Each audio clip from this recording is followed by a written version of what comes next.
Good afternoon, everyone. I'd like to welcome all of you to the December 14th special meeting of Council, and I'd obviously first like to recognize we are gathered on the traditional territory of the Snuneymuxw First Nation. Our clerk today will be Ms. Sheila Gurry. Today's special meeting of Council will be held in accordance with the Community Charter, Council Procedure Bylaw 2018, number 7272, and Ministerial Order number M192, governing open meetings during a state of emergency, and the Provincial Health Officer Order regarding mass gathering events. Therefore, members of the public are required to observe meetings virtually and not attend in person, and question period will be suspended throughout the duration of the provincial health orders in effect. The first item on the agenda is the introduction of late items. And Ms. Gurry, we have a number of things, and we're going to change the order a little bit, I think is the appropriate response here. Yes, thank you, Worship. For late items today, I'll go through those first. We have agenda item 6E1, Economic Development Strategy. We're adding the PowerPoint slide titled Implementation Timeframe. We're adding agenda item 7B, report titled Bylaw Notice Enforcement Housekeeping Amendment Bylaw, and adding agenda item 7C, report titled 2021 Preliminary Non-Market Change Growth Revenue. And I believe there's some items that want to be pulled out of the consent items, so once we know those for certain, we'll discuss the order change. And at that point, I'm going to suggest strongly, in light of the order of things, that the consent items be placed just before 7C on the agenda. All right, motion for approval of the agenda as amended. All those in, Councillor Bonner, seconded Councillor Thorpe. All those in favor? Opposed? Motion carries. A motion for adoption of the minutes, we have none. A motion for adoption of consent items. And Councillor Armstrong? Yes, I want to pull him. Trying to find. I believe it's It's 5, 2, and, 14. pardon me? 2, 5, and 14. Yeah, I'm just trying to look. Yeah, I That's believe, Your correct. Worship, it's 5B, numbers 2, 5, and 14. Yes. Yes, and, thank you. And Councillor Turley, you wish to pull item 5B 13. I believe it was 14, Your Worship, 14, as well, pardon me, yes. yes. Yeah. So, and just, Your Worship, for clarification from both Councillors Armstrong and Turley, number 14 has two motions. I can call them A and B, and I just want confirmation that it's both of those motions, or just A and or just B. Both, okay. And so both are pulled, so that's fine. We just need one of you to confirm that. Very good. Then I would ask for a motion for adoption of the pardon me, Councillor Brown. Thank you. I'd like to move or pull out 5B15 as well. 5B15. That's a special reserve. Okay. Anything that we're not pulling? A motion for approval of the consent items then. Just the Councillor remainder. Bonner? Yeah. Councillor Thorpe seconding. All those in favor? Thank you. We are now on to reports, governance and management excellence, health and housing action plan update, and Mr. Lindsay. Good afternoon. Good afternoon, Your Worship, Council. We have Dr. Turner with us this afternoon. I'm going to turn it over very quickly to her, but before I do, I just, in terms of introduction of the report, Your Worship, just a couple of things we want to get out of today, and one is really an opportunity for Dr. Turner to present the action plan and give Council some opportunity for questions and feedback on the action plan. And then outline to Council next steps. And as outlined in the report, the recommendation is to extend the mandate of the task force until the end of February. And this gives us some opportunity to go back to them and talk about implementation of this report. And then return to Council. The second recommendation is return to Council with the final recommendations, Your Worship. And this, we suspect, would be best in the format of a GPC meeting, hopefully late February, where Council will be able to, at that time, get the final recommendations from the task force. Unless there's any questions for myself, I'll turn it over to Dr. Turner. Thank you very much, Dr. Turner. Wonderful to see you, and hopefully we can hear you too. Hi, everybody, and thank you so much for having me and giving me some time today. Sounds like a very packed agenda, so I will, I'll dive right into it. And I'm going to share my screen. Hopefully this works. Sounds like we're good to go, right?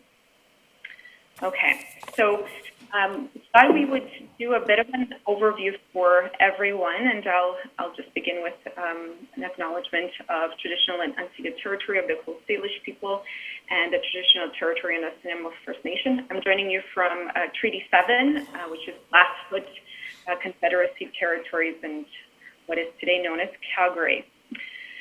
So a bit about the process that brought us here, and you can see the timeline was, of course, rudely interrupted by a global pandemic. We'll have to forgive COVID for that wrench.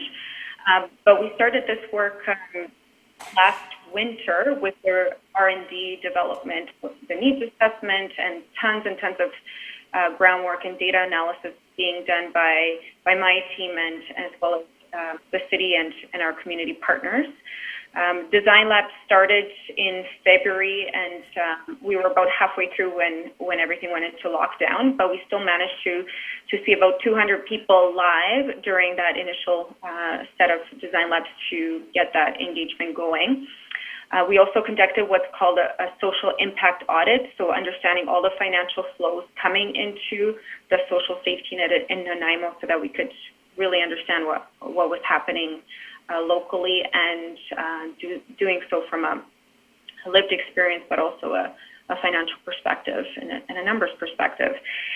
When things were back up and semi-running, we shifted our strategy to host a series of small gatherings that were public health appropriate. And so we completed the rest of our design labs in the summer and early fall. From there, we went into the actual development of the strategy and doing a series of validation exercises with key stakeholders and some of the decision makers from other departments in government and in our community as well. And here we are in the last phase, which is, the conversation with you today is part of that. So I'll move to give you a sense of what we've been up to this time. So the immediate priority for us was to actually start naming and putting some numbers on paper on what exactly we were dealing with when the Health and Housing Task Force started. For instance, we had this sense that we were dealing with 433 people in a point in time. But when we actually dug into the data deeper, we understood that it was actually a very dynamic population, and that if we were only planning for 400 people, we were going to miss them completely. As you can see here, there's about 6,000 people who are at risk or in vulnerable population that, especially during the pandemic, we're seeing that come to fruition as bankruptcies and job losses emerge. Those are the households that you really need to watch and have preventative measures for. And if you look at the flows into homelessness, we're actually looking at closer to 1,800 people that go in and out of different houseless situations during the course of a year. So it's definitely not a 400 people problem. It's much broader and it's much more dynamic. If you're wondering what chronic versus episodic versus transitionally homeless means, we could have that conversation, but essentially the lower in this triangle you are, the less people there are, but the more challenges they have. So that gives you a bit of that overview understanding, and I'm happy to take this offline if anybody's interested further, and of course it's described in the report. The framework for action that we developed over the last several months with the task force has landed on obviously this is one page out of an 80-page document, but the gist is, you can see here, we've got 2 commitments: truth and reconciliation, challenging discrimination and stigma, 6 different priority areas. And with these, there's about 80 actions and then sub-actions that are associated with them. So the overview of these, I'll give you kind of a snippet of what each of these are referring to. And then we're going to get into some of this investment conversation further and the next steps. Like I said, you've got the background docs. I'm hoping you're able to peruse and get a flavor for what's involved. System coordination, the big finding for us was that there's a whole bunch of system infrastructure on how to coordinate your social responses that needs to be developed in Nanaimo. And it's not that one community is better than the others, but there's a core of systems intelligence tools. Like you can replace that with business intelligence tools, but you need to coordinate the sector in a much more systematic fashion, and we need to bring data and evidence to bear in our decision making. Diverse housing options won't be no surprise to all of you, but actually spelling out what that product needs to look like from a numbers perspective. So how many of what type of units do we need to manage this demand, not just today, but what's going over the next 5 years as well. And what are the levers we have in policy at different levels of government? What are the levers we have in the private sector to be able to meet some of this lagging capacity in the ecosystem? Leadership and engagement. None of this is going to be done by one entity or one level of government, and it's not going to be done in isolation of community and service provider partners. There's a range of actions that speak to public engagement, community awareness, calls to leadership, and coordination of these efforts across private, nonprofit, government, and voluntary partners as well. Prevention, the big learning here has also been that Nanaimo doesn't just have this immediate homelessness challenge. It's rooted in deeper issues that could have preventative interventions introduced much earlier on and much more upstream, so that we don't have this challenge keep coming up, so that we keep band-aiding something that we could have prevented. So there's a range of actions proposed here around early intervention. Number 5, and I'll take 2 seconds to explain complex needs capability. There was a lot of discussion at the task force and in community saying that we have a kind of a blaming language that we use to describe populations that may have been marginalized systemically from access to services or access to opportunities. So rather than blaming the victim, so to speak, flipping the language and saying, how can our systems and our services become complex needs capable? So this strategy speaks to the need to have targeted interventions for folks that might have layered needs and might be systematically marginalized from health or housing services. Poverty reduction, probably no surprise to those of you involved with UBCM, but this is again a major priority that seems to convey this focus on root causes, policy advocacy around transportation and access to social assistance that's appropriate for people's needs, rent subsidies, etc. So there's a range of actions described with their aim as well. Like I mentioned, each of these commitments and priority areas that have been identified have these actions spelled out on how to get going on enacting the recommendation. There's timelines proposed, or at least put forward in the plan. Obviously, when you get going and implementing this stuff, implementation is very different than writing an action plan, but at least it gives a starting point for getting going. And then tangible methods for measuring progress and success on that specific action. The investment needs and how we came up with this, I'll touch on this with a caveat that we actually have a whole webinar on how you do financial modeling. And again, it's something I developed when I was the VP of the Calgary Homeless Foundation, and the Calgary Homeless Foundation was one of the first communities in Canada to have a plan such as this, and I know it's copied in other communities as well. But the big learning that we had and what we were able to do there was because we applied systems intelligence and financial modeling tools in this work. And that looks at the dynamics, puts numbers to them, and actually is able to quantify impact and quantify how we're going to be paying for this and how much it's going to cost us to get there.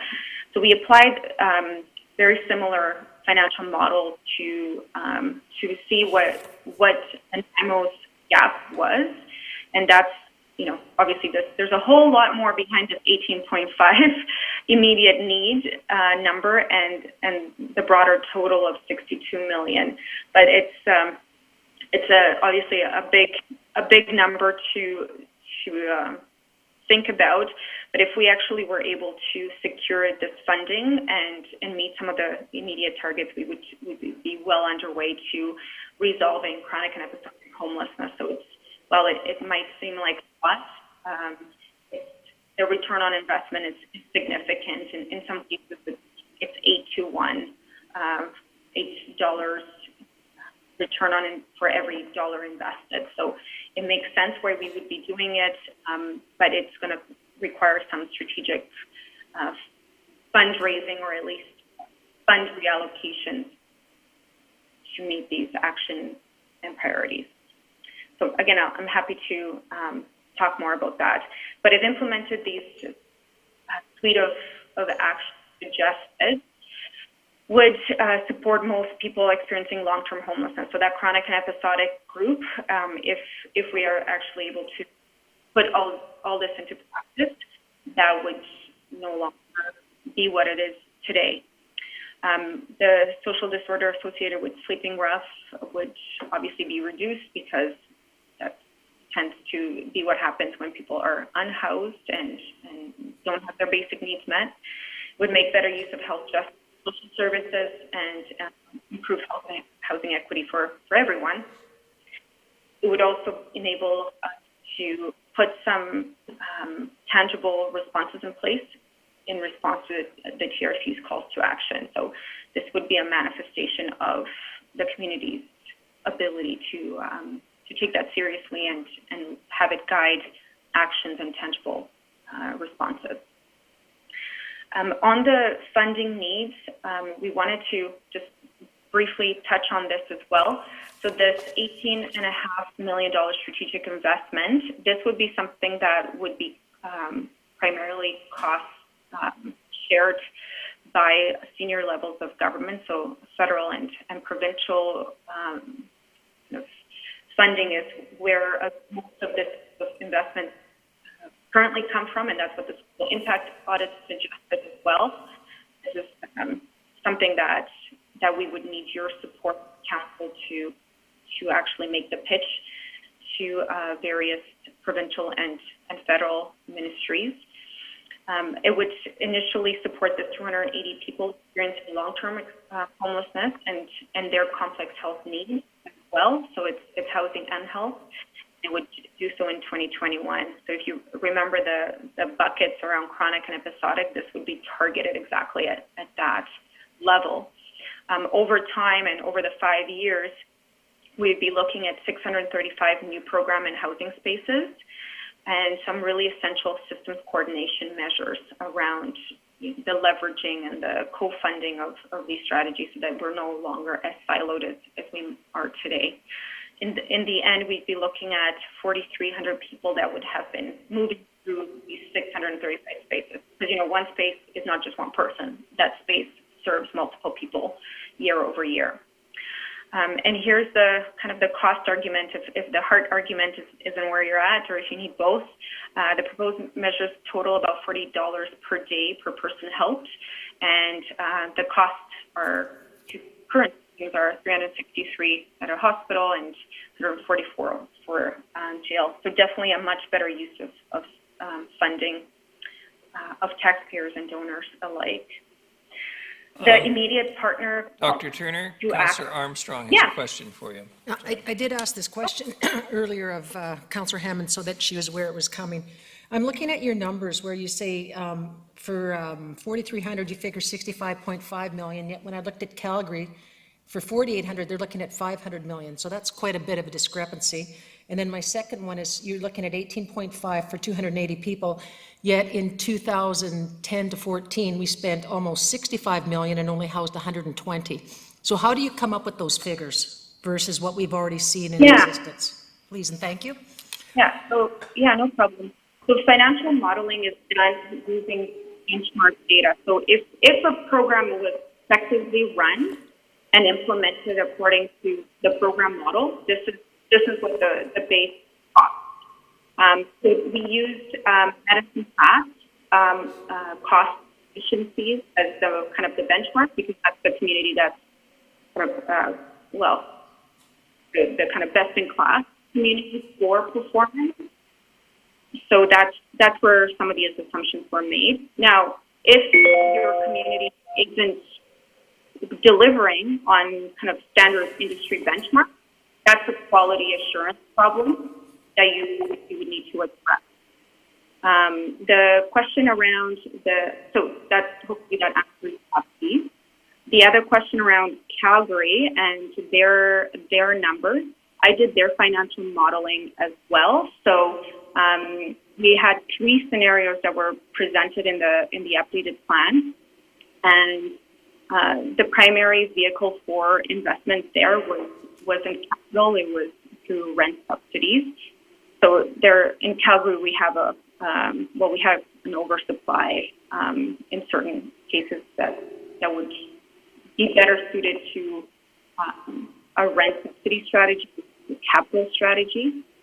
Whereas in Nanaimo, we landed on a balance between building new units, supportive housing units, and some rent subsidy to complement that as well. But as you can imagine, if you spend quite a bit of money on capital in an urban market, it's going to be very different than kind of a mixed strategy that we use in Nanaimo as well. So very different markets. But the interesting thing is like the fundamentals were actually the same in the scenarios. So both used kind of this exact same model.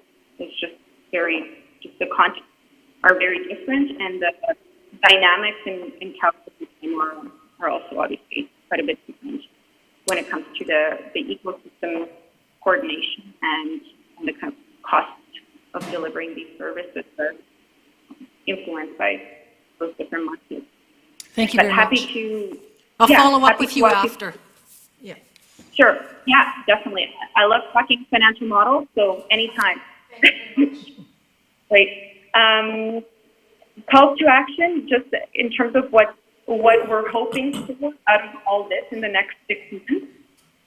Well, we look at City Council and the First Nations as kind of our first stop, if you will, in terms of endorsement. Now, endorsement and support doesn't mean, you're footing a $65 million bill. That's not at all what is being proposed. What we're looking for is, in principle, is something that City Council can get behind and the First Nations can get behind, because then what we'd be looking for is a transition from task force to a council of champions. And I'll tell you a little bit about what the thinking is around this council of champions. It's the task force being there and driving this has been a game changer, no doubt. This is one of the first times that we've been able to look at data systematically across the system. This is the first time we've actually even known what these numbers look like, and that has been established only because of the task force's ability to bring these key players together. There's something to be said about decision makers sitting together, looking at the same information, and actually coming up with a strategy for what's best for Nanaimo together. So that is something that we would see ramping up, and kind of an evolution of the task force. There's a couple of things that are missing that we need, and there's a couple of things that we might not need anymore, but that I think that's hence the extension ask to help us get to this next level.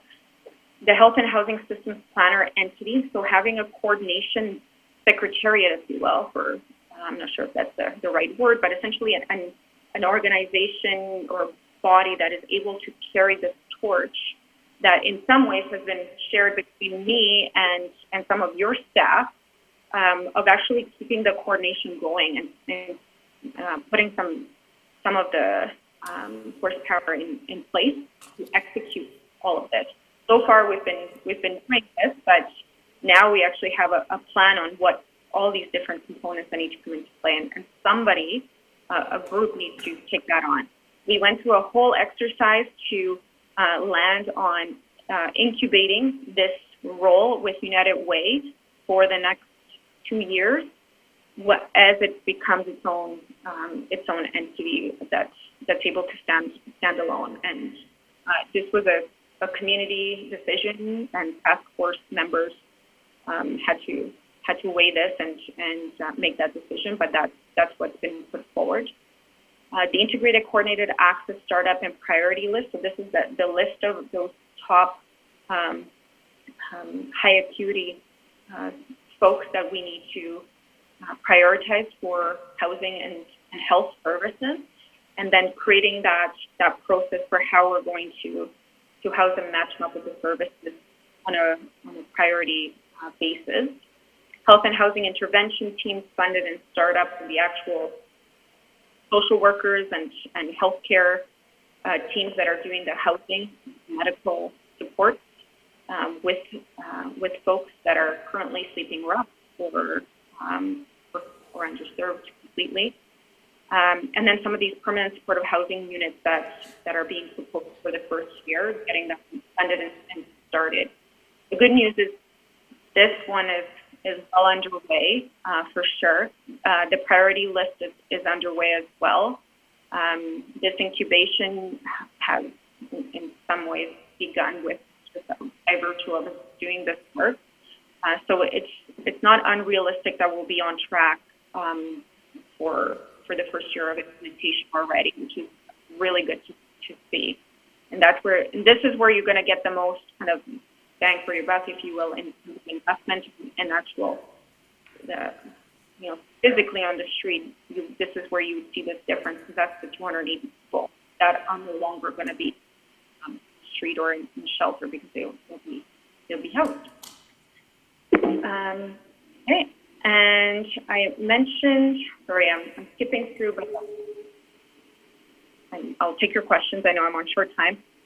I'll speak a little bit about the systems planner organization role and what it would do. Like I said, the dream of this would be for it to live on its own, but to get going as quickly as possible. The idea is to have a 3 positions start at the United Way with the intent for it to spin off on its own. So the work of this is to support all of that work that the Council of Champions would be doing. It would support the work of the coalition to continue to evolve as the service providers are mobilizing to support this work. Also their work to support council, for instance, if there's a need for organizing access to data or access to research or capacity building, partnerships and innovation, leadership and accountability, as you can see there. Most importantly is this funding coordination component. Like we mentioned before, there's lots of money that's coming into the ecosystem, and I think that the councillor referenced this before. You're absolutely right that there's a significant amount of money coming into Nanaimo, and it's not necessarily strategically invested in where the gaps are. So that begs for a funding coordination mechanism to come into play. And that's why we need this Council of Champions, and that's why we need the systems plan organization that can actually help bring this to fruition. These things, as you know, funding doesn't automatically coordinate itself. Somebody needs to be pulling those levers and making this happen longer term. So maybe I'll pause there and see what folks have to ask, and I'm happy to go deeper into any of this. In order, Councillor Gesselbrock first. Thank you, Your Worship. Just a question on the health and housing intervention teams. I'm just curious, what individuals would be where would these individuals comprising of these teams be from? Like, is it from the different organizations, part of sort of a coordinated effort? And are they coordinated out of the organization that we're proposing to create? Great question. So the health and housing intervention teams would be building off of, well, ideally, we're building on our strengths, and we're building on teams that are already on the ground, and we just need to ramp up. So there are obviously tons of service providers that you guys have in Nanaimo that are would be willing to step out to the plate to do more. The trick is, there's only so many, people you can serve if you only have so many staff. So if we're able to ramp up frontline delivery in those entities to add this 280 new spaces, then that's where that would happen. I'm guessing there would be an RFP process to determine who the right bet would be for expanding the role. But I've seen it before too, where frontline entities partner up to say, well, I'm really good at the Indigenous piece, you're really good at the clinical mental health piece, and let's do a nonprofit health partnership, for instance. So there's certainly lots of good work happening out of Island Health as well. The trick is actually connecting the health intervention teams with the priority list and making sure that the list of folks that are priority from a health perspective, from a homelessness perspective, from a police perspective, that those become the focus of those teams, so that we can address those needs really, really quickly and get people housed, and then we can move on to the next cohort.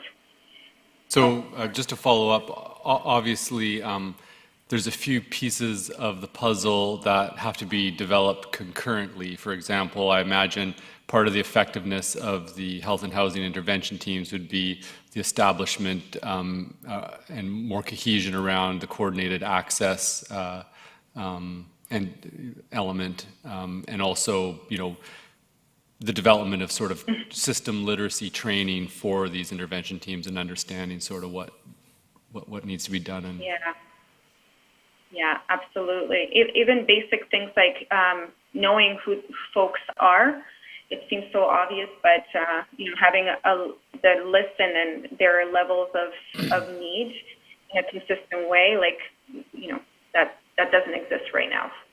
Very, very basic information that you need to have, and that's again where that system planner organization kind of loops in, because somebody to monitor the system performance. Back to the point about, well, we're spending way more money than that and getting a lot less. Well, that's a problem. Somebody needs to monitor all of that and tweak, or at least recommend tweaks to the current system. So otherwise, we're just going to keep replicating these issues. Great, thank you. Councillor Turley. Thank you, Worship. I have a whole pile of questions, but I'll limit it to two. The first question is regarding the statement on page 14 that housing affordability or unaffordability, Nanaimo now ranks in the top 5 most expensive housing markets in Canada. And so, of course, I took it upon myself to do a little Googling. And in BC alone, we rank of the communities, and I didn't include any outside of Langley West in the Fraser Valley. It was all Langley East and Island and the interior. Nanaimo ranks number 8, the highest price for single-family dwellings. So I'm kind of curious where that statement would have come from, because... Yeah. No, I'm happy to, and that's a technical kind of piece, so I can go in depth on it, or I can just refer to the source where we got it. But there's essentially two sources that speak to housing unaffordability. So there's one that we can, anyways, do you want me to just read it, or do you want me to? Well, just tell me where you found the data and I'll look it up myself, so. Sure, yeah, I'll drop it in, I'll drop the link in the chat for you. Okay, So the next question, if I might, Your Worship, is the page 24, make reference here in accordance with the commitment to reconciliation, a target of 51% plus of members at these tables should be Indigenous peoples. And I'm assuming you're referring to the tables Health and Housing Council of Champions, Coalition of Health and Housing Lived Experience Circles, Health and Housing System Planner Organization, and the Funders Table. Some of them I can understand, but for example, the Council of Champions, you have a list of groups that you'd like representation from, and I think they struggle to have 51% plus of the attendees being First Nations. For example, the RCMP detachment, United Way, City of Nanaimo, Housing BC, Chamber of Commerce. I mean, some I can understand, we well over 50%, but am I understanding this correctly? So you were understanding it correctly, but I think it's important to give some context to that. So in the original draft, we were minimum 30%, and our First Nations representative on the task force was quite successful in noting that Indigenous people have been underrepresented historically and should do more than 30% to rectify that historical underrepresentation. So they recommended 50% as a target. And so knowing full well that there's a target and then there's reality of what we'll be able to achieve in terms of Indigenous representation, but the idea being that I was striving for that. Other than say, it will be difficult, but it's worth working towards it, and it's worth respecting. So it's more of a desire than a mandate, I guess is the best way of putting it. Yeah, it's a target. I think the wording on it is to target 51% being Indigenous. And again, First Nation could be people working in your police service, but the rep representing police could be Indigenous, for instance, in those tables. Thank you. Yeah, thanks. Great question. Now, I can't figure out how to drop something into a chat. Maybe I don't have a chat function here, so Not supposed to use chat. maybe I'll send it to somebody to send to Ledge Services, maybe? And Councillor Armstrong has a question, then Councillor Thorpe. Actually, I have three, but I'll go really fast because one's more of a comment. One of the concerns I have, and that's the term Council of Champions. Having worked in the federal government and used that term, we were told by many people it was derogatory, it diminished the work of others. So we were told to change it because that was a big concern. I actually shared that term with many of my First Nations partners. They too did not like it. They thought that, oh, these people are up here and the rest of us are down here. So that was a concern, which I also raised with Councillor Hammonds. I think a change of name and that would be really important to get more buy-in because it does put other people up there. So that's just a comment. My other concern that I was really hoping to see out of this, and I don't know if it can happen, is advocacy to get medical doctors, psychiatrists, and psychologists here. I didn't see that anywhere in the plan because to me that's really, really important for all of Nanaimo.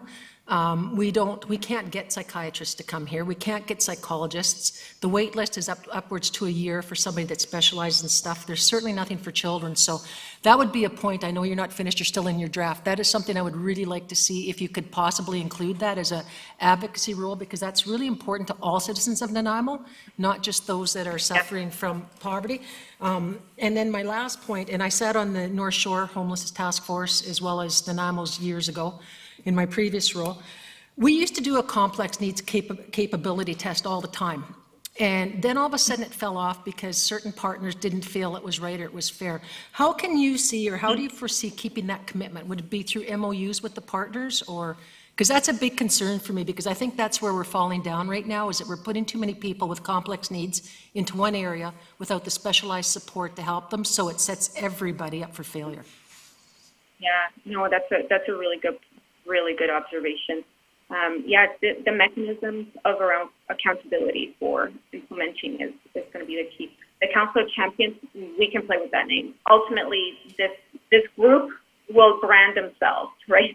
So I expect that they're going to have an identity and a brand identity, especially for all the public education and the policy advocacy that they're going to be doing longer term. So I think that between now and as we recruit and form this group, that name can easily, Awesome. that's a placeholder. It doesn't have to, the function is the important part. And so I can easily make a note to say at a future date to be named something and just call it like a governance group if that's, we don't need to lose people just because of those terms. It's actually something that Medicine Hat was using, and we just thought it might be a good thing to steal, but if it doesn't serve us, then we can drop it and come up with something different.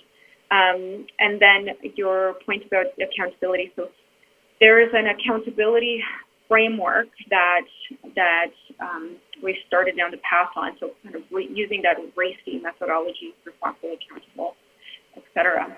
And so we're hoping that once this plan is finalized, of the decision-making bodies, including council, would be able to, say, okay, in principle, this is good. How can you argue making Nanaimo better?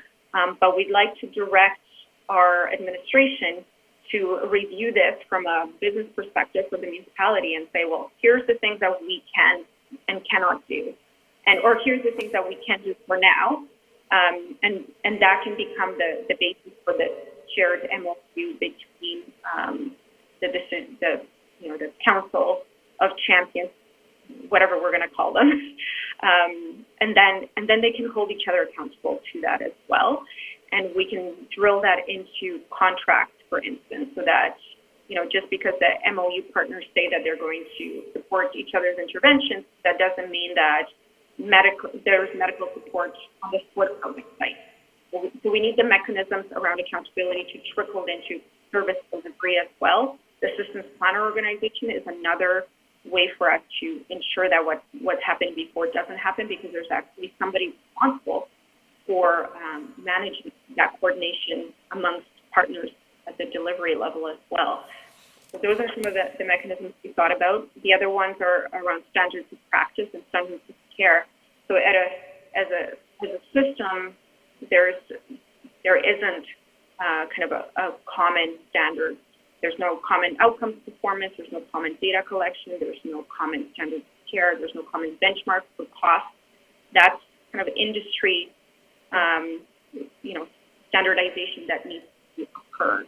And again, the systems plan organization is responsible for bringing that in, but it's only with the MOU partners' blessing that and buy-in that we'll be able to trickle that into their respective funding streams. Thank you. And finally, Councillor Thorpe. Well, thank you, Your Worship. Through you, Dr. Turner, thank you very much for your work on this and your draft report. I appreciate the information.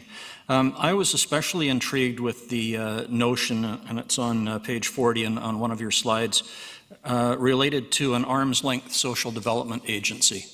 In the past, Nanaimo has had an arm's length economic development agency. So two questions related to that. First, to me, there seems to be quite an overlap between that and the Council of Champions. And I sort of read it that the Council of Champions was more of a short-term organizational group, which would maybe lead to a longer-term arm's length organization. Correct me if I'm wrong on that. And secondly, when we did have the economic development arm's length organization, one of the main challenges was setting up accountability to council. And I don't know if you've gotten as far as considering that yet and what that would look like, but it's something that will be a consideration. So I would appreciate your comments on that. Yeah, thanks. Awesome question. So on the social development agency, that's the system, exactly the same thing as the systems planner organization that's being incubated right now. So we're on the same track, if you will. In 2 years, there would be this standalone social development agency. If we're successful in fundraising for this and actually getting this going, that's the end game. The Council of Champions, and again, now I'm conscious about using that, but it's really the board of directors. So right now it's a Council of Champions, but in time it would become the board of directors for this new agency. But you're right that there's this middle period of 2 years where we're in the startup mode to actually get this going. And then your point about accountability and governance of an economic development agency. I'm not as familiar with economic development agencies, but I am familiar with social development agencies, and I can definitely attest that that's a constant challenge. The only way I've personally been able to get things going in practice is by influencing the funding in a very, very direct way. So the hope is that this social development agency would work to start consolidating the funding streams into. Now, that doesn't mean that we're taking money away from BC Housing or Island Health or the municipality, but there is a mechanism in place through which we can actually coordinate where this money is going at a community level versus funder by funder level. And so if we have an agreement around co-investment, just acting like venture capitalists, if you will, then we're, in theory, going to be able to see better results, which then drive buy-in and drive kind of further success. So beyond an MOU and funding agreements, I'd also love to hear if there's any suggestions for us to consider as we move into the next phase of this work. Oh, I'm sure there will be, but thank you. That's it for questions.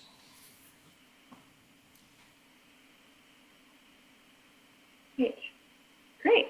Well, I've heard a couple of things I'm going to take back. So the Council of Champions wording, the making sure that it's reflected that Indigenous 51% is a target, not a we're going to get there tomorrow.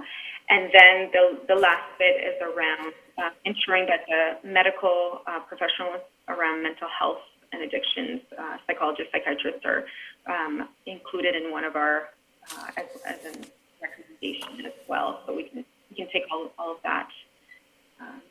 We can take all of that back. Councillor Hemmens has a question or comment. Just a comment. Thank you, Your Worship. I just want to thank Dr. Turner. This represents, I think, 16 months of work. So it's a big technical report, and just wanted to thank you for walking us through it today. Oh, my pleasure. Thank you. And I'm going to send. I'm going to send that link as well. And if somebody wanted to do financial modeling combos, anytime. So look forward to it. Councillor Gesselbrock. Thank you, Your Worship. I just wanted to echo Councillor Hemmens' statement. Councillor Bonner and Councillor Hemmens have been working pretty closely on this, and this report was the first time to really see sort of the details of what's been working on, and I was really heartened to see sort of the level of detail and quite a very well thought out plan and method of actioning it. So I'm just really excited for this document, and I'm anxious to get going and getting this thing moving. So thanks for your good work and the work of the Health and Housing Task Force. They're sprouting up like green shoots in the spring. Councillor Bonner. Thank you. Thank you, Your Worship. I'd like to also thank Dr. Turner for this report that she's presented to Council. I'd also like to take this opportunity, if I may, to thank the organizations that helped fund this report, of which there's many. In addition to that, the number of people, literally dozens of people have been working on this. And at a later date, I'd like to thank them all personally. But in terms of the funding, Service Canada contributed money to this, as well as the Nanaimo Homeless Coalition and the United Way, and in a roundabout way, BC Housing as well, who who decided to fund one of our shelters instead of the federal government, which freed up money for this report for us. So I want to thank all of those organizations, and I will be naming names at a later date. Thank you. Thank you very much, Councillor Bonner. Any further questions, comments for Dr. Turner, or may we release her from the confines of the screen? That's the shortest Thank meeting you I've very ever had. much, and Merry Christmas. Yeah, Merry Christmas to you all, and Happy Hanukkah, and all of those good things too. Okay, see you guys.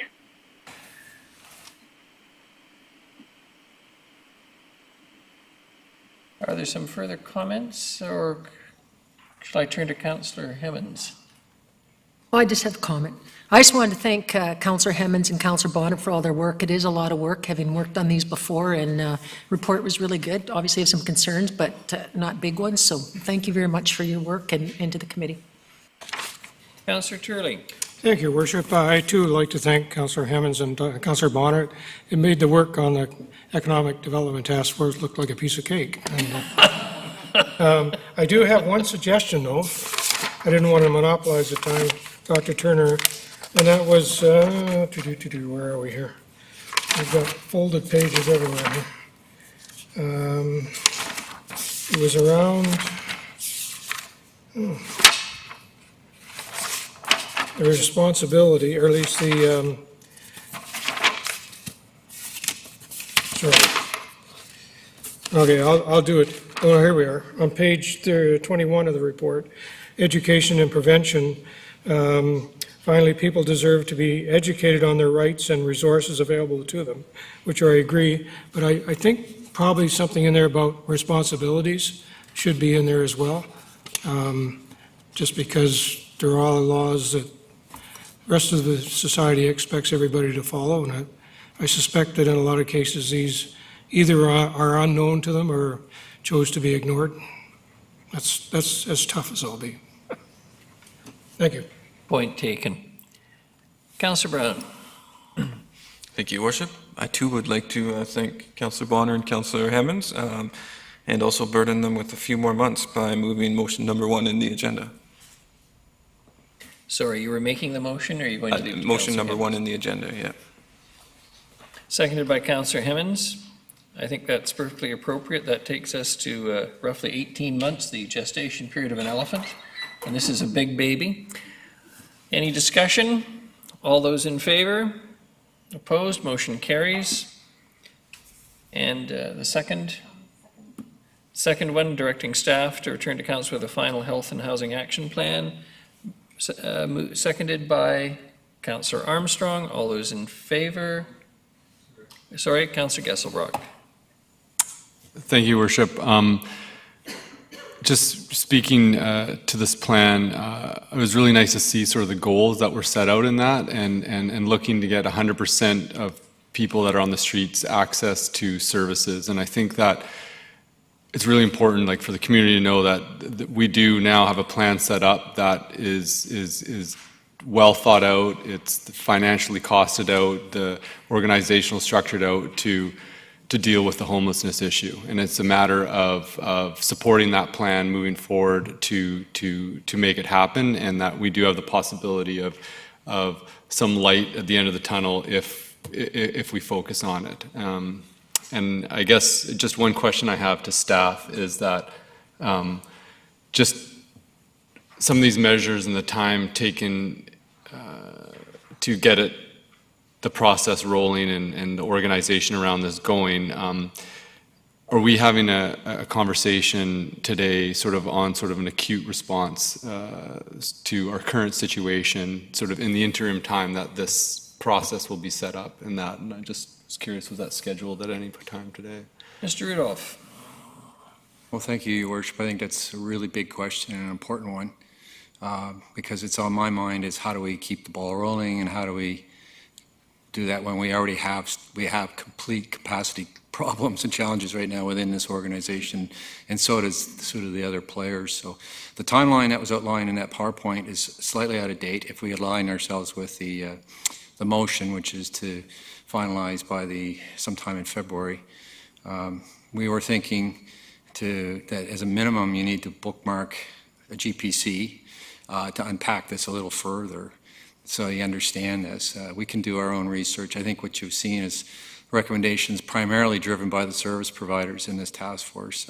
We haven't heard officially from Island Health, BC Housing, or the city staff, for that matter, on the recommendations. So that's what this is asking for. there's a lot of material. The bones of this are really strong and hard to argue with. So now we're talking about implementation and tactics to move forward and seize on the momentum. So I think, given the timing around Christmas and moving into the new year, it's going to be hard to mobilize. So we're looking at probably February GPC to sit down and go through this. At that time, we could possibly get, one thing that's not in this ask, and maybe it's something that would be useful, is to do a preliminary ask from BC Housing and Island Health on their initial response to this in order to try to expedite that. Because ultimately, the lion's share of the funding have to come from those agencies, not us or the service providers, who I thought made some really key points about trying to have a focused organization with a fresh start. And I think they were speaking as much to themselves as it was to anybody else.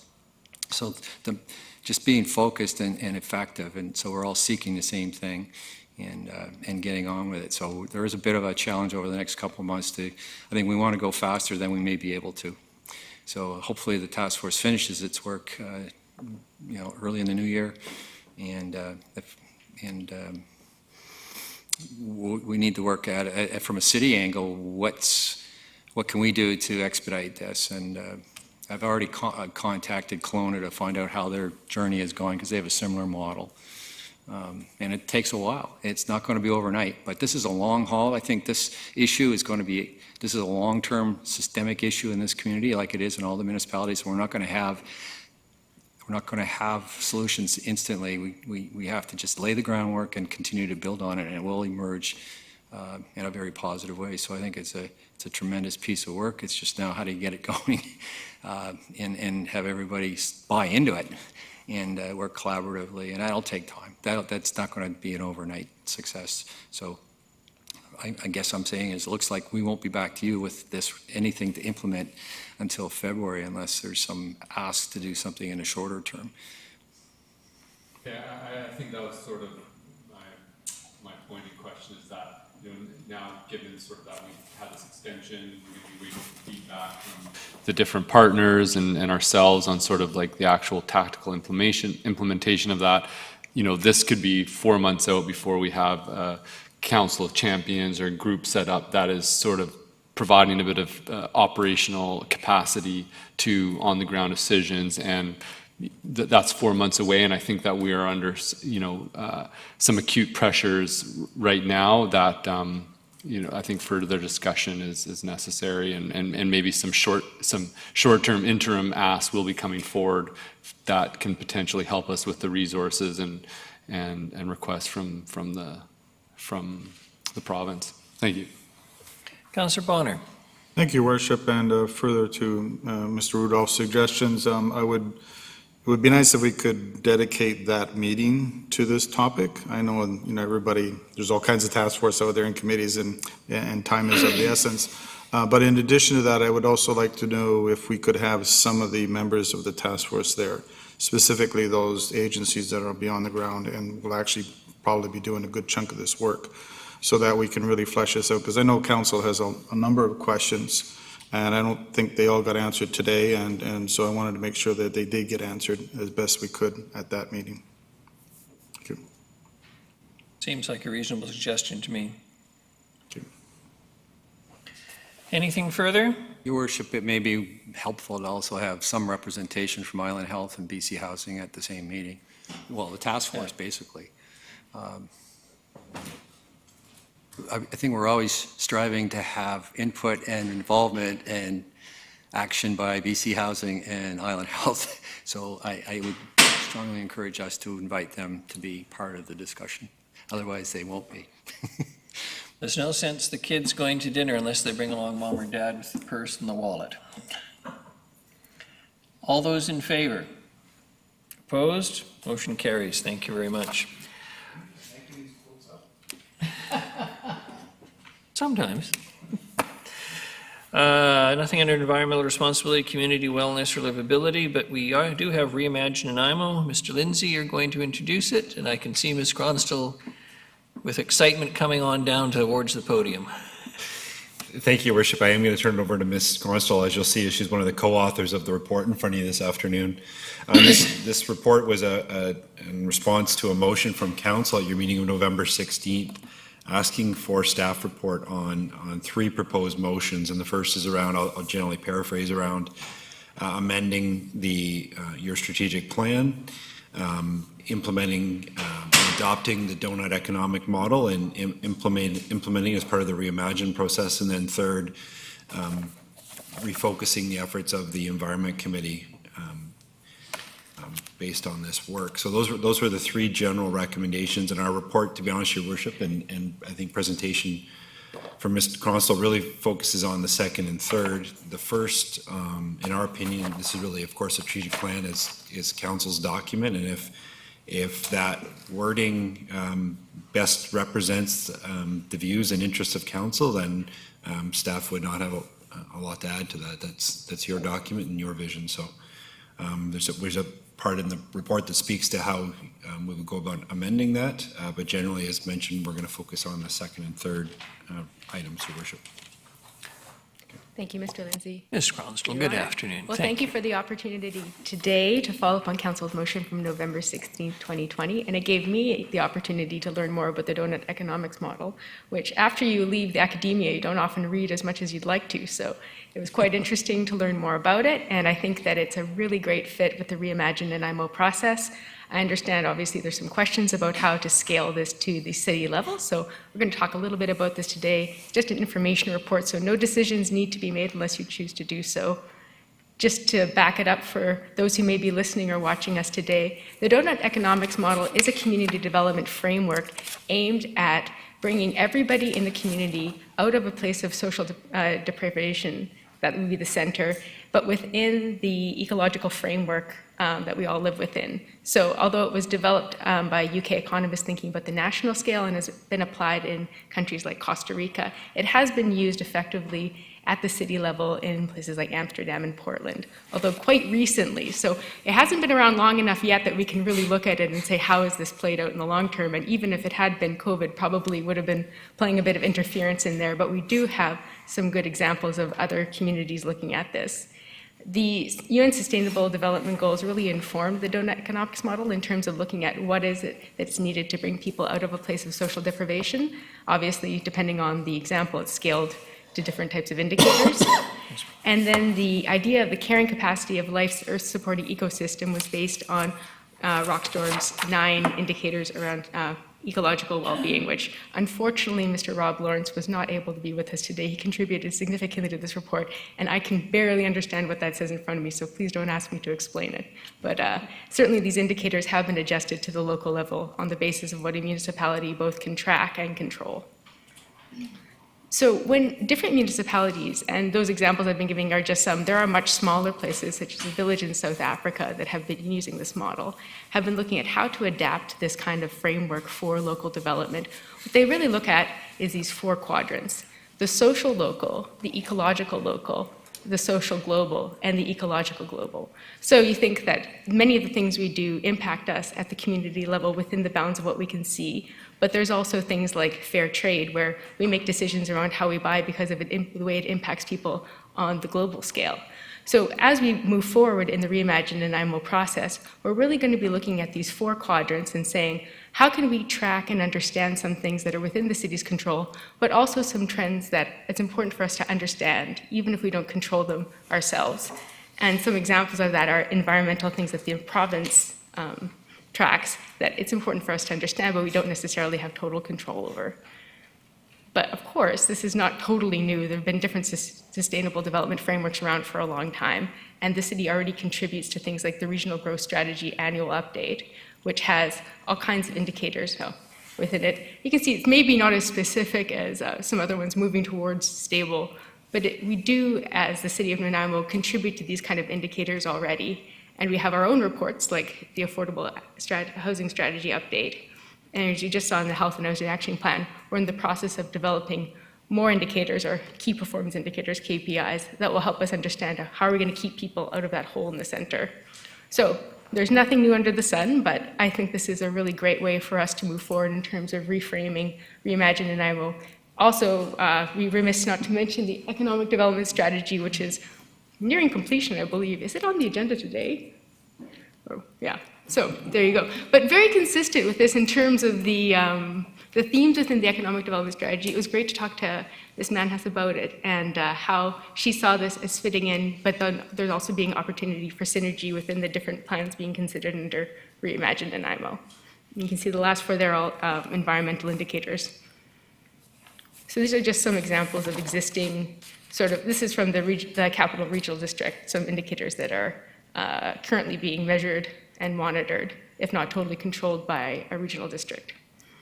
So this is an example from, there's a great sort of playbook on how to do this at the local level called Creating City Portraits, which I have to credit Mr. Gesselbach with sharing with us.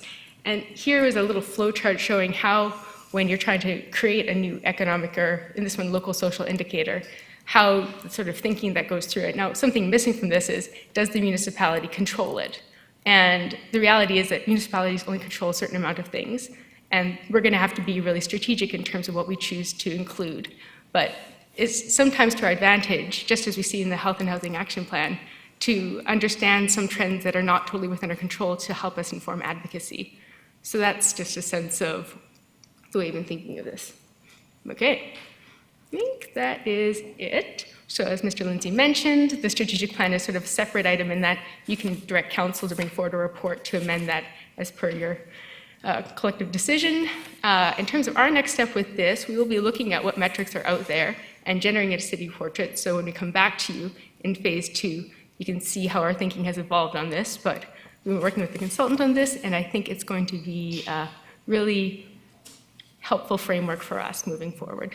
The Environmental Committee, I believe, has its next meeting on January 27th, 2021, and they will be looking at this third aspect of the motion as they review their work plan. So that's it. Thank you, Councillor Armstrong. One of the concerns I have is that right now we have the District of Saanich, Delta, Metro Vancouver, City of Vancouver, Campbell River, Victoria, Cowichan Valley, and the RDN, all with the Local Governments for Sustainability and Global Network, which is another model similar to this. Why wouldn't we look at the model that all our neighbors are doing? And the only reason I know about this is this was sent to me from 3 different sustainable urban planners. They said, why aren't we looking at this model instead, which is used by all of our neighbors? Because now we're going to introduce a new one that's not being used by anybody else, whereas all of our major partners are using this other models, which actually do the same thing.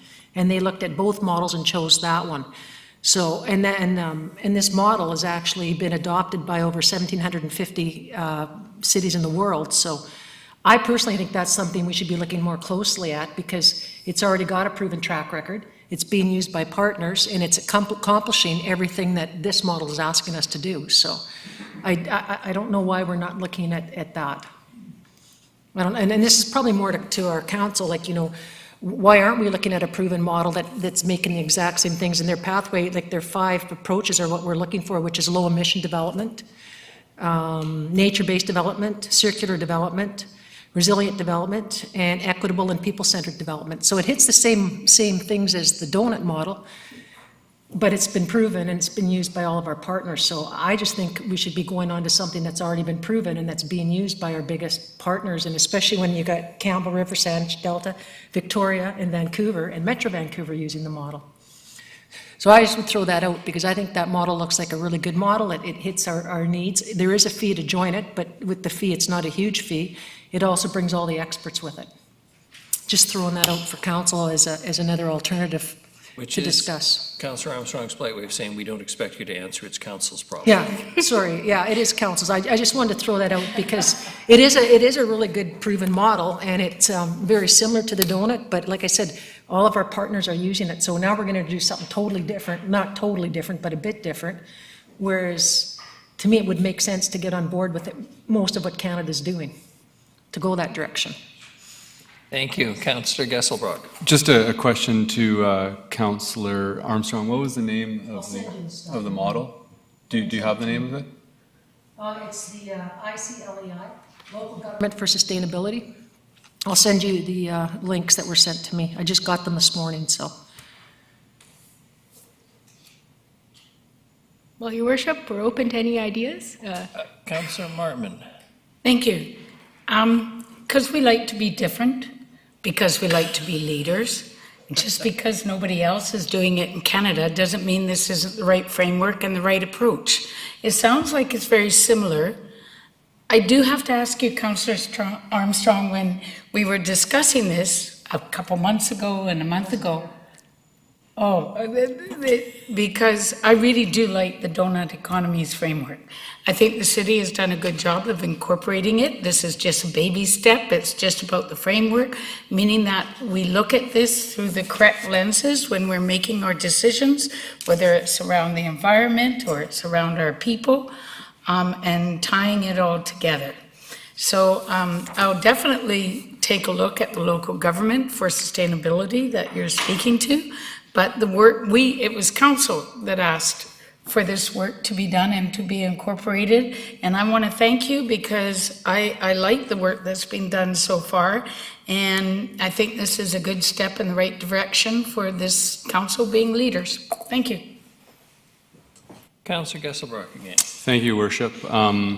First off, I really would like to thank staff on the report that was done. That was very well researched, and appreciate sort of the depth and sort of the thought that was put into each of the different motions and what's possible. I think at the heart of why these motions are put forward and why the donut economy model is selected is that I think that there's a really big need to develop a shared vision. So when we say we want a livable, environmentally sustainable city that's full of opportunity for everyone, what exactly does that mean? And how can we know that we're moving towards in that direction effectively so that we can plan and make sure that our policies and our initiatives and plans are effective? And what's needed for that are target indicators that you can track within these different areas that you want to see happen so that you can see your progress and to be able to communicate to the rest of the community what is the vision that we're going for. And that's why like having a framework is absolutely critical. And so the donut economy provides a very clear understanding of what the relationship is of the environment and what we have to do in terms of living within the means of the planet, and also sort of like the basic foundation that we need to meet as a community to provide health and well-being to our citizens. And it really clearly packages that up. And there's a very sound methodology of taking that framework at that global level and actually through a planning process implementing it at the city scale. And when you have places like Amsterdam, Portland, Philadelphia, and organizations like C40 Cities, Circular Cities that have a large number of professional planners, researchers working, a very sound process is developed and it's been done for us. And I think that we have the opportunity to step ahead and in a moment where we are redoing 6 plans in our official community plan to actually embed a sound planning process with target indicators that can really help bring coherence to our city structure. That is an opportunity that not many other places have. And I'm in conversation on a regular basis with planners and elected officials from Victoria, from Saanich, and I don't believe there's partnerships in different associations around sustainability, and there's aspects like within the Saanich plan of frameworks for the environment specific. But right now, at an island level and even across Canada, there is a search for frameworks that can really clearly define what the vision that we're going for as society and how can we measure to get there and guide our city processes. And we're right in the middle of that sort of percolating to the surface. And by us doing this here, we'll actually be taking leadership and be seen as leaders in this process. And we'll be an example. And I guarantee other places on the island in BC will be following what we're doing very closely. And the time is right. And so I think that what's been presented of using the city portrait methodology and starting to blend that into this OCP process where we already have the resources set aside for a lot of the public engagement and dialogue and research that goes into developing this portrait. I think we can be very successful and come out with a product at the end of it that I think all of us are going to be extremely proud about and have an OCP at the end of it that's going to be very effective going forward. So I do have a motion that developed for this, and so I would like to move that the City of Nanaimo adopt the donut economic model as a cohesive vision for all city initiatives and planning processes, and that a city portrait for Nanaimo be created to scale down the donut economics framework, that the city portrait be blended in with the reimagined Nanaimo process, and the appropriate measurable targets and indicators relevant to the community be identified and included in the framework to track progress. That's lovely, Councillor Gesselbrock, but don't you think we might want to at least see that ahead of time as opposed to? Oh, well, could I speak to it? So that motion, number 2 motion, basically is the motion that was already presented in the staff report, and then following the staff report, there's basically the 3 motions laid out, and then there's a little section that staff wrote on terms of implementing the motion, what that would look like. The motion that I just read is basically just an integration of those 2 items. The motion that was originally proposed and sort of the staff process to do it. So. And I appreciate that Councillor Martman has already seconded it. Discussion, and I'm going to go to Councillor Turley first, who's been waiting. So I'm really struggling with this because from an economic development point of view, in my opinion, everything that is desired to have happen in this process, the City of Nanaimo, in my opinion, is already working on it and are well underway.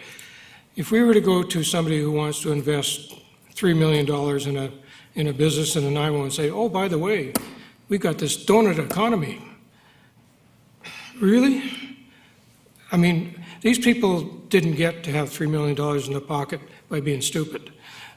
They got there by doing their homework and understanding technical terms such as sustainability and all the other words that have used with it.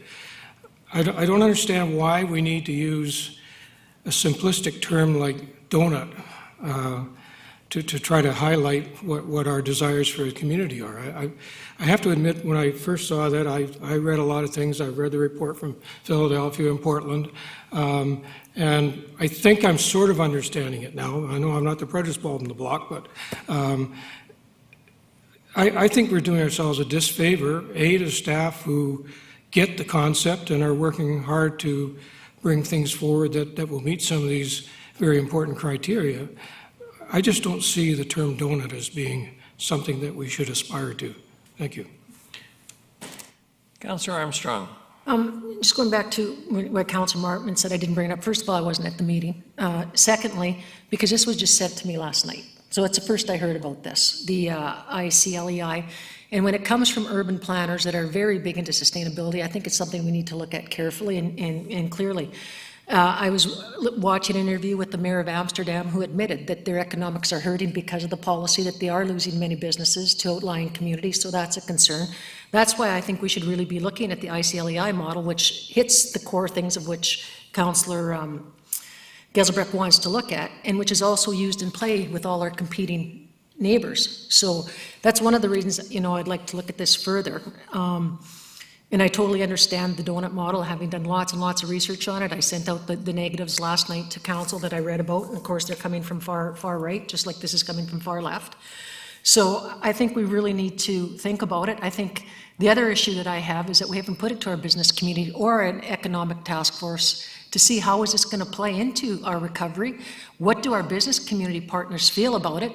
Because we are trying to attract business. That's one thing that we're trying to do because we're losing businesses. So I think before we even jump on the motion, I would like to refer it to the Economic Task Force for their recommendations to council, which I haven't seen, so I don't know, they weren't in this report, so if they're there, I haven't seen them. Councillor Turley's saying, no, it wasn't done.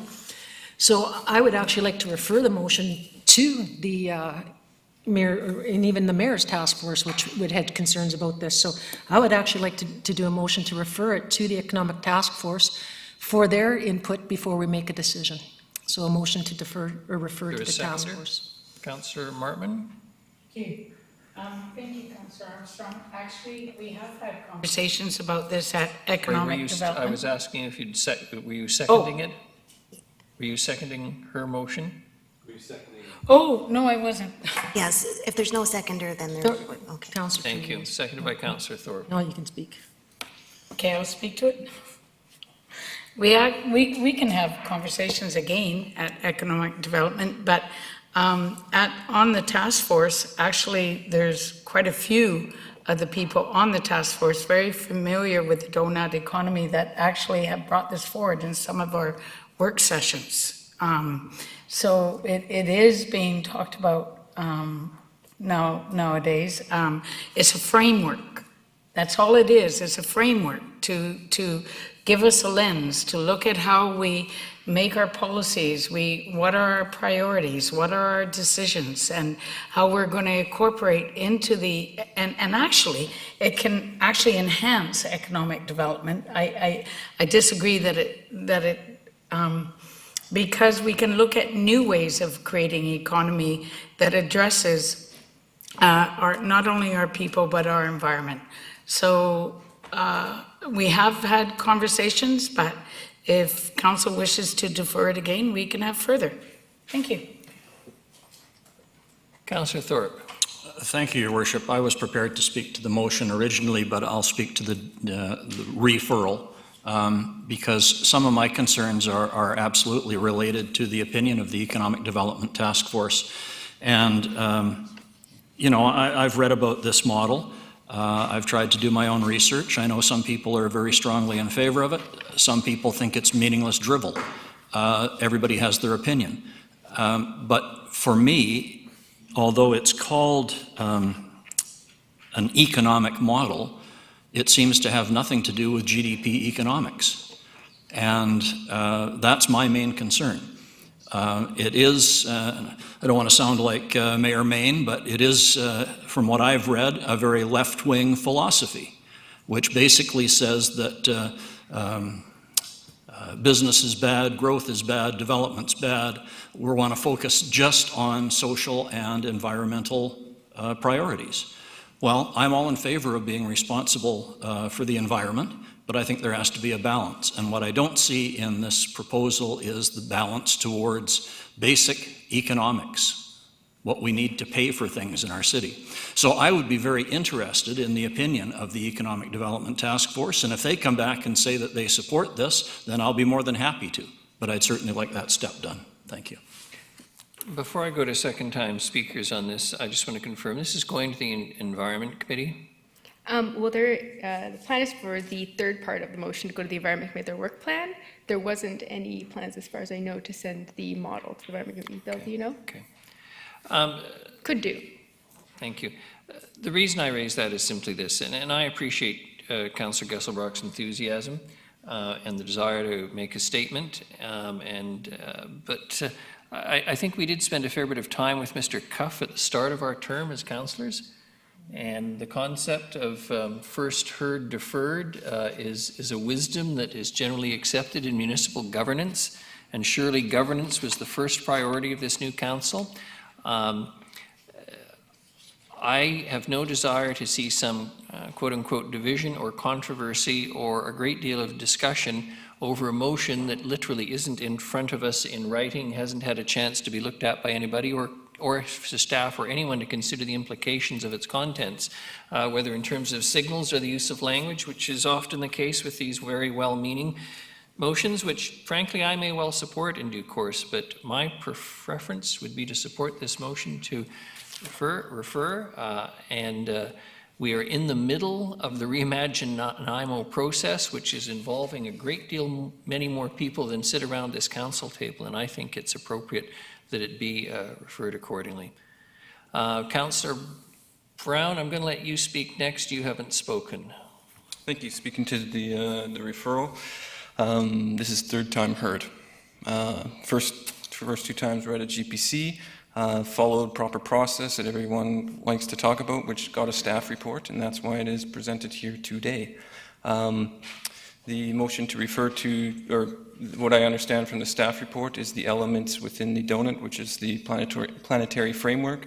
That is the aspect that would rightfully be sort of cut out and brought to the Environment Committee and Council and many others as how do we set the targets within city's jurisdiction for environmental measurement. So I will not be supporting the referral. In consultation with staff previously, prior to the Environment Committee, it was seen as this was the appropriate time to bring it forward in the Reimagine Nanaimo process for consideration. If I don't get another opportunity to speak in the event that it gets referred, thank you very much for this report. It was really well put together. So I believe this is the appropriate time. I believe good process has been followed and above and beyond to try to get to the point where we're at today. I think there's a failure to understand some core economic principles, but this is not really speaking to economics. This is speaking to a framework in which to orient decision making.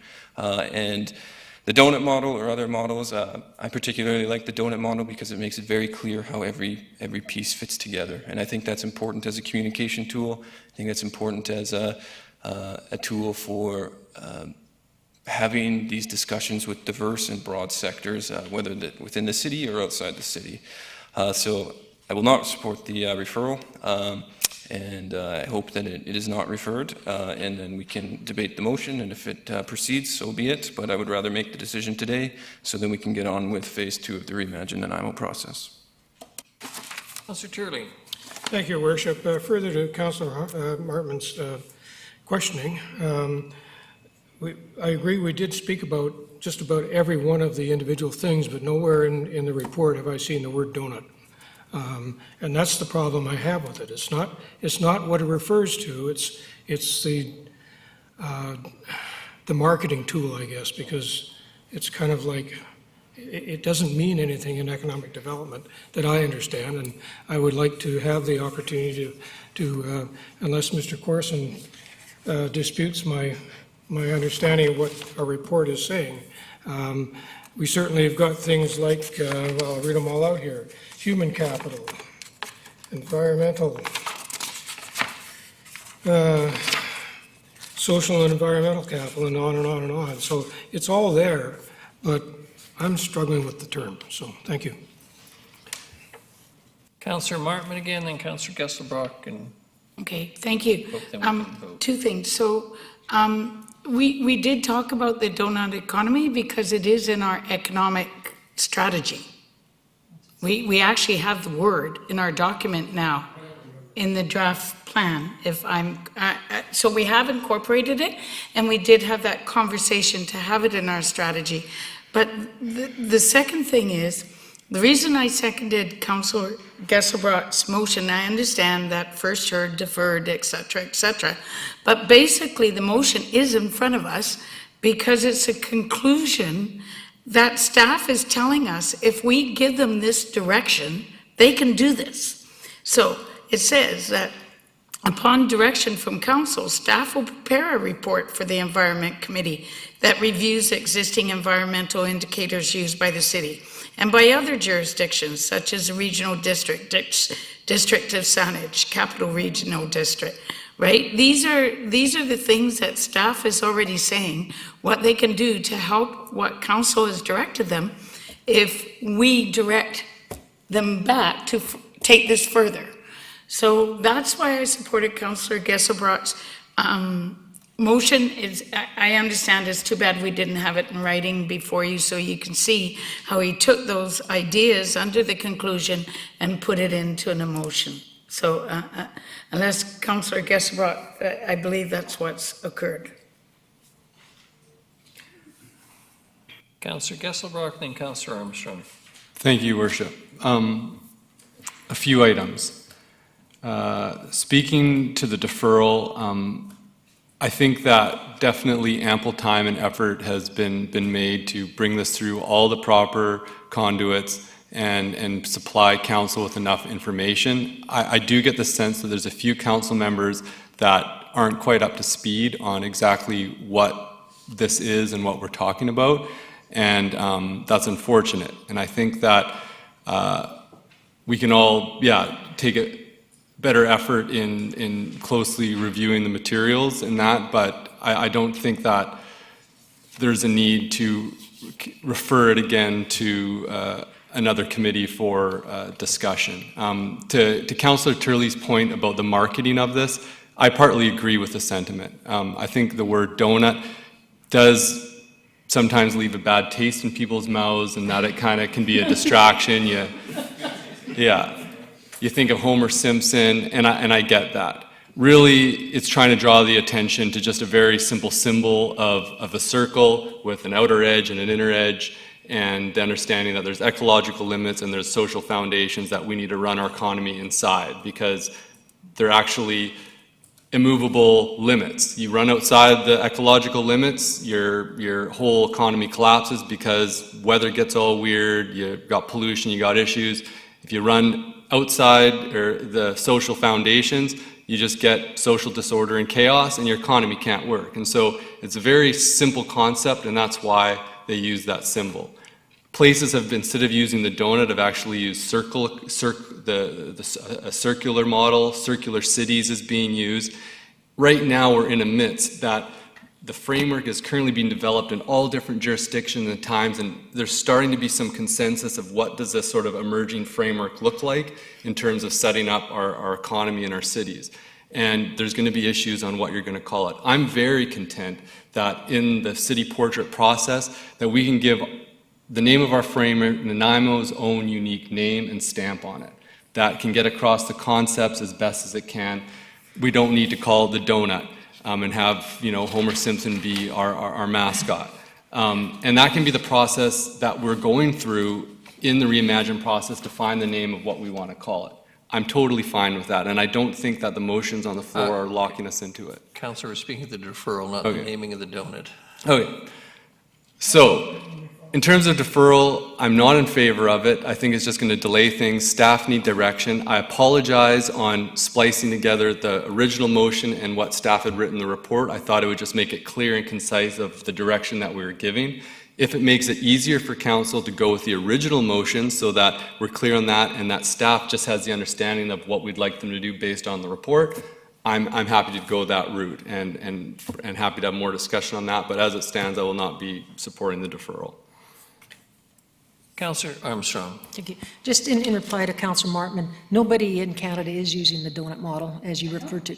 But you said Saanich was just a few minutes ago in the report. Yeah, they're actually using the ICLEI, and I guess that's just my concern, that it's a model that's almost exactly the same, that is going to provide us with so much support, and that we don't have now using this model. There is no support. Where do we get the support for it for our staff? Whereas this model's got all the support. It hits everything that you're asking for when it comes to the environment, et cetera. So, and I just, for me, like, I have no issue with it being called a donut, because I think that's exactly what it symbolizes. To me, it's not a big issue. I think the policies are there. But I'm just concerned that we're missing the opportunity to also look at another model. And the only reason I brought it forward was when I'm hearing from urban developers that are specialists in sustainability that this is a preferred model for them. That's why I brought it forward. That's my only concern about it. And they've looked at all of the models, and they're saying that this would be one that would be far more successful. So that's the only reason I bring it forward.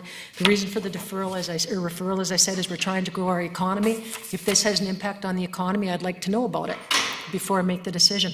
And as Councillor Martman said, it could actually have a positive impact, where it says, you know what, we may attract more people that are looking at sustainability to come to our community. So that was my only concern, because I have not seen anything from, and I did not read anything in the economic reports around it being referred to there, because we are talking about an economic model. We're not, and right now, the way everybody's talking, you're talking about it as an environmental model. This is an economic model, and it was by an economist. And so that's why I would like to defer it back to where I believe should have proper consultation and then come forward. And I don't see the urgency. We are still in the middle of Reimagine Nanaimo to the economic development, because this is an economic development process. Thank you. Thank you. Councillor Gesselbrock, I assume it's a very quick point. I can wait till Before after it's the time to deferral. speak. I would just like to speak to the mention of the models that Councillor Armstrong was, but maybe it's more appropriate for the motion. For the motion itself. The motion is to refer to the Economic Development Committee. It's been seconded. All those in favor? Councillors Turley, Thorpe, Krogh, and Armstrong. Those opposed? Councillors Martman, Gesselbrock, Hemmens, Brown, and Bonner. Motion is defeated. We're back in the main motion. Any further discussion on the main motion? Councillor Gesselbrock. Thank you, Worship. To Councillor Armstrong's suggestions about the sustainability model that is associated with the ICLEI. As I was saying before, there's a lot of discussions right now in planning and in different organizations of frameworks to use. And I think the model that you're talking to, it does address sort of the sustainability aspects and also the social aspects. The social aspects in the model you're talking about, I think, is a bit smaller of an aspect. How we arose at this model is that there's discussions in the Environment Committee on how to build a framework for environmental responsibility. In those discussions, the best framework that we came across was in the donut economic model that also had this social aspect as well to it.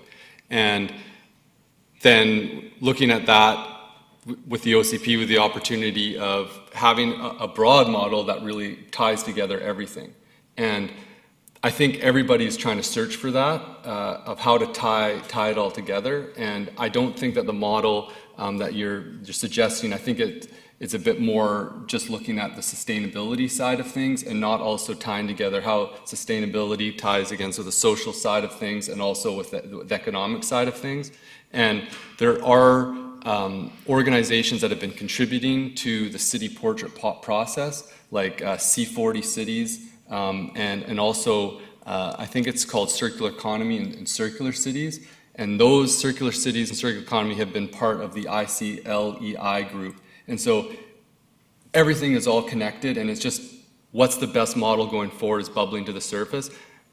From looking at this a lot, I think that this is the most comprehensive and with the greatest power for integrating organizing going forward for us. And I think that by doing this here, we will be leaders and other people will be looking at us as like, oh, this actually makes the best sense and is the broadest way going forward. And I think that some work on the marketing of the name, Donut, we could probably make some improvements on that, as Mr. Turley, Councillor Turley suggested. And I think that would make it even more powerful. So thank you. Councillor Armstrong and Councillor Turley. Yeah, I just have a question probably directed to our CAO. Is this going to require a staff member to oversee this to ensure that it's done? And if so, who has the expertise to do it? Mr. Rudeau. I through the chair to Councillor Armstrong, I'm not sure I can give you an informed opinion on that. It's my understanding that this will infuse itself into the way we do business. So it's part of the, so right now it's being set up to be a lens on the reimagined process. So that's already covered, I think, by our consultants and our, so I think it's a tool that would be used by many departments and people. I don't think there's, at this stage, that person necessarily would do that. If the sustainability manager process goes forward, then that would be another person that would add some horsepower on that side of it. So I don't believe that that was the intent, that this would be a dedicated thing that would require resourcing to implement. It's something that, well, to be honest, that's the only way we can do this right now, is that if it's a model, we will look at how it applies to what we do at an organizational level. So perhaps there's others that have spent more time looking at this, Mr. Lindsay or somebody that could comment on that, because he does have the environment, NECDEV, and those types of components under him. The only reason I bring it forward is looking at Portland and Philadelphia and the others. They all have a person designated that oversees it all as a project manager. So that leads me towards what we're looking at later for sustainability position, whereas I believe that all should be delayed for a year, where we look at all of this and then put it as a director of projects with the sustainability overlands. But that's my concern, is that who's going to do it, who's going to ensure that it's done, who has the knowledge. Thank you. Councillor Turley. Thank you, Worship. I'd just like to make an amendment to the motion that we replace the word donut with circular economy. Is there a seconder?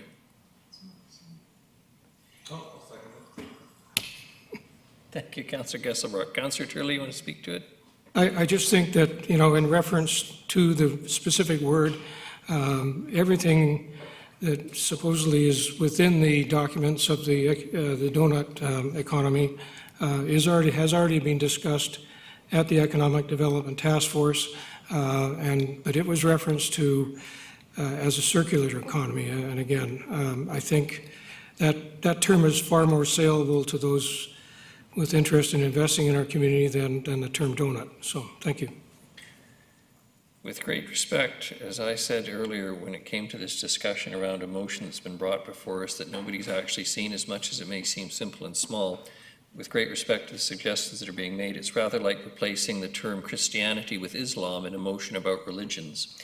The language has meaning and it has consequences and it has different meanings to different people. Councillor Thorpe.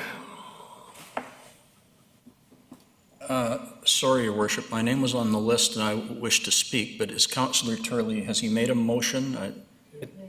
Okay, It's not seconded. I don't You'll wish to defer speak to to that. Thanks.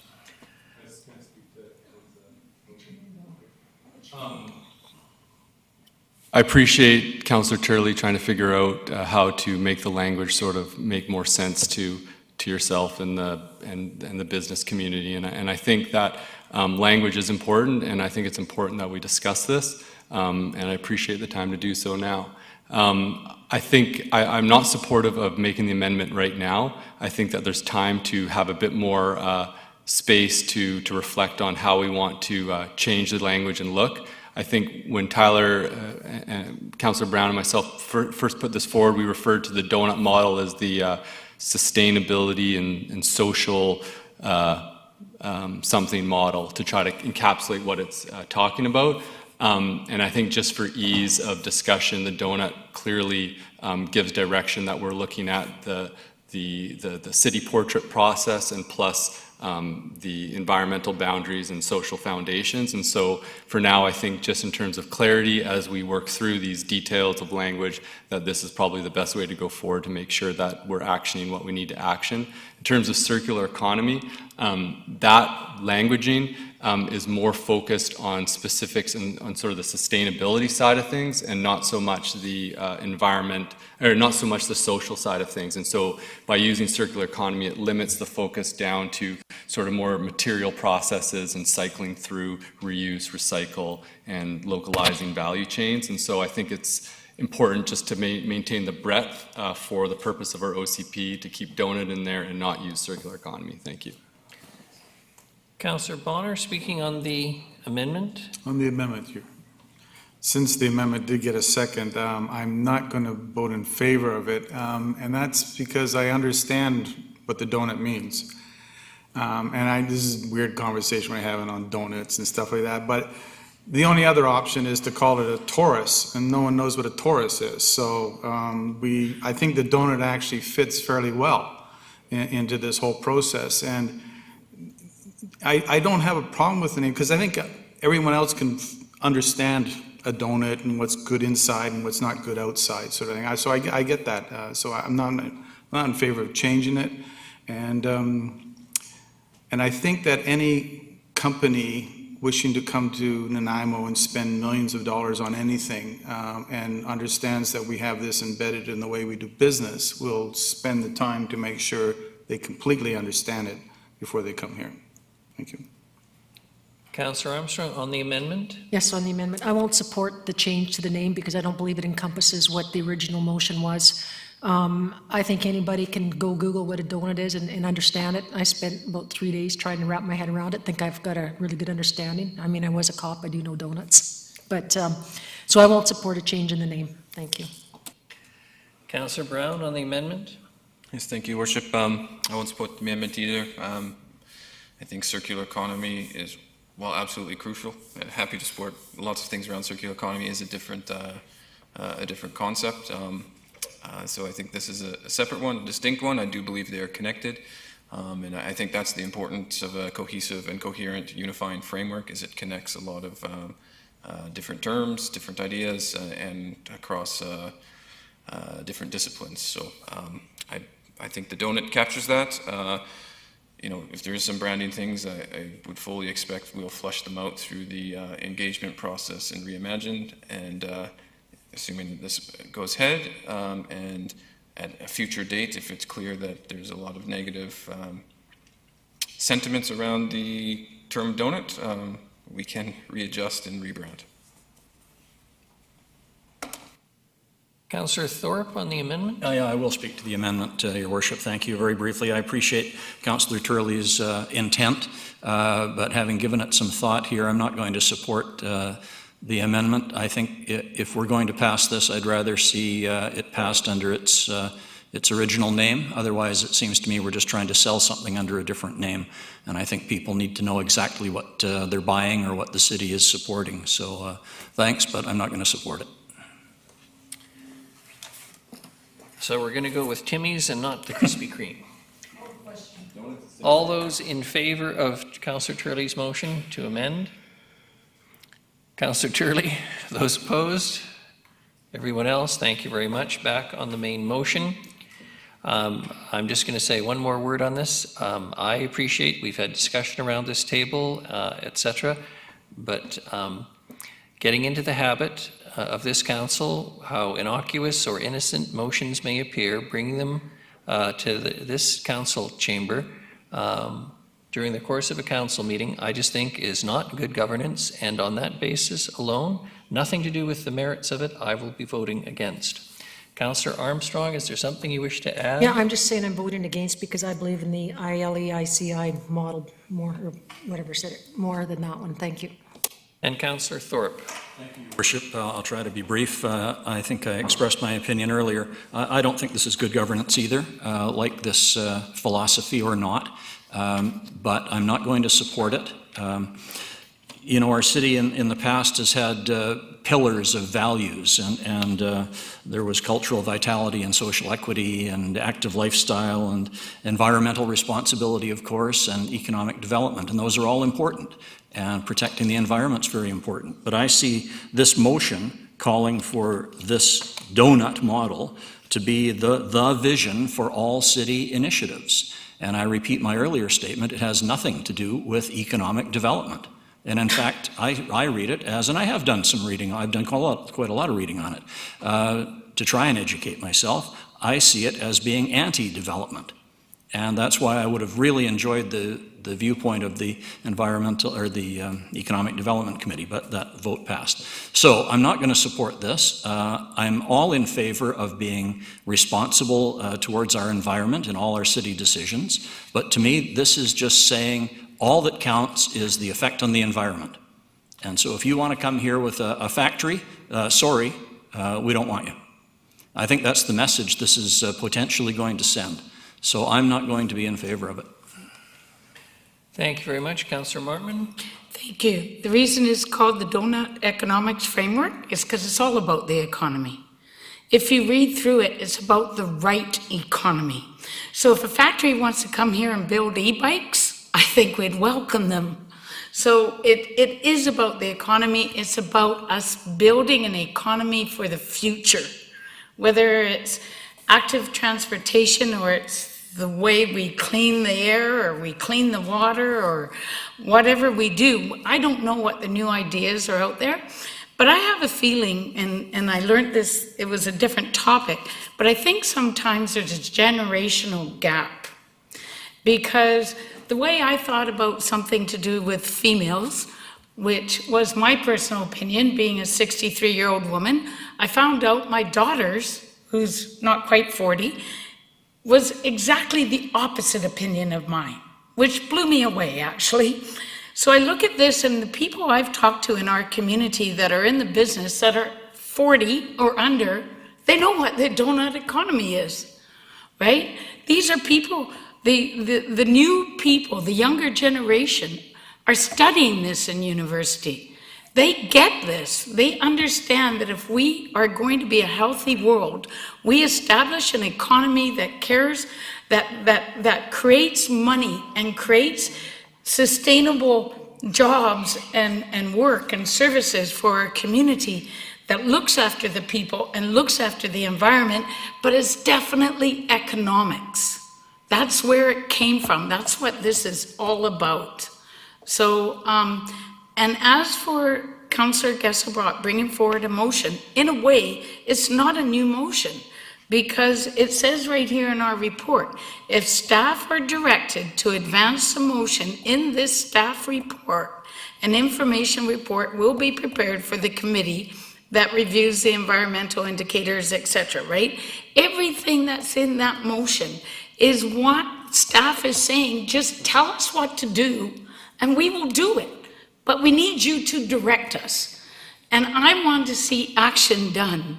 And we're not actioning things when we always defer them and we want more conversations. And that's great, but we only got 4 years, guys, and we're halfway through it.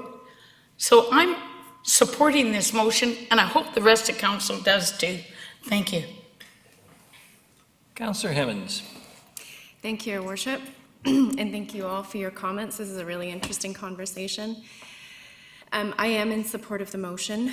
I agree that we have had a number of discussion points at Council and GPC on this, and there has been a lot of opportunity for discussion and question asking, etc. What really helped me decide was the 3 primary points on the front page of our staff report, and basically they're from the original motion. And the first is we're going to replace environmental responsibility key focus area with we're going to take responsibility core life-sustaining ecological functions. And Councillor Thorpe, I remember you saying kind of what does that mean? And I think this does have a very, it's funny, there's some colloquial language, but also there's academic language, and I think we could improve upon that. But basically this is saying we need to name what the problem is. And the problem is that we don't have enough, we have finite resources to take care of all the people on Earth. The second piece is basically, here's a model that we could use to kind of pull apart this huge, complex question we're wrestling with, and it's been used by other cities to success. And we have staff saying that this actually fits within an ongoing project we have right now. They can see it fitting, they can make it fit, it's quite easy. And then they're asking that the Environment Committee work plan be refocused, and basically that for me is saying, the people that we have assigned, both the council leaders and the volunteers who have come forward in our community to say, I want to work on environmental issues, we're going to give them exactly what they're asking for and giving them some very real targets to pull out for us. So for me, this is actually, this is a really interesting framing of how to do economic development modeling. I think it pulls in those pieces that, you know, we've been talking for the last year. Economic development isn't about simply attracting businesses. It's about creating a community that's livable. And I think this model does that well. And staff have told us that they can integrate it. I do have one question for staff, actually, and that's based on a comment by Councillor Brown. My understanding is that the community engagement for Reimagine has ended. And so we will not go out and re-engage on this, but we will use what we were able to gather in the engagement process to fill in the city portrait. Is that accurate? Mr. Lindsay. Thank you, Your Worship. I think there's 2 parts to that. Yes, the first phase of engagement is now concluded, and we're about to give you an update on that in a few minutes. But there's going to be further opportunities for people to engage on the subsequent phases. So it's not the end of engagement, we're just going to move more into the models, and if council approves this, then those models will be influenced by this framework. Councillor Gesselbrock, then Councillor Brown, and finally Councillor Thorpe. Great, thank you, Worship.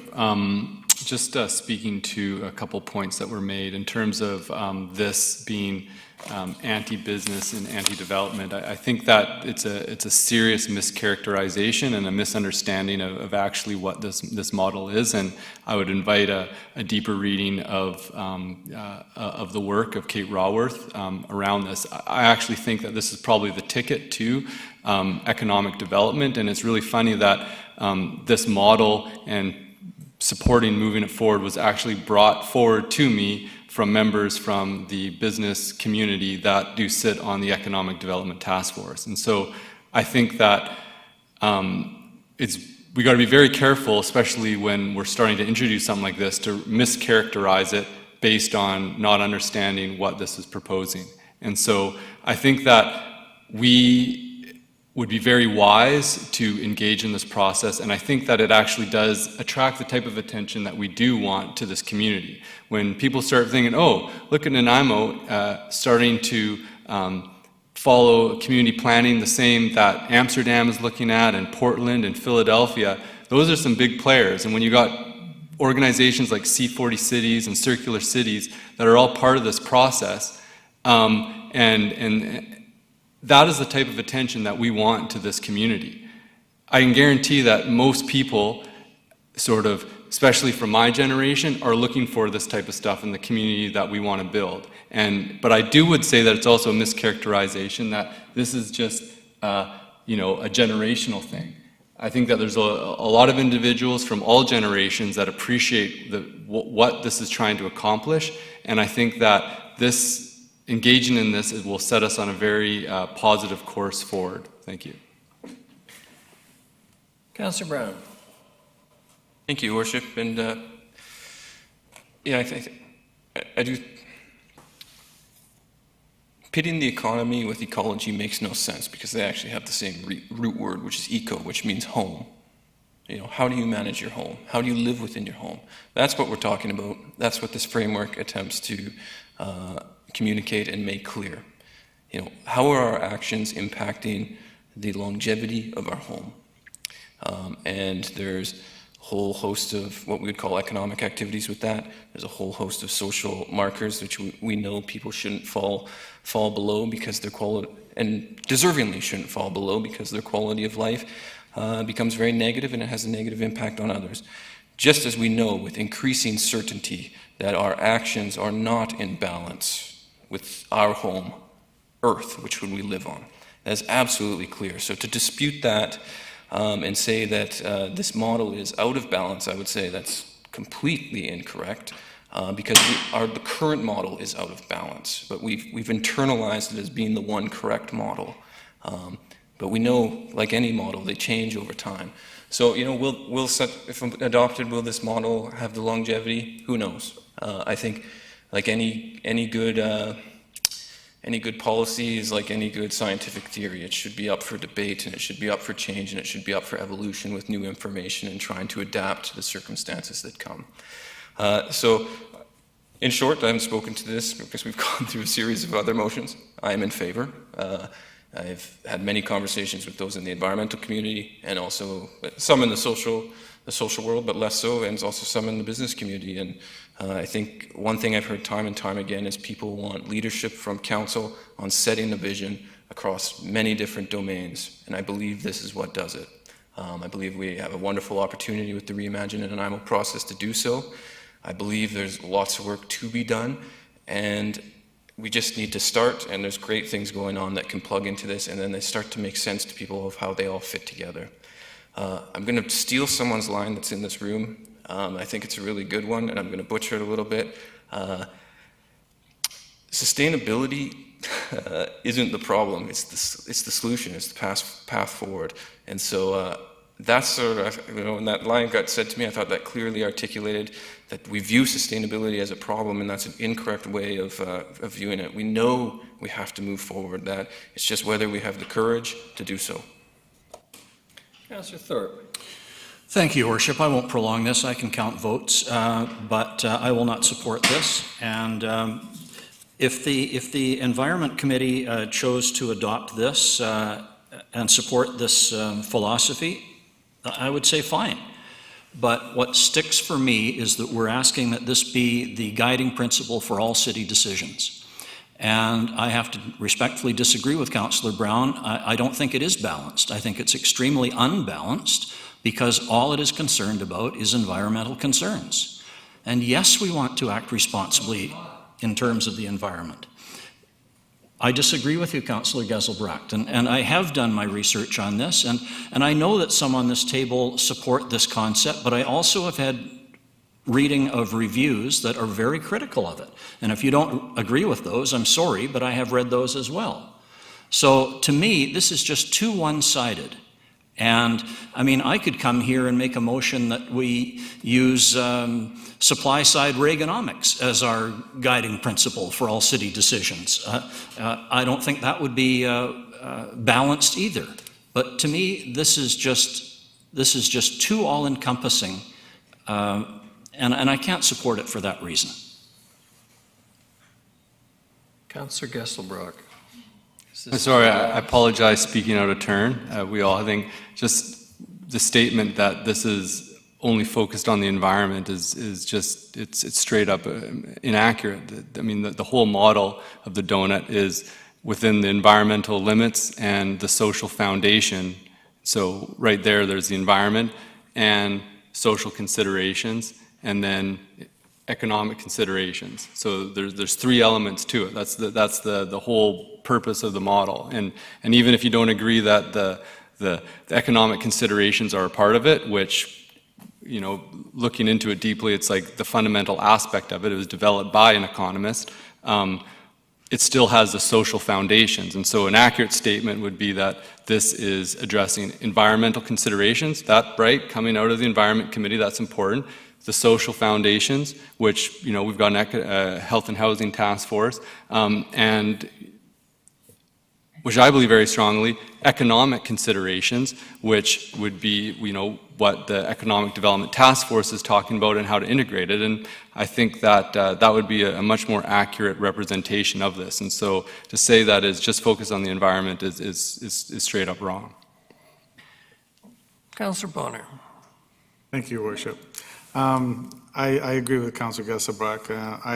I believe that this is all-encompassing, and in a good way, right? I don't have a problem with organizations who are coming to this city or businesses that are coming to here saying, okay, they're operating on a donut economy, and I understand what that means, and that's something I can quite easily live within. Industry and buildings are not bad. It's how they're run that's causing the problems. We could easily have more industry in our town. If they're going to come here and burn coal to heat their water, I don't get a problem with that. But if they're going to be coming here and working within something where the basic principle here is do no harm.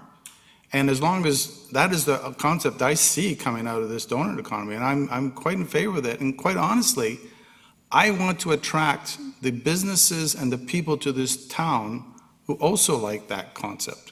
I think those are the people that would really make a difference, and I think we will make a big statement by adopting this. Thank you.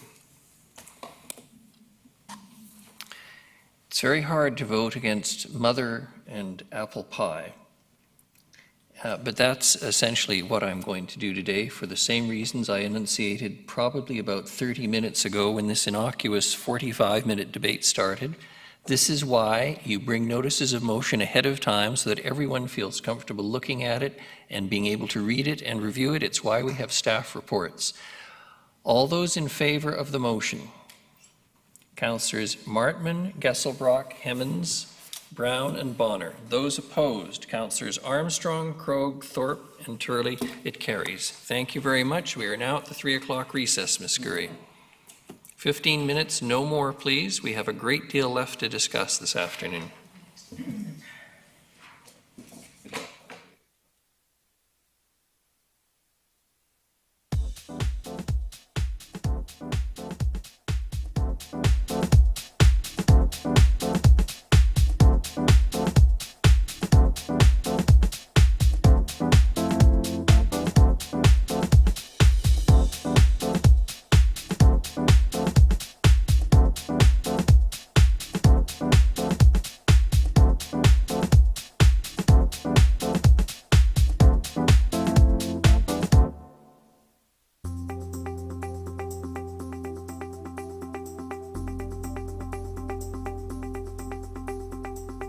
Hi, Leonard Krogh here. I'm here with Karen Lindsay today. She's going to show me how to sign up for our app. Voyant Alert, the City of Nanaimo's emergency notification system.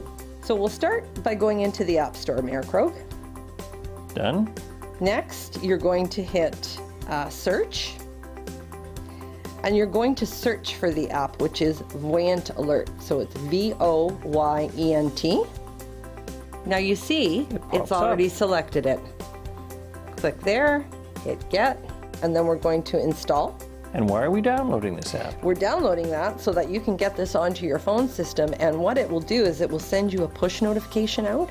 So if the City of Nanaimo issues an emergency alert, it will actually push the notification out onto your phone.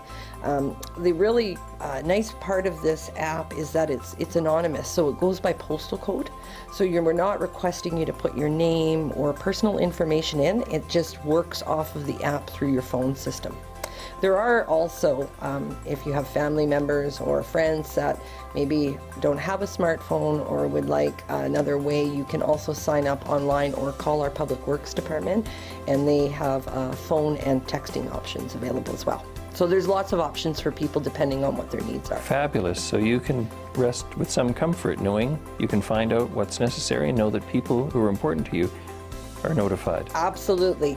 So now you have Voyant Alert on your phone. And now just select open. So the next thing you're going to do is you're going to tap in the postal code that it's prompting you. All right. So you just click on there and start entering. And then find on a map. So here you'll see the welcome page for the City of Nanaimo, and you want to subscribe to notifications, yes? Yes. Click that you agree to the terms, so click both to the yes for consent, and then hit next. And it's going to ask to either allow or not allow notifications, and you want to always allow. Always allow. Always allow. And the reason that is, if you don't allow, it won't push the notification out to you. So always allow. Always allow. And now you see here, you've got a message to accept that you've signed out. That's the two-factor authentication, and you're going to tap yes. And now you're in the system. Also, when you have a moment, we recommend that you pick your locations and sign up based on those locations, and then you'll get alerts from the City of Nanaimo. Karen, thank you. Everyone, sign up.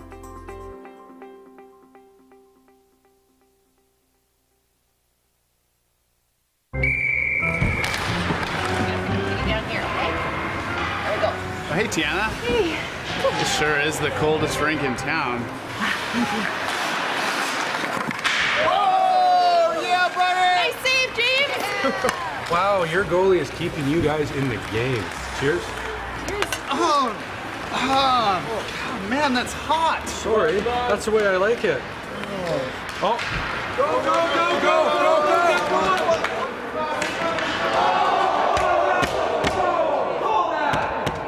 go! Penalty shot!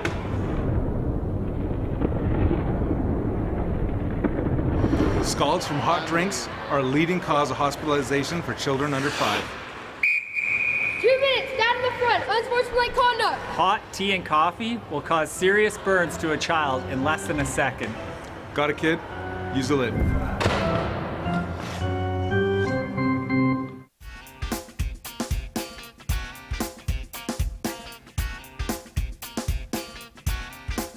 Welcome to the city's South Fork Water Treatment Plant.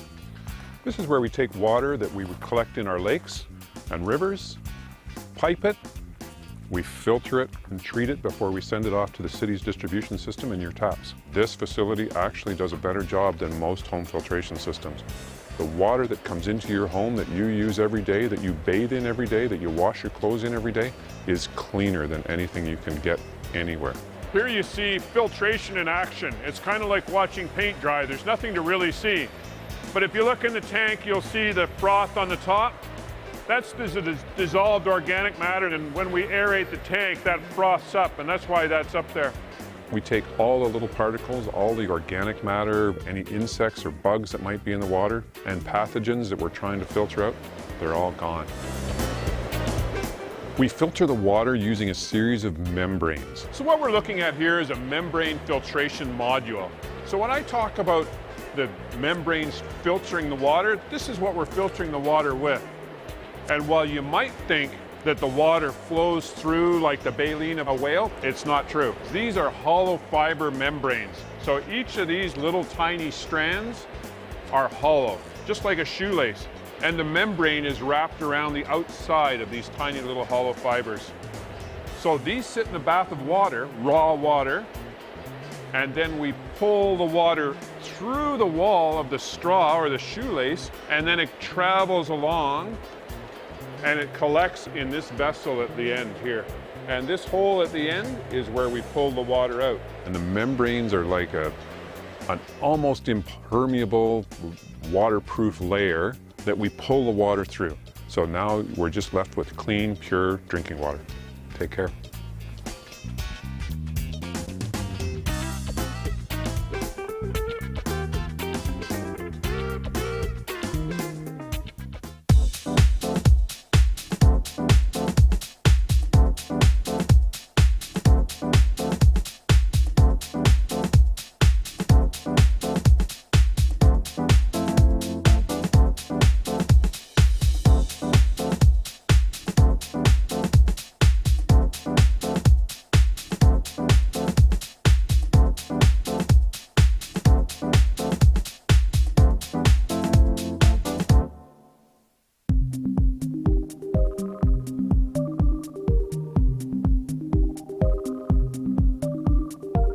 This is the 2018 redux of the lighting at Nanaimo's historic bastion. I've had the pleasure of being part of the relighting project on this amazing building in downtown Nanaimo.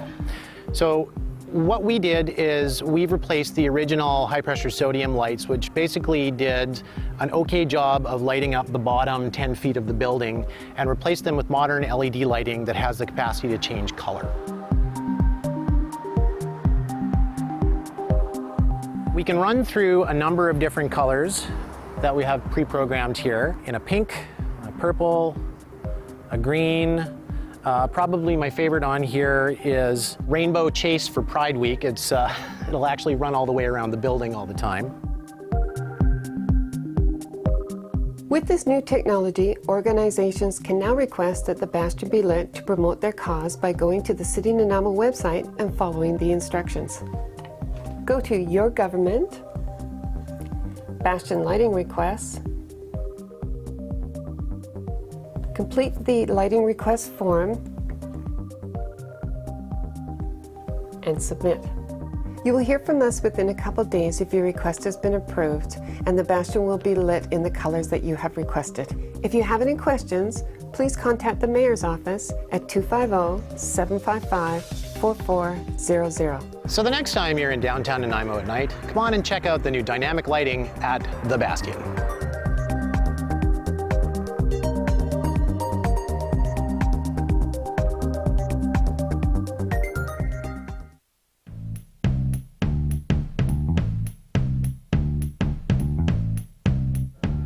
What we have here is the Real Ice technology that was installed at the Nanaimo Ice Center. It allows us to use cold water from traditionally hot water that we used to use for making ice. Basically, the water will come in through the bottom, go in through a vortex idea, making the air bubbles microscopic in size, which makes a better, more dense sheet of ice. Differences that you'll see with the Real Ice is there's less snow developed, so that's easier for cleaning, and also it's a denser, harder, clear ice. So the ice skaters will certainly enjoy that. And the city plans to implement Real Ice at our other two arenas as well.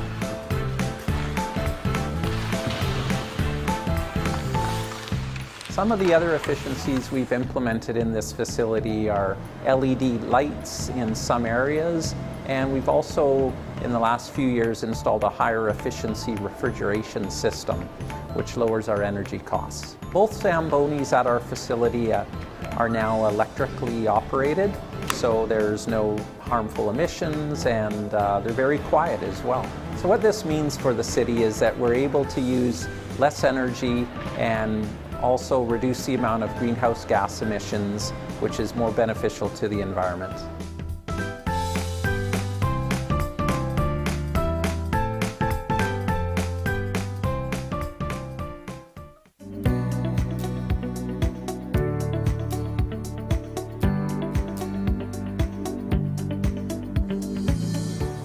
This is a plug catch basin. We have 10,000 plus of these in the city of Nanaimo with over 600 kilometers of road. Maintenance staff can't be everywhere at once. So we don't ask a lot for the city of Nanaimo residents, but if they know that they have one of these catch basins, clear it off with a shovel or a rake. Do not use your hands. If this gets plugged, you could ultimately flood a neighbor around the corner, flood a road, which is prone to hydroplaning. And if you're lucky enough that you have a green bin, by all means, throw the compost into the green bin. And if you don't, throw it into a composting pile. It's just going to make a lot of the roads much more clear once we have the debris lifted off. During a snow event, the catch basin can be plugged with snow. The resident knows.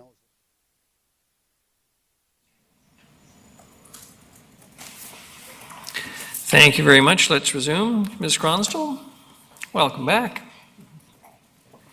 Look forward to your presentation. Thank you. All queued up. Here we are again. This will be very brief. We're just doing regular municipal pulsing, as you know, is on vacation, so I'm giving you your Phase 1 engagement status update. Phase 1, as you know, closed on November 30th, so we can get a sense of the final numbers here in terms of what we've accomplished together. Just a few key notes of some of the key engagement things. Ms. Hemmings and I had the opportunity to present together in a classroom, and I did 5 or 6 others with various staff members, so it's been really great, and some members of the public have also suggested to us that we reach out into classrooms, so it's been a wonderful opportunity to talk to some of the young folks about their priorities. VIU did an engagement blitz the week after their break, which was really effective in getting some of the university students to fill out surveys and submit ideas. The analysis is now underway, and we're wrapping up some stakeholder meetings. There are a few being held in December just with folks who weren't available in November, but in large part, they are underway at Lanark doing the analysis of the stakeholder inputs, including all the survey results, and that will be coming back to you in January or February 2021. Another piece that we're working on is some user-friendly infographic reports of the land inventory and the demographics projections, so it'll be a lot easier reading. Here are some of the numbers. I think you're used to seeing these. A little 2666 number who participated in surveys, although I will note that we can't be sure if, after we dropped the registration requirement, if people went back and filled out multiple surveys at different times, then they registered as a new person. So I'm estimating it somewhere between 2,000 and 2,600 people. Not too many people did all of the surveys, but it's still pretty good. You know, in 2008, with the original Imagine Nanaimo, 86 people did the online survey. So we're really knocking it out of the park. Similarly, some great engagement with social media. You know, most of the people who visited the Get Involved site came via Facebook, and some came via Instagram as well. So the social media has been really helpful, and I really need to shout out to Tracy and Chelsea on the communications team for helping us with that. So Creative Community Contest, great. We didn't get a huge number of entries, but we got some really great ones, and I am excited to show. Do you have the video ready to show? One more Creative Community Contest entry to show you. Okay, let's hit it.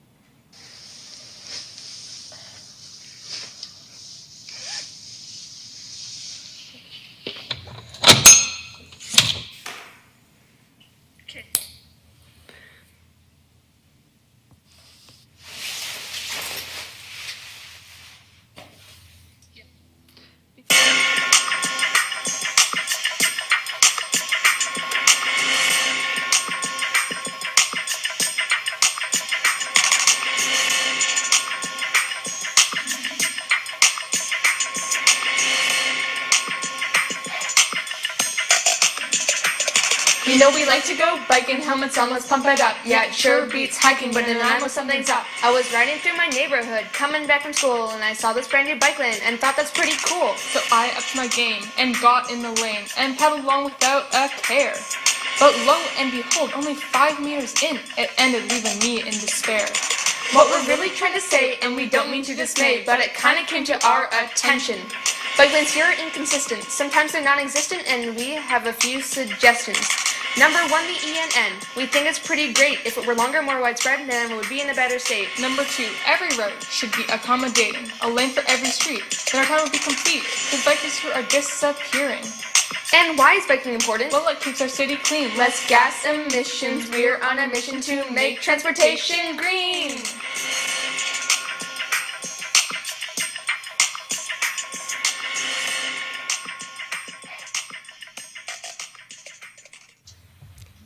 So, thanks, yeah.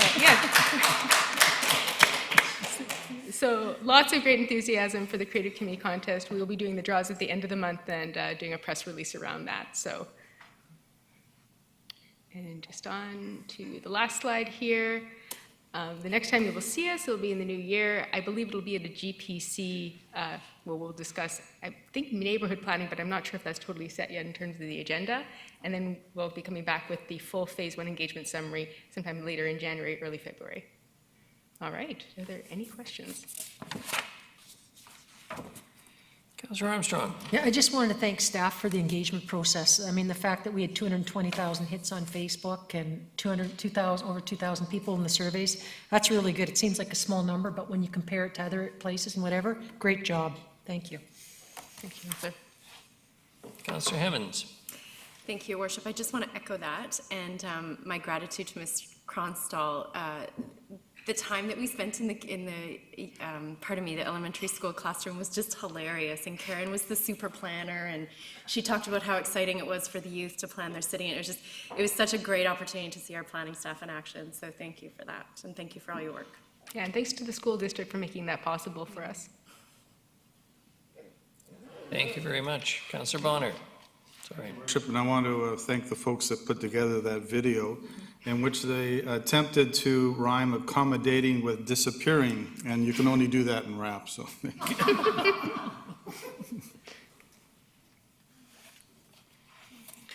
Very good. The next item is economic health. And Mr. Lindsay, you're going to introduce it. Mr. Corson's carrying the can. That's correct, Your Worship. I'm going to turn it over immediately to Mr. Corson. As Council knows, has been carrying this file and working closely with the task force. So over to him. Mr. Corson, please. Great, thanks, Your Worship. Am I on? No. Hit again. How's that? There we go. Thank you. So thanks so much for having me today to speak about the draft strategy. Councillor Turley and Councillor Marmon are obviously the chairs of the committee, and I hope of the task force. And I hope that they can provide input as we go along and provide some flavor for the rest of council if needed. This strategy is quite different than other economic development strategies. Certainly the last one that was done was in 2011. And I think traditionally you'll see an economic development strategy really focused around business startups, business expansion, retention, and kind of investment attraction. And I think we've taken a very different approach on this, and I don't necessarily want to go back to our conversation we're having before the coffee break, but we were quite heavily influenced by the donut economy and by council's desire for the economic impacts to be spread larger throughout the community. And as we go in this presentation, you'll see our guiding principles and areas of focus are much more broad than you would normally see in an economic development strategy. And there's nothing wrong with doing that. Quite often the strategy is really focused on maybe one department or a team. What we've done here is really said economic development is about the whole organization and about the community and how do we actually maximize those benefits. And it's really about partnerships. I think quite often it's been about what's the city doing, and with the task force and the leadership from Councillor Turley Marmon, it's really been about how do we work with our partners to leverage investment and how do we kind of get more for our dollars, just like we've been doing with health and housing. I think another key theme here, just in the evolution of society today, there's much more about reconciliation and working with the First Nations and how do we bring them into the fold as well. So it's just kind of some of the precursor, and then I will need the remote control, sorry.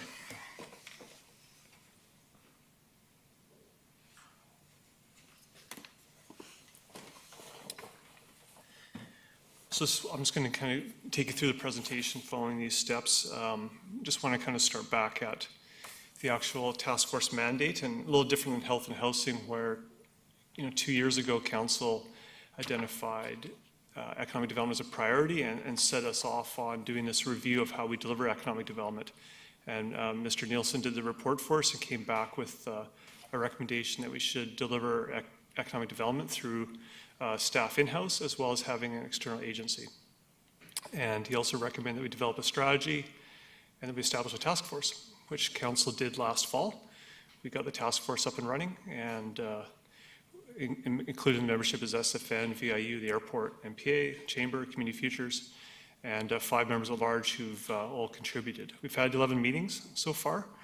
Hopefully maybe one more after this. We'll see how things go. And there's been lots of really good discussion and people very interested in developing a strategy that really works for everyone in the community. And then the other, there's only two mandates for the task force. One was to do the strategy, and the other was to create an external agency. And so today is really just about the strategy. We'll come back to a subsequent meeting to talk to you about the agency itself. So the strategy, sorry, I lost my notes here. Yeah, so we hired the consultant just in January, and then they got started in March, of course, when the pandemic hit. And these were kind of the overall framework we asked them to do. We wanted to make sure things were coordinated with all the other work going on. So Reimagine Nanaimo is important from a survey work, and you'll probably remember there was an ACDEV survey in there. We reached out with a survey to the business community. At the same time we were working on the strategy, we had the Mayor's Task Force ongoing, and we wanted to make sure that our strategy aligns with that. And obviously it became very clear that the Health and Housing Action Plan also needed to be tied back into the strategy. So we've really tried to be all-encompassing and making sure that everything cross-references each other in this. So in terms of the strategy, the process, very similar to what you would normally do in any planning process, lots of background research. The consultant prepared something called a current situation report, which has all the background economic data on Nanaimo to help identify some of the key trends and areas we might want to go.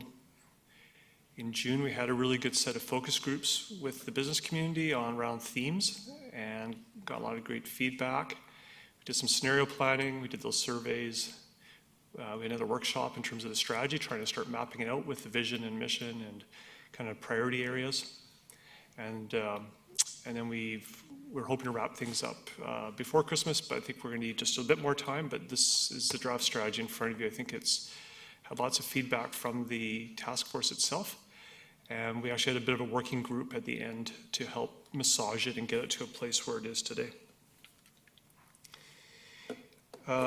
So one of the obviously throughout an economic development strategy, you always do a SWOT analysis, a strengths, weakness, opportunity, and threat analysis.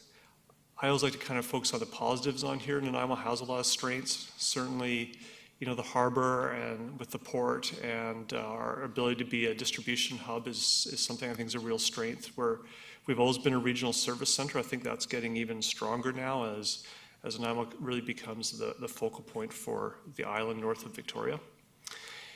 And I just think there's so much opportunity for us to work with our First Nations partners. The pandemic, I think, has created this really interesting opportunity for remote workers, and now people know they can live and work anywhere, and the technology is tested. So, you know, for us to really maximize the opportunity to bring people to work and live in Nanaimo remotely.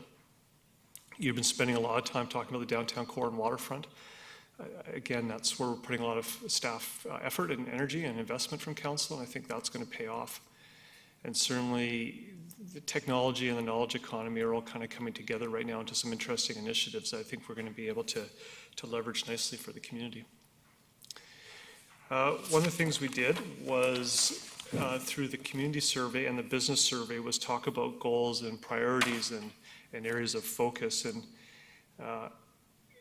quite often we saw differing perspectives from the groups. But in terms of priorities, I found interest in infrastructure was a priority for both the business community and the wider community from an economic development perspective. And the business climate was quite important in both of those as well. Interesting in terms of sectors, that tourism came out as top, which I wouldn't have thought of that beforehand. And just the important role again of technology, health and construction, as we talk about quite often in our work. So guiding principles, I think this is what kind of sets this strategy apart from a lot of other economic development strategies. And, so one of our key guiding principles is the whole idea of delivering things in partnership and working in a collaborative environment. Focusing on local, so making sure that growth is within the community first. One of the key messages I remember from one one of our focus groups was, until we have to get things kind of organized locally before we start attracting people. So once we know we have our act together, then we'll start going out. And I think that was an important message. I think the authenticity is a really interesting one. Like, what is Nanaimo? Who are we? You just kind of had that discussion in our previous item on the agenda. Long-term means long-term outcomes, so making sure that when we do make investments, they have long-term impacts on the community. The whole idea of making sure the strategy addresses equity and reconciliation is very important. And then the whole idea of the circular economy was important for the task force to be mentioned as a principle. So the whole strategy, kind of like Dr. Turner's, is set around 6 theme areas or 6 goals, which are our economic capital, which is really about the infrastructure and creating a revitalized downtown and the waterfront. Business development is about understanding our economy through research and data analysis, and then working to deal with business climate issues where we can. Mr. Corson, Councillor Hemmons has a question. Thank you. Could you go back a couple slides, please? There's one. Oh, now I've lost it. It was about the population challenges. There we go. Population dynamics is offered as a threat. Is that in relation to our low graduation rates and our childhood poverty, et cetera, et cetera? Okay, thank you. Just wanted to clarify. So what I'm going to do is I'm going to take you through. There we go. So what I'll do is I'll take you through each of the strategies that comes out of these goal areas very quickly, and then we'll move on. So under economic capital, these are the strategies, and then there's specific actions that you'll see through each of these. One of the key things was to have a community infrastructure plan, so not just one for the city of Nanaimo, but one that actually represents infrastructure requirements and priorities for VIU, the port, the airport, Sanema, so that we're all on the same page. And I think this is covered in the Mayor's Task Force as well. Employment lands was a really important one. We've noticed in the work that was done as part of Reimagine Nanaimo in the land inventory and capacity analysis that we are short on employment lands, so there's some tasks around there. The waterfront and downtown are very important. We're obviously putting a lot of work in there, but again, want to keep going on that. There's, I think, a real opportunity for the port, airport, Sanema, the city, and some of our key partners like C-SPAN and Harmac and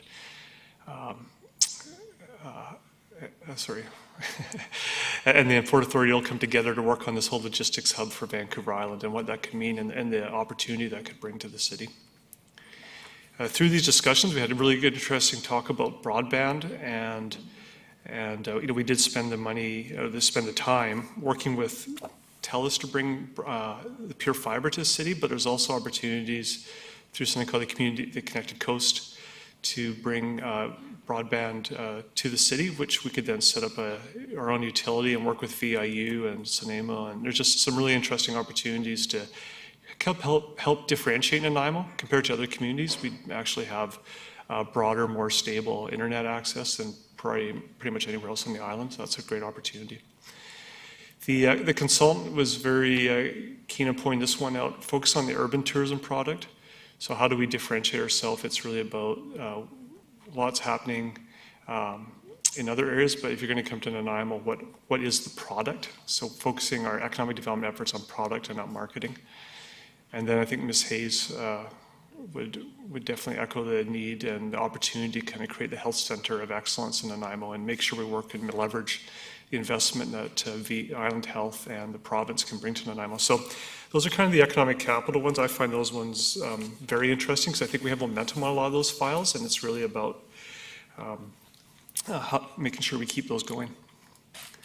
In terms of human capital, this again probably goes back to some of the discussion we had about the donut and making sure we have an inclusive workforce and we're attracting people to the community.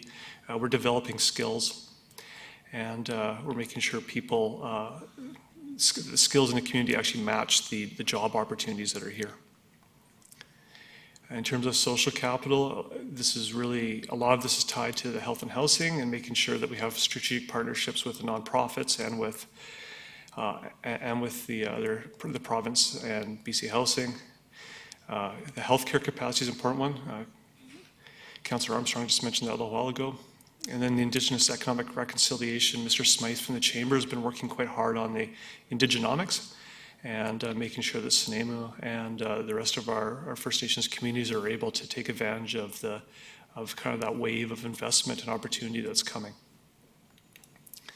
In terms of business development, one of the things the city's always done well, and Ms. Manhouse is excellent at research and data and kind of creating a story for Nanaimo around who we are. There's more opportunity to collect even more data and be able to help kind of build the case for Nanaimo. The Port Authority really sees the opportunity for us to actually not just, there's always kind of been the export and trade, but there's also an import role that the city can play with logistics.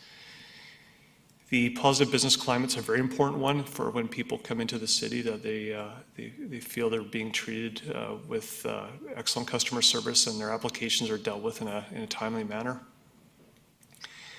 One of the fundamental roles of economic development has always been about business retention, and that's something that the NEDC, when it's set up, they did a little bit of work on that, and then they were kind of drawn in different areas. So that's something we really want to focus on, is working with our existing communities to make sure, our existing businesses, to make sure they stay in Nanaimo, and working with them to see how they can expand. And we see that as a very important role for both the city function within ECDEV and for the agency. And Council is aware that you updated the home-based business regulations recently, and the question is how do we leverage that and make more advantage there.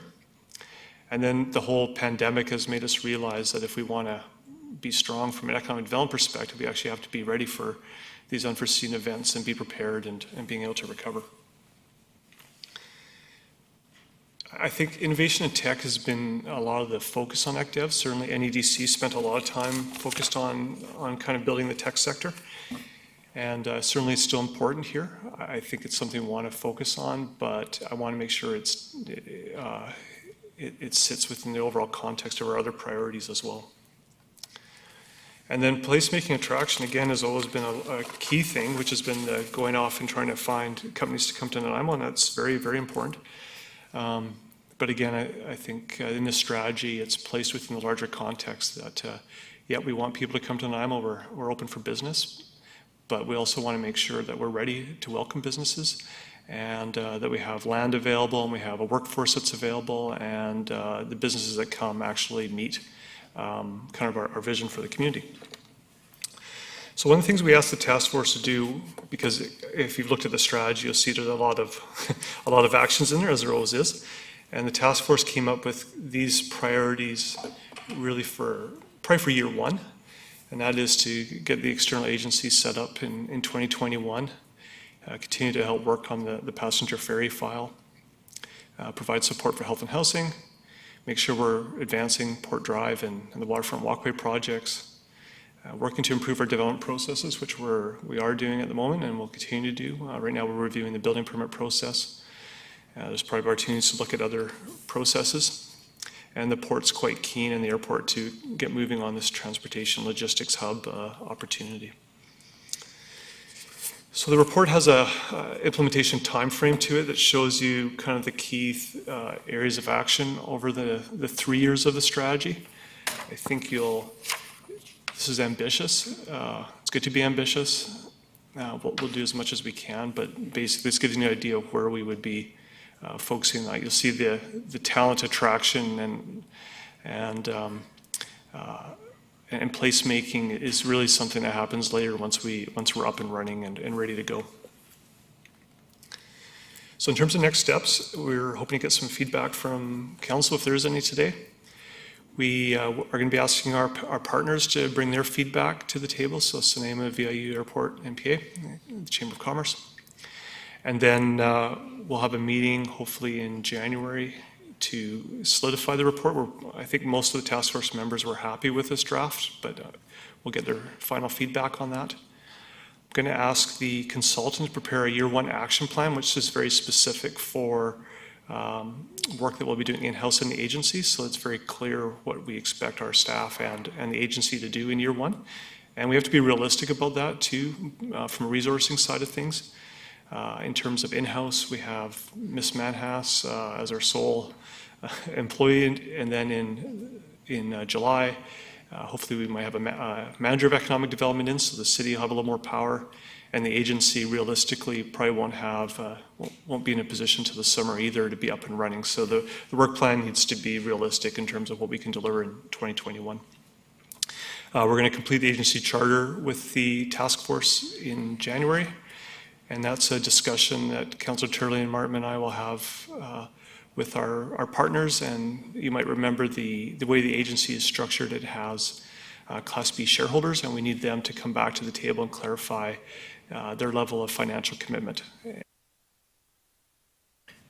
Councillor Turley has a question. Sorry, let Mr. Corson finish first, thanks. Just in terms of budget, because Council probably wants to know how much money you've allocated for ECDEV next year. So this is the budget for in-house, is $250,000. It's essentially the two positions and a little bit of money for studies on the side. In terms of the agency, you've allocated $300,000 for next year, and we have money left over from this year, a carry forward. As a staff member, I think the funding is sufficient for next year for sure. And then in 2022, we'll be able to build business cases both internally and externally if additional funding is required. And then in terms of recommendation, it's very similar to the health and housing one. Really, we'd like to extend the task force to the end of February just to finish up the work and then get back in front of you with the final strategy and the agency charter for your approval. Thank you, Your Worship. Thank you very much. Now, Councillor Turley. Thank you, Your Worship. First of all, through you to Mr. Corson, without Mr. Corson there guiding us and the consultants, it would have been quite a challenging job, I think. So for that, thank you very much for all your expertise and input. I think it's also important to realize that some councillors thought that perhaps the exercise we were going to be doing was just marketing Nanaimo. And I hope that you can see from the report that it's significantly more than that portion. While that may be part of it, we need to develop, first of all, something to market.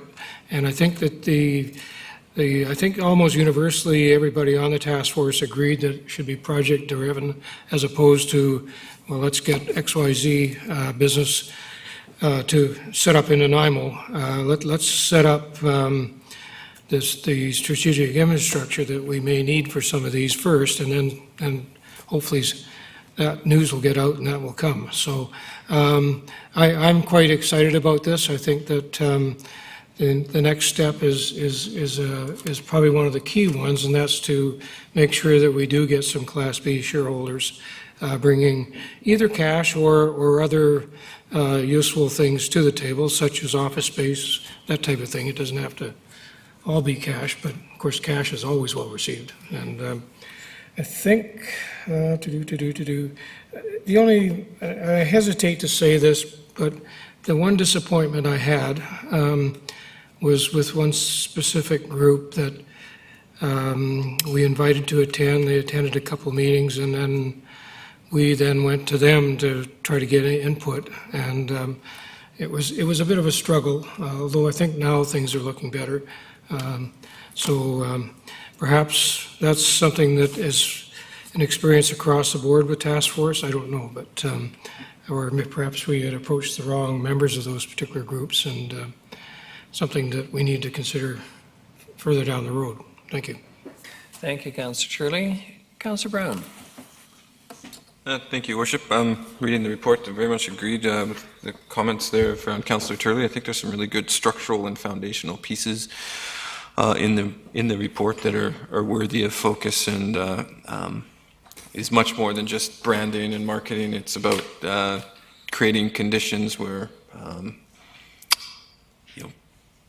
people and businesses can come in and try to grow rather than just be attracted here and find out there's some key things missing for what they wanted to do. So I think that's absolutely crucial. thanks to staff, I think, that work on it, and also thanks to all those that volunteered, and I hope will be continuing to volunteer, and the good work of Councillor Turley and Martman. I would like to move those two motions, so they're stuck doing it for a few more months. Seconded, Councillor Bonner. Do you wish to speak further? I'm talking to Councillor Brown. I'm good. Councillor Gesselbrock. Thank you, Your Worship. I just had a quick question to staff. Sort of my understanding, first off, great work and to Councillor Turley and Martman and everybody who was involved in putting this together. And my question is, my understanding is that it really is, other than maybe tourism, it's the strategy for the next year and a bit is really sector agnostic. It's kind of setting up the conditions to really support productive relationships, and we're not really trying to develop any one sector. There's some mention of the tech sector a little bit, but.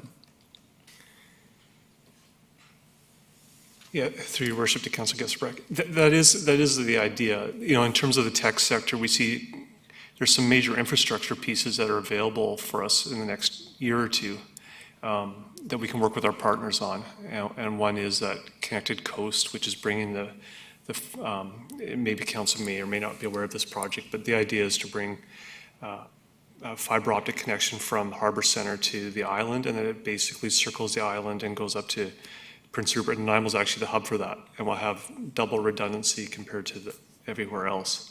So that's very exciting, and it gives us the opportunity to, if council wished, and we probably want to explore that, would be the opportunity to set up your own fiber optic network, in the downtown core, or following some of our conversations from Ms. Hayes, connections to direct connections to the hospital or to VIU. And we've also had discussions with VIU about a Wi-Fi network, a very high-powered Wi-Fi network that would actually stretch from the university down 4th to downtown and to Reserve Number 1. So those are really exciting things to bring the infrastructure here. I think if the infrastructure is here, then office space in the downtown, which is a low demand, might actually might raise the whole sea, right? People might be, why do we want to be downtown on island? Because they've got infrastructure nowhere else on the island has, and so those are the type of things we like to focus on, and then also working at the same time on the talent attraction and making sure we have people in the community who have the skills to work here and can assist businesses as they set up. Mm-hmm. And just another follow-up comment. I definitely appreciate seeing circular economy sort of in the guiding principles, and I think it'll be interesting to sort of see how those principles start influencing the action items and strategies going forward. And I'm just curious, in terms of developing a particular talent pool, or when we go forward and start trying to attract certain businesses here, or set up the infrastructure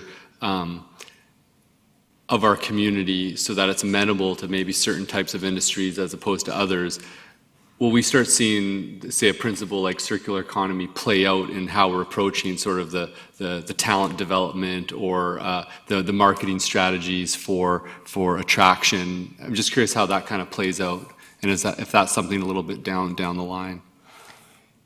Yeah, through your worship, Councillor Gesselbrock, that's exactly it. Yeah, so Ms. Manhas has been doing some work on identifying where the current vacancies are, right? So trying to really get into, you can do analysis now that you couldn't do in the past. So what jobs are really in demand and what skill sets are attached to that? And then how do we train those people up to match that? And if there are certain sectors that we feel Nanaimo has a competitive advantage in, then making sure we actually are training people in that way. We've found in the past there's been a bit of a mismatch where we were trying to promote the tech sector, but no one actually had the skill set. So it was very hard to grow a tech business because no one in Nanaimo had the skills. And so those are kind of some of the obstacles we'd like to overcome, is make sure we have a workforce that's ready for the opportunities that are going to come to the city. Thanks. Councillor Bonner. Thank you, Your Worship, and through the staff, if I may. I'm looking at one of the slides in which you were choosing the business and community priorities. I'm curious how tourism got to the top of both lists. And the reason I'm asking is it's not a major industry in town by any shape or way. And also it's the most fragile, as we've seen in this pandemic, the one that easily collapses. Whenever we have a downturn in the economy, tourism is the first one to go. So I'm wondering, well, did you get any reasoning why both business and community picked that one? Through your worship, Councillor Bonner, it's very interesting. I think the surveys were done, April, May, during the height of the pandemic. Perhaps that influenced people. Based on my knowledge of the Nanaimo economy, I wouldn't have put those at the top myself. But again, this is a survey. It's certainly not a scientific survey. It depends who responded to it, and maybe from the public perspective, that might be something people are more aware of at the time. Maybe it was in the news. Our strategy, you can see tourism, the focus is on the product development. There's not really much, as council is aware, you have a separate kind of tourism contract and function, and that we've kept that separate from the strategy. Really what we're focusing on is developing product in Nanaimo that will attract tourists to Nanaimo, such as the hotel, or that's where we feel we can have probably the most impact. Okay, and the money that we're looking at, both internal and external, is that already in the budget? Yes, that's correct, yeah. Okay, so there's no additional asks this has all been budgeted for 2021. Before I go to Councillor Martman, I think Councillor Bonner's raised a very interesting question. Speaks to the value of surveys, but I think I'd like to optimistically think it also speaks to the growing community awareness of how lovely a place this is, and the presumption is that people are going to want to come to visit us. That's what I'd like to optimistically think, and I think there is something in that, and also the construction of the hotel it's a very symbolic gesture for this community that's been languishing for a number of years, waiting for a hotel to go up. So it's good news. It's good news in some ways, I think. Councillor Martman. Thank you. I just wanted to share for the public and who might not have read the details of the report was the vision of the economic development was Nanaimo is the city of choice, a vibrant, globally connected gathering place at the forefront of innovation in economic and community development. So I'm really happy that we worked collaboratively with the Health and Housing Task Force. And although it says in here that we want to support health and housing, I also see health and housing supporting economic development. So it does work both ways, and we worked with the task force, and there's been a lot of collaborative effort that has gone into this. Very proud of our city, very proud of everybody that's worked so hard on all the various initiatives that we do have, and I think we're definitely going in the right direction. Thank you. Councillor Bonner, final word before we vote? Only that I was just going to continue on with what you're pointing about how Nanaimo is considered a lovely place to go. I had the opportunity of promoting a conference in all places of Akron, Ohio, and everybody at the conference had nothing but lovely things to say about Nanaimo, and we're all planning on going there the next year for the conference that we're having here. So it was held at the Coast Bastion, so it's all there. So people love Nanaimo. I think they love to come to it. I think there's more to it here than just the tourism, but I certainly think that is a sector that needs to be looked after anyway, to a certain extent. Thank you. Thank you. All those in favor? Opposed? Motion carries unanimously. Wonderful. That's the, I believe, you moved both, I believe, Councillor Brown, as I recall. Good. So next is agenda planning. Ms. Gurry. Thank you, Your Worship. Starting on page 187 of your original agenda, it sets out the Governance and Priorities Committee calendar for this year. And I was mistaken earlier. I think I was insisting there was 2 GPC dates in February, when there is only one, I believe, scheduled for 2021, and that's on February 22nd. And then on page 194 of the same agenda, it has the upcoming GPC Special Council meeting topics. Today only had Reimagine Nanaimo listed, but as you all know, it was quite a full agenda today. For January 11th, there is active transportation plan stated to go under Reimagine Nanaimo, as well as the Reimagine Nanaimo engagement summary and the summaries from the first round of engagement that they pursued, as well as SFN and SD68 conversation from Scott Saywell and Joan Brown from Nanaimo First Nations coming to speak to council. And as council made a motion in early or late November around the animal responsibility bylaw and deferring 3 readings until there was a public engagement process. So staff will be coming back at the January 11th meeting to discuss what was heard from that engagement process and provide you a report and summary of that. And then in January as well, there's a meeting on the 25th, and public hearing process policy and midterm governance review is also coming. And then perhaps Mr. Rudolph, I'm not sure if you wanted to mention kind of tentatively what's planned for February 22nd is, I believe, when the next round for health and housing and possibly the economic development final report and recommendations might be coming that day, but perhaps he could elaborate. And okay, Your Worship, just to mention back on the 25th, it's the annual strategic plan review. It's always exciting. And it's just a check-in to make sure. I think this year we may be doing something different because of some of the conversation, the changes that are happening. So you need to take a look at the strategic plan as well in the context of the decision-making you're making around these models and that type of thing. So 'cause there's a model built into the plan as well, right?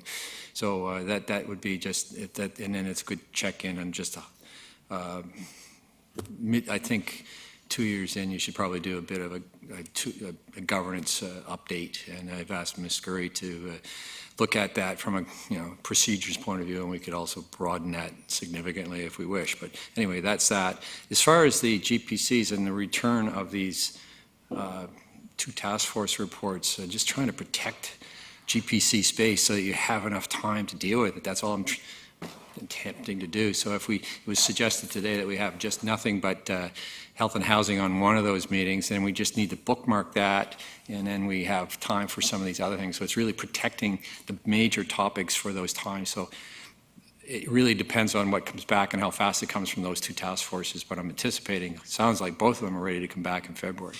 So that was all I'd say on that. And then I think once you come back in January and you've had a chance to get through, rest from the budget and all the process that we've gone through, then maybe do some agenda planning yourselves in terms of the topics that you'd like to see sort of unfold. And here we go again.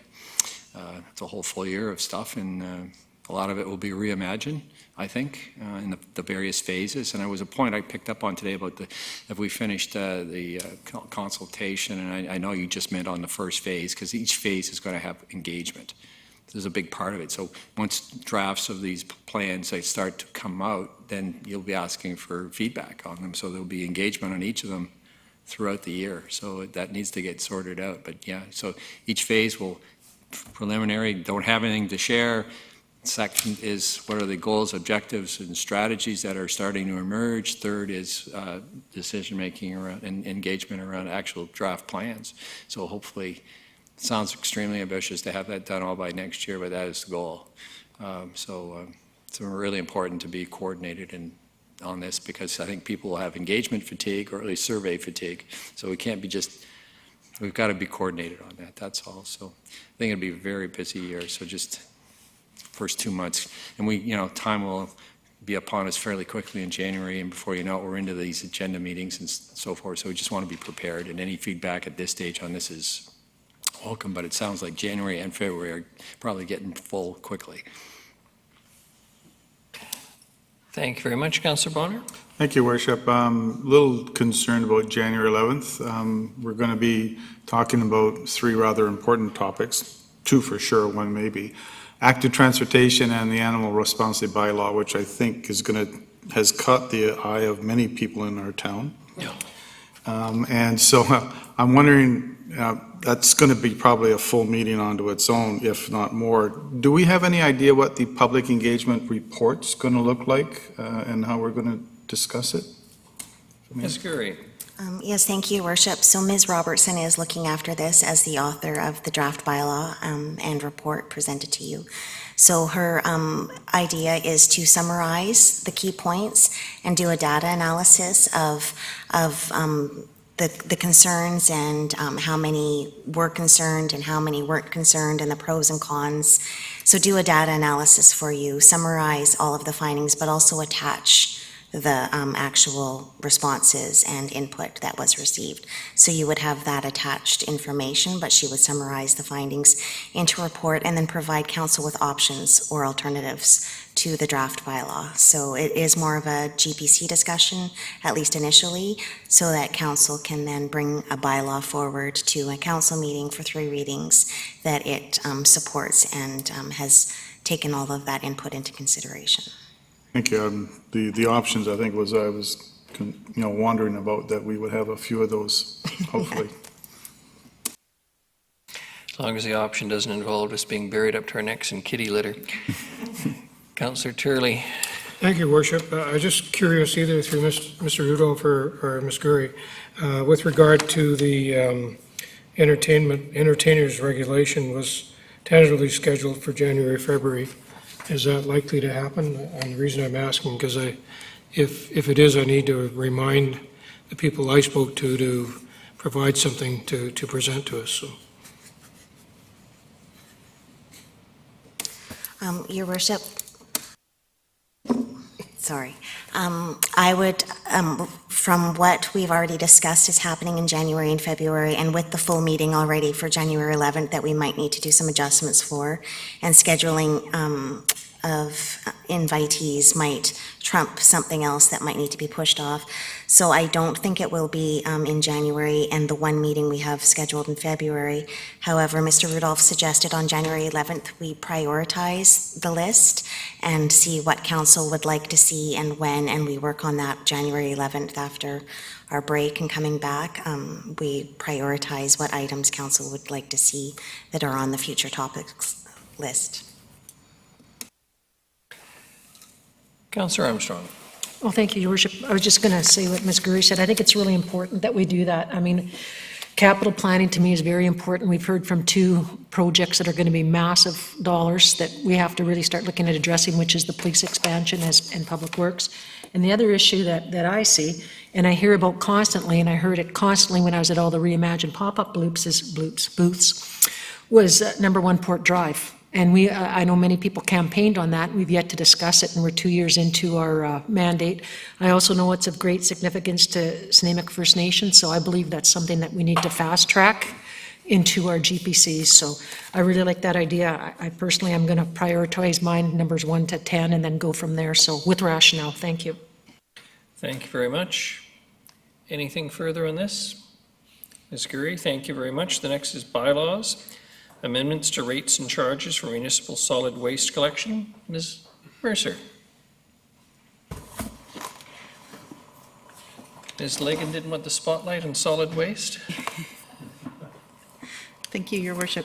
The municipal solid waste collection fee is proposed to go up 10.5% in 2021. And this will bring the annual cost to $189 for the year, and that's up from $171 in 2020, making the increase $18.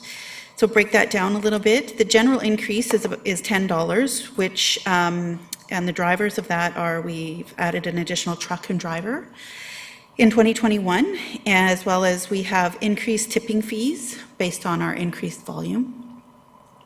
And we have some increased maintenance cost on the vehicles.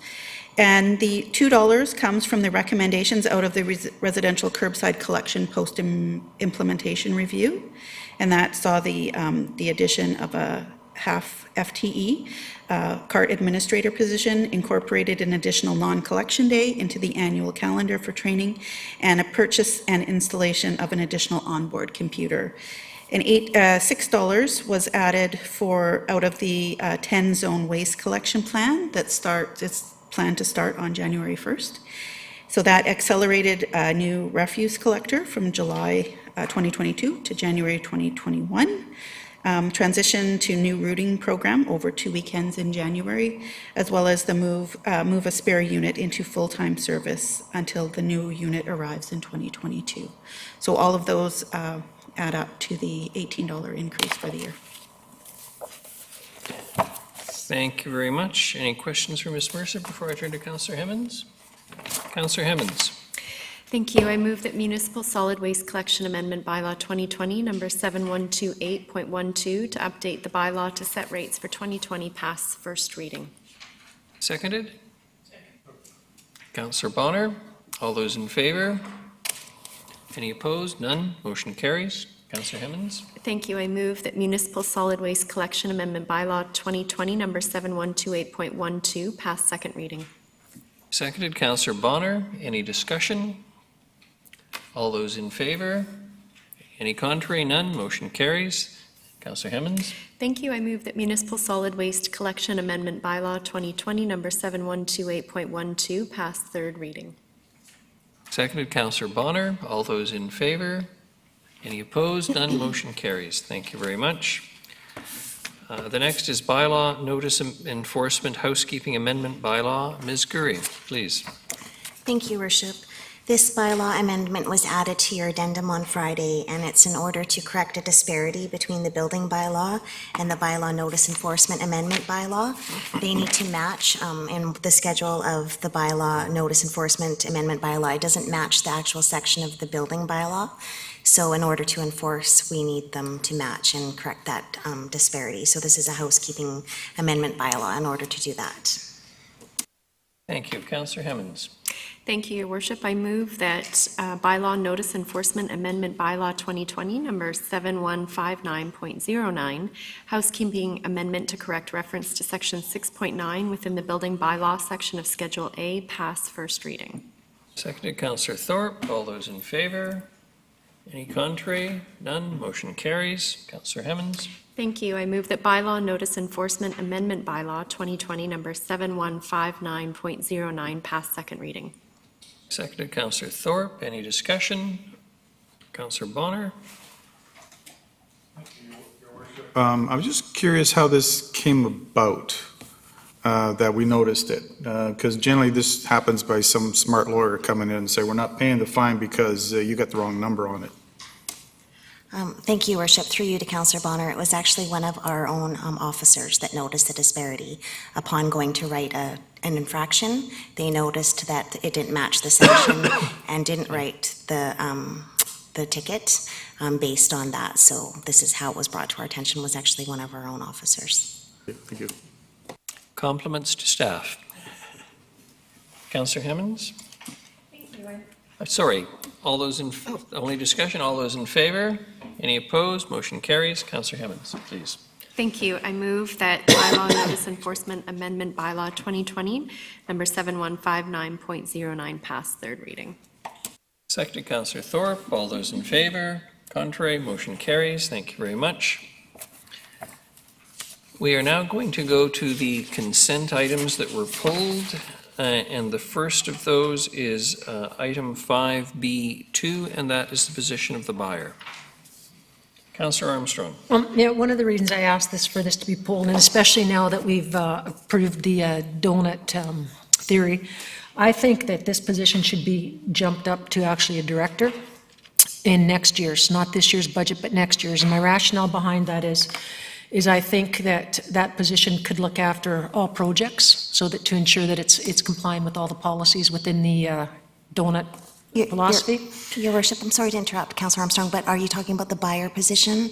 I think you meant the manager. Manager sustainability, that's what number 5 is. Buyer was the first one that I think. He just called number 5, manager sustainability. Sorry, I said number 2. I heard 5, sorry. My apologies, I heard 5. Okay, buyer, same, I just wanted to, because I'm not voting in favor of that, that's why I wanted it pulled, that's all, so I could register my non. So the process, as I understand, is we rely on the existing motion respecting this position, which is to add the buyer. So, Your Worship, to vote on a consent item separately, any councillor can pull it out and you would just vote on the motion. So the motion doesn't need to be moved or seconded. It just needs to be voted on separately from the other consent items. So if it's on the floor and if there's no more discussion, to the councillor that wanted to remove that. Yeah, and again, my rationale goes again because we've adopted that donut policy that I don't think we need a buyer for that because it's going to be incorporated into, from what I heard, all policies. So I don't believe that position's needed. So just to register my non-vote on that, or my no vote, opposed vote, whatever. Thank you very much. Councillor Gesselbrock. Thank you, Worship.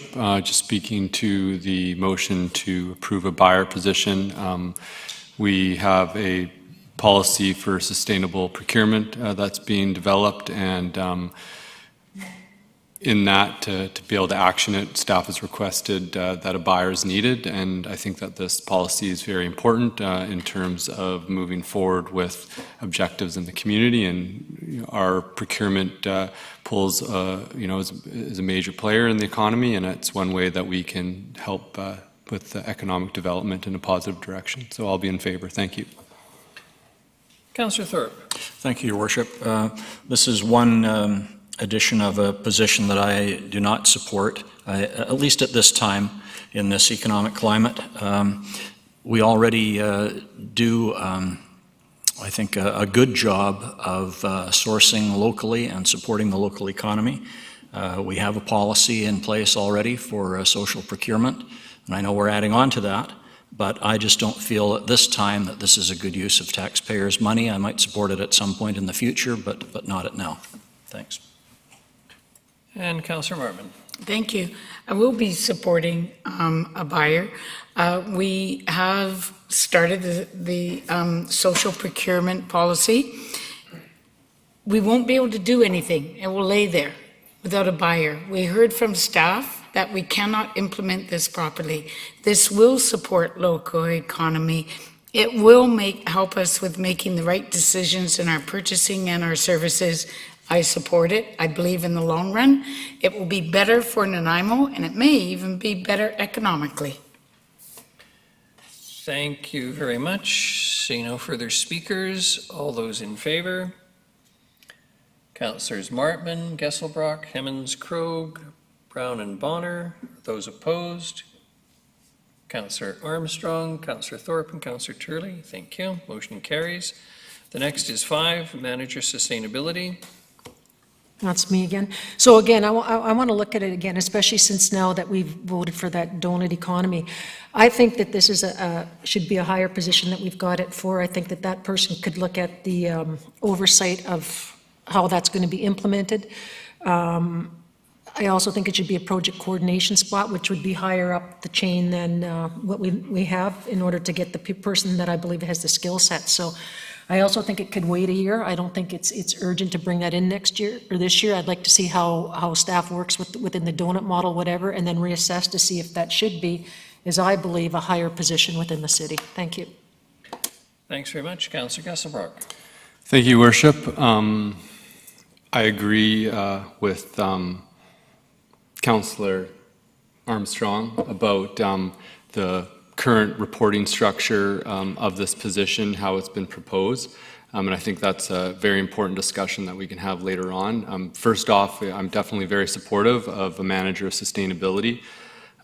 We have 2 very important strategies that are central in our strategic plan. One's the community resiliency strategy that has to do with climate adaptation. And the second is the community sustainability strategy, which has to do with climate action, emissions reduction, and protection of our natural environment.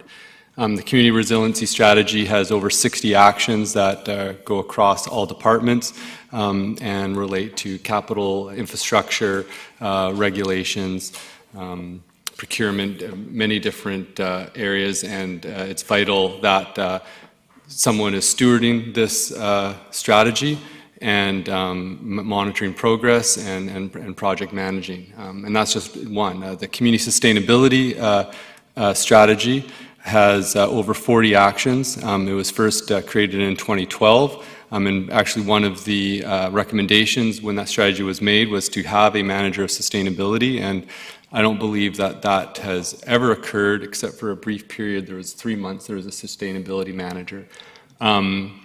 That strategy was supposed to be reviewed, I think, every 5 years. I don't know if that has occurred, and I don't know if we've ever had a progress report on it. And I think, you know, from the Environment Committee, staff have been working very hard on elements of this strategy and across the environment, but I think that there has been an ongoing resourcing of these strategies and these and it's long overdue. So I've definitely heard that you know, this is a nice to have position. I think it's really a long overdue position because, you know, making sure that we are, one, preparing for a changing climate and also protecting future generations and across the board in the infrastructure, procurement, in policy development, this is absolutely essential. And so my one concern with the position is I think that the sustainability expertise is needed to report higher up to senior management across the board on multiple different projects, and that currently the reporting structure within development approvals may not allow for the airtime for that perspective to be given, to allow that lens to be applied, despite, from my understanding, a very strong commitment by staff across all departments and at the senior management level to ensure that sustainability is focused on. But I think that issue can be addressed down the line, and I don't believe that it's wise to make this contingent on the BC Hydro funding. I believe that we'll get it. However, this position is long overdue. Thank you. Councillor Marlin. Thank you. I support this position. Number one, it's not even going to come into effect till July 1st, 2021. So that's already a pushback of 6 months. We may get the funding, as Councillor Gesselbach said, from BC Hydro, which would be great. But either way, I don't think this is just nice to have. I think this is imperative to have.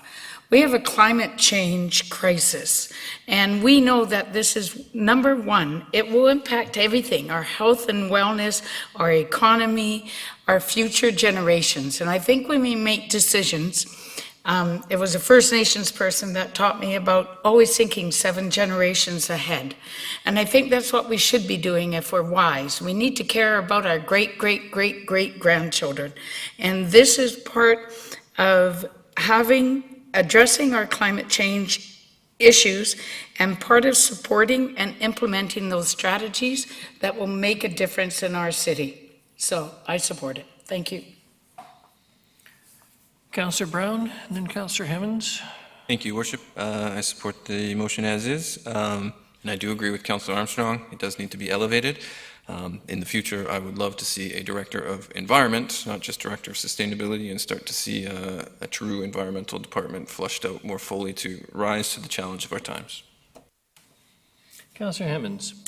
Thank you, Your Worship. I'm in support of the position and agree with the vast majority of what has been said by my colleagues. One thing I do want to add is, you know, we reviewed the Health and Housing Action Plan today. We reviewed the Economic Development Plan. And now we have our leaders from the Environment Committee putting forward a position saying we've done a year-long assessment of what's going on in the city and our policies, and in order to action what we say we want to do, we need this position. And so for all of the reasons that have been mentioned, I support, but also because I think it supports our leaders at the table that we've tasked to do this work for us. Thank you. Thank you very much. No further speakers. All those in favor? Councillors Martman, Kesselbrock, Hemmens, Krogh, Brown, and Bonner. Those opposed? Councillors Armstrong, Thorpe, and Turley. Motion carries. Thanks very much. The next was item 13. 14, both motions under 14. Pardon me, 14. Councillor Armstrong. Me again. I had to leave before that happened. One of the concerns I have about taking the $1 million from the Special Initiatives Reserve is, for me, I would rather see that $1 million put into flashing pedestrian crosswalks, which would purchase us at least 50. I think that would have a much more beneficial thing for all of the city overall. We've seen numerous accidents happening at areas that don't have them. There's lots of issues, Lost Lake Road for one, extension for another. We hear about Albert Street a lot. So for me, I think that money would be much more beneficial if we're going to be taking money from reserves, which I don't like to do, but if we are, that it goes into putting in flashing proper pedestrian crosswalks at the areas that have been identified. Thank you. Thank you. Councillor Turley. Thank you, Worship. So I took the time today to drive down 4th Street all the way down Albert just to see what was there. And from Wakesaya down to Harewood, the bike lane is just basically a line and no parking signs up, so nobody can park on either side of 4th Street. There is already a sidewalk going up to Albert Street and Kennedy.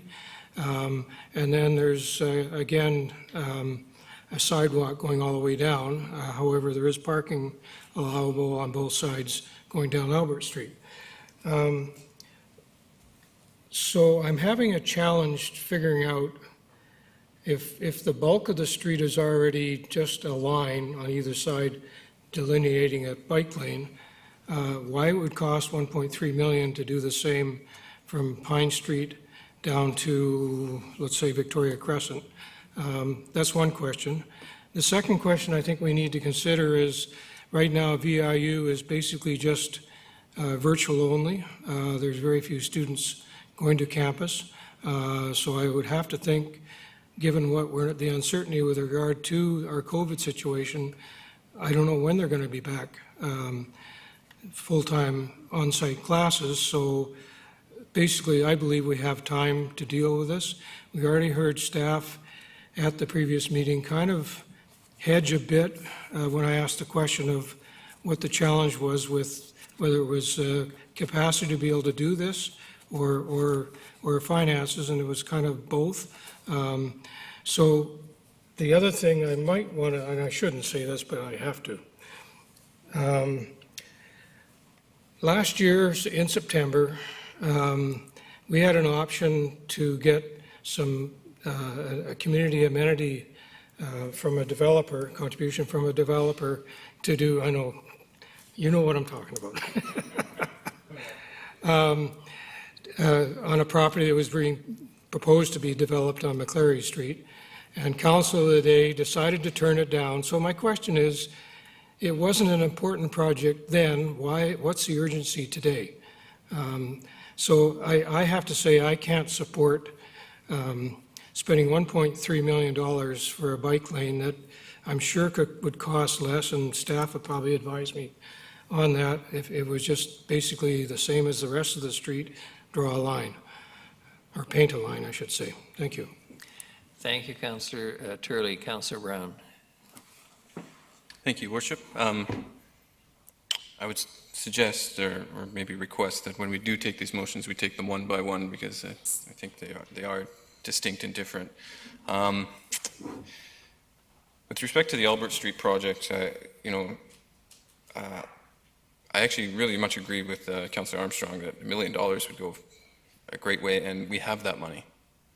We have that money. It's just the choice of whether we want to spend it, independent of whether money was taken for the Albert Street. So I don't think it's a question of scarcity of resources in this situation. It's a question of folks putting forward motions on the floor to get stuff done in our city.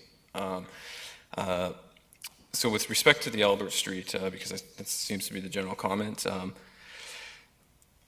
if you look at our capital planning over the last two budgets, you'll notice that things get slated in and then they change. Front Street was an accelerated project. Now we're talking about next year. Wallace Street was in the budget. Pearson Street was in the budget. Things change based on staff decisions from a whole host of inputs, and I completely respect that process.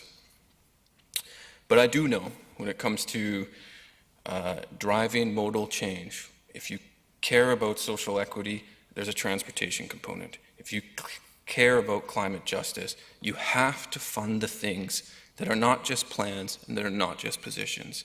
It has to be hard infrastructure to drive real change. That's what this is. This is not one that it's not a pet project. I got some other ones that I would love to throw money towards and see them complete. But I do know that this one there's a portion of it being completed in 2021. There was intention to do the whole thing at some point. I believe as one project. It's identified in the Transportation Master Plan. It was discussed at the Mayor's Task Force. There's the downtown and the VIU are major attractors. Talked a bit about the minimum grid. I think the conversation we should be having is the bare minimum grid, because we don't even have one. So this is, I think, an important piece to start to connect two major centers in our town. I really view it as putting your money where your mouth is. If you do care about active transportation, if you do care about social justice, if you do care about climate change response that actually rises to the occasion, it has to be more than just planning. It has to be funding the things that you believe in. And so at the end of the day, whatever we decide on this, the budget is your action document, not your OCP, not all your other little plans and bylaws. It comes down to your budget. So the type of community that we want to be as a collective is found here and in these decisions. Ms. Gurry. Thank you, Your Worship. So just procedurally, not unlike what Councillor Brown was saying, there are two different motions here. So the first one that was removed from consent is the additional $700,000. And so, like he said, I think they need to be taken separately. And that was for pedestrian infrastructure, the first one, and then Albert Street being the second motion. Thank you. It's not on my report. My report only has the council add the Albert Street. It's not, the motions aren't on my report. 14? Yeah, they're not. On eScribe, I only have description. Shows in my agenda as 2. Doesn't show on mine. Gremlins. Go here. Mr. Councillor Sims, Martin you will have give it to something me. to Thank you. offer, I believe? It's not on mine. Your Worship, only just to provide a bit of clarity if it's helpful for council, and certainly to Councillor Turley's point, we don't want to spend money we don't have to spend. The Albert Street transportation corridor is quite complex. It's narrow, especially where it crosses the Cat Stream and climbs the hill. There's challenges with slope, and that's what's really driving the cost. The intent, or the stretch down the hill from the top to Wallace would be more along the lines of painting and so on and so forth, but some minor improvements. However, the expensive bit is in that first section from Pine up to the top. Do we have, looking at time, the clock, given that we're dealing with the motion that council allocated an additional $700,000 for a total of $1 million in the 2021 budget for pedestrian infrastructure and improvements to be funded from the Strategic Infrastructure Reserve, that is pulled? So, Your Worship, I don't actually believe that was Councillor Armstrong's intent, because if she didn't know that there was two motions contained under there, so, however, it is required to be voted on again because it wasn't included in the consent items original vote. So can we vote on that one without further debate? No, can you please, because like I showed Councillor Martin, it does not show up on my eScribe. So if it is number one, that the council allocate an additional $700,000 for a total of $1 million in the 2021 budget for pedestrian infrastructure improvements, is that motion one? Yes, to be funded from the Strategic Infrastructure Reserve. Thank you, because I'll vote in favor of that. Thorpe wishes to speak to that. Thank you, Your Worship. Thank you. On the first part of this then, my original understanding, which was incorrect, was that we were going to bump up the money to $700,000, and I misheard, and I would support that, but I'm not going to support going to $1 million. Thank you.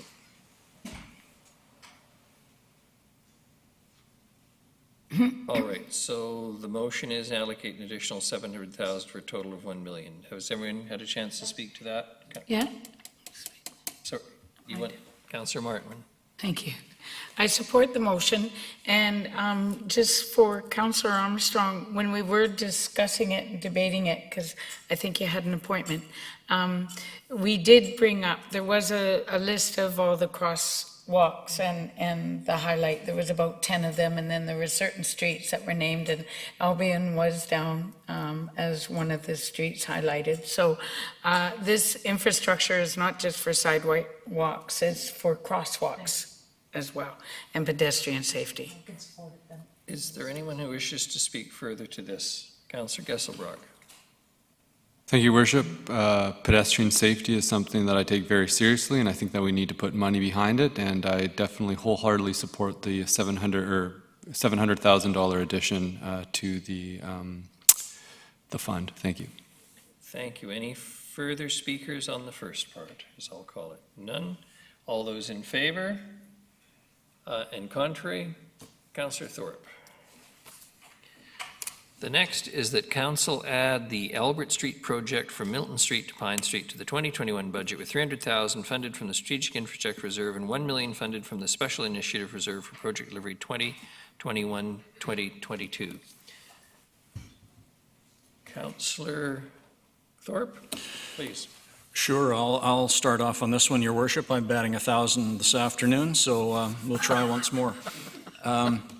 I'm really sorry, but again, I'm not going to support this, and I'm not going to support it for two reasons. First, I just disagree with Council rearranging project priorities that staff have worked hard to determine and plan for, and this project is going to get done eventually, probably in the fairly near future, but I don't see any reason that it should be bumped up to near the top of the list, which will cause other things to get bumped down. So I'm not in favor of that. It happened on the last council. I didn't support it then, and I won't support it on this council. Secondly, the feedback I've received from this, based on the headline that people read in the local newspaper, was that $1.3 million for another bike path. And I'm sorry, but I'm not going to support that amount of money for another bike path at this time. I would rather see this money spent in other projects, maybe smaller projects in the near future, which will improve pedestrian safety in terms of crosswalks or sidewalks, or safety at vehicle intersections, of which we know several that need to be examined. So to me, this is not an immediate priority. I don't think it's the best use of this money. And I heard the statement made that this is crucial for getting people out of cars. Well, I'm sorry, but a lot of people, most people, just about everybody that I talk to, don't want to get out of their cars. And I, for one, am not going to tell them that they have to. So for those reasons, I will not support this. Thank you, Councillor Thorpe. Councillor Gesselbrock. Thank you, Your Worship. A lot of people that I talk to are extremely supportive of this, and maybe we're talking to different people. And I think the important thing to recognize here is that this is not just another bike path. If we're really serious about shifting people to different modes of transportation, we actually have to build safe infrastructure and infrastructure that gets people from point A to B. And what we're asking for is not a lot. We're asking for the development of a minimum grid, not the maximum grid, not bike paths all over the place, the minimum grid to allow people to go from VIU to downtown to the hospital safely, so that you don't have to be Joe, kamikaze on the road and worry about getting hit. Anybody will feel safe to be on our minimum grid. My mom will feel safe to be on the minimum grid, and that's important to me, that everybody has proper access. And when you look at the uptake of electric bikes, that has a real potential to shift, has a real potential to shift people out of their vehicles. It makes it possible to get around in Nanaimo's strange topography without showing up to work sweaty in a timely manner. And this is our opportunity. And if we don't invest now and set up this minimum grid, we're going to miss out, because you know what? 2030 is going to be around the corner, and there's not long to start working on reducing our emissions. This bike path was originally set earlier to be done 2021, 22. It was pushed back to 2026. That's only 4 years away from 2030. 4 years away from 2030, and we still don't have our minimum grid. So I think that we've got money in the bank to pay for this in the strategic initiatives and infrastructure reserve. This was already a planned project, and especially with the announcement of the increased growth in the community and what that means for our revenues, I don't think there's any financial risk to doing this, and it'll provide much safer infrastructure to people to get out. And I think for economic development, if we start marketing ourselves as the e-bike capital of Canada, that's where we're going to see some positive movement. So thank you. Councillor Martman. Thank you. I believe I voted against this in the last time, but I've since then changed my mind. First of all, this is not, everything is our tax dollars, it doesn't matter, but this is coming from reserves. This isn't coming from our general revenue right now. So whether we use this or not, this is coming out of special infrastructure, strategic infrastructure reserves, and 1 million funded from the special initiative reserves. The thing is, we're a university city, and we should be proud of that, and our university is growing. We attract people from all over the world. Yes, we have COVID right now, but the vaccines have arrived, hope is in the air, and hopefully by 2021 fall or 2022, VIU will be up and running again. And I like to think if we're going to build our bike lanes and cycling, this downtown core, that VIU to downtown, that Waikasiya to downtown, this is a place to begin. I see ourselves again having to plan for the future. And at first, when I think bike lanes, I always think of getting out the bike and actually biking, but actually it's e-bikes. That's what I see as a future. So that when we see oil or our gasoline go up to $5 a liter, and it could, and it does in some countries, we won't be driving. We will be looking for alternatives, and it will be e-bikes, and we need to build the infrastructure so in 20 years, people can be safe. And not saying, why didn't previous councils do this? Thank you. Councillor Armstrong. Yeah, I'm opposed, and for some of the reasons that Councillor Thorpe said. We've had people in this community waiting for sidewalks for 30 years, and their projects keep getting bumped down and bumped down and bumped down because the council today comes in with their pet projects. There's a reason why our staff does prioritize, and I feel very strongly that we need to let them prioritize for those reasons. So to say that we feel that Albert Street is far more important than sidewalks in certain parts of the community where kids are walking on the road, to me, is not right. So for me, I don't think that's a number one priority for me. Number one priority, far more people walk than ride bicycles. My priorities would be, let's get the sidewalks safer, well, places that don't even have sidewalks, put the sidewalks in for them. We hear from, and I mean, there's not many accidents that happen on Albert Street, but my God, there's a whole lot that happen on Lost Lake Road and Extension Road, and they're not safe for pedestrians. They're not safe for children. So for me, those are far more important priorities to make our children safe than to put a bike lane in where we've never had accidents, where we've seen numerous accidents in these other areas. That's one of the reasons I don't believe council should be changing priorities of staff, because it becomes very political. And I understand politics is political. However, when it comes to projects, staff has a method that they choose. It's based on longevity. Like, my community doesn't have sidewalks, hasn't had sidewalks ever. They don't come forward asking for them, but we have others that are. Lost Lake has been asking for sidewalks for 25 years, and they keep getting bumped and bumped and bumped and bumped and bumped. That's a very, very dangerous area, extremely dangerous.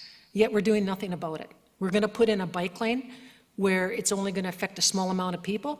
The number of people that live on Lost Lake is a lot.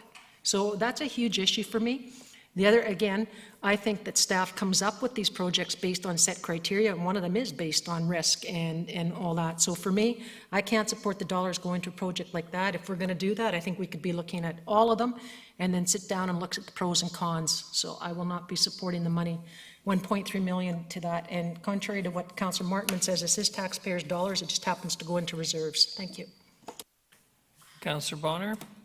Thank you, Worship. I'll be voting in favor of this. And the reason being is that I think this, as I mentioned earlier, starts to create our minimum grid, which I think is important for bike riders. To give you an example, I rode my bike down today. It's over there. I had to go down an alleyway, then I hit a street, then I hit Boxwood, then I hit a roundabout at Boxwood, has no room whatsoever for bikes. Then I hit a bike lane, which runs for about 102 feet. Then I have no bike lane. Then I hit East Wellington.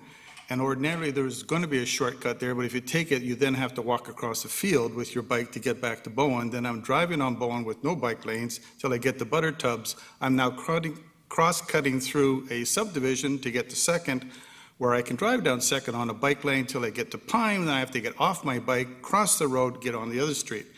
If someone had to do this driving a car, they would be demonstrated out in front of City Hall 24/7. And we are about to look at spending millions and millions of dollars to create a road that's basically 1,100 feet long to create a shortcut to save cars from going 1,500 feet, and it's called the Midtown Gateway. So our priorities in our master transportation plan clearly put pedestrians and bikes at the top of the road, so we should be at least spending as much money as we're doing for the roads. Thank you. Councillor Martin, you speak again. And through you, to whomever may answer the question, I didn't have the impression we were having to choose either or. I thought we were still going to make Lost Lake Road safer. We are still looking at the other ones that we've had feedback on that where there's concerns for our citizens. This isn't a matter of either or. This is a matter of adding another one. Thank you. Councillor Hemmons. Thank you, Your Worship. I'm happy to support this motion. I think this is the first year that this council has really been able to allocate dollars to strategic initiatives, and I think that's been done creatively and well. I'm proud of this budget. I think, to Councillor Armstrong's point, this isn't taking out of sidewalks. We just allocated an extra $700,000 towards pedestrian infrastructure. And to Councillor Thorpe's point, council shouldn't be making changes to the priorities of projects. I actually think that's what we're here to do in many ways, is to suggest that we set the strategy and we ensure that projects fall in line with that strategy. Thank you. I wasn't present for the debate the other day. I just have a question for Mr. Sims. Mr. Sims, is the money involved in this going to actually cover the cost of this particular section and project? Is the money involved in this that the 300,000, 1 million, is the 1.3 million actually going to cover the cost of this project? At our current understanding of the project, yes. And there's always, I have to hedge a little bit to say there may be things that come up that during the design that we don't anticipate. However, with what we know of the scope, this is a sufficient amount to cover that. For what it's worth, I mean, I am somewhat tempted to vote against this, not for the reasons Councillor Thorpe has outlined, but for the reasons I outlined earlier.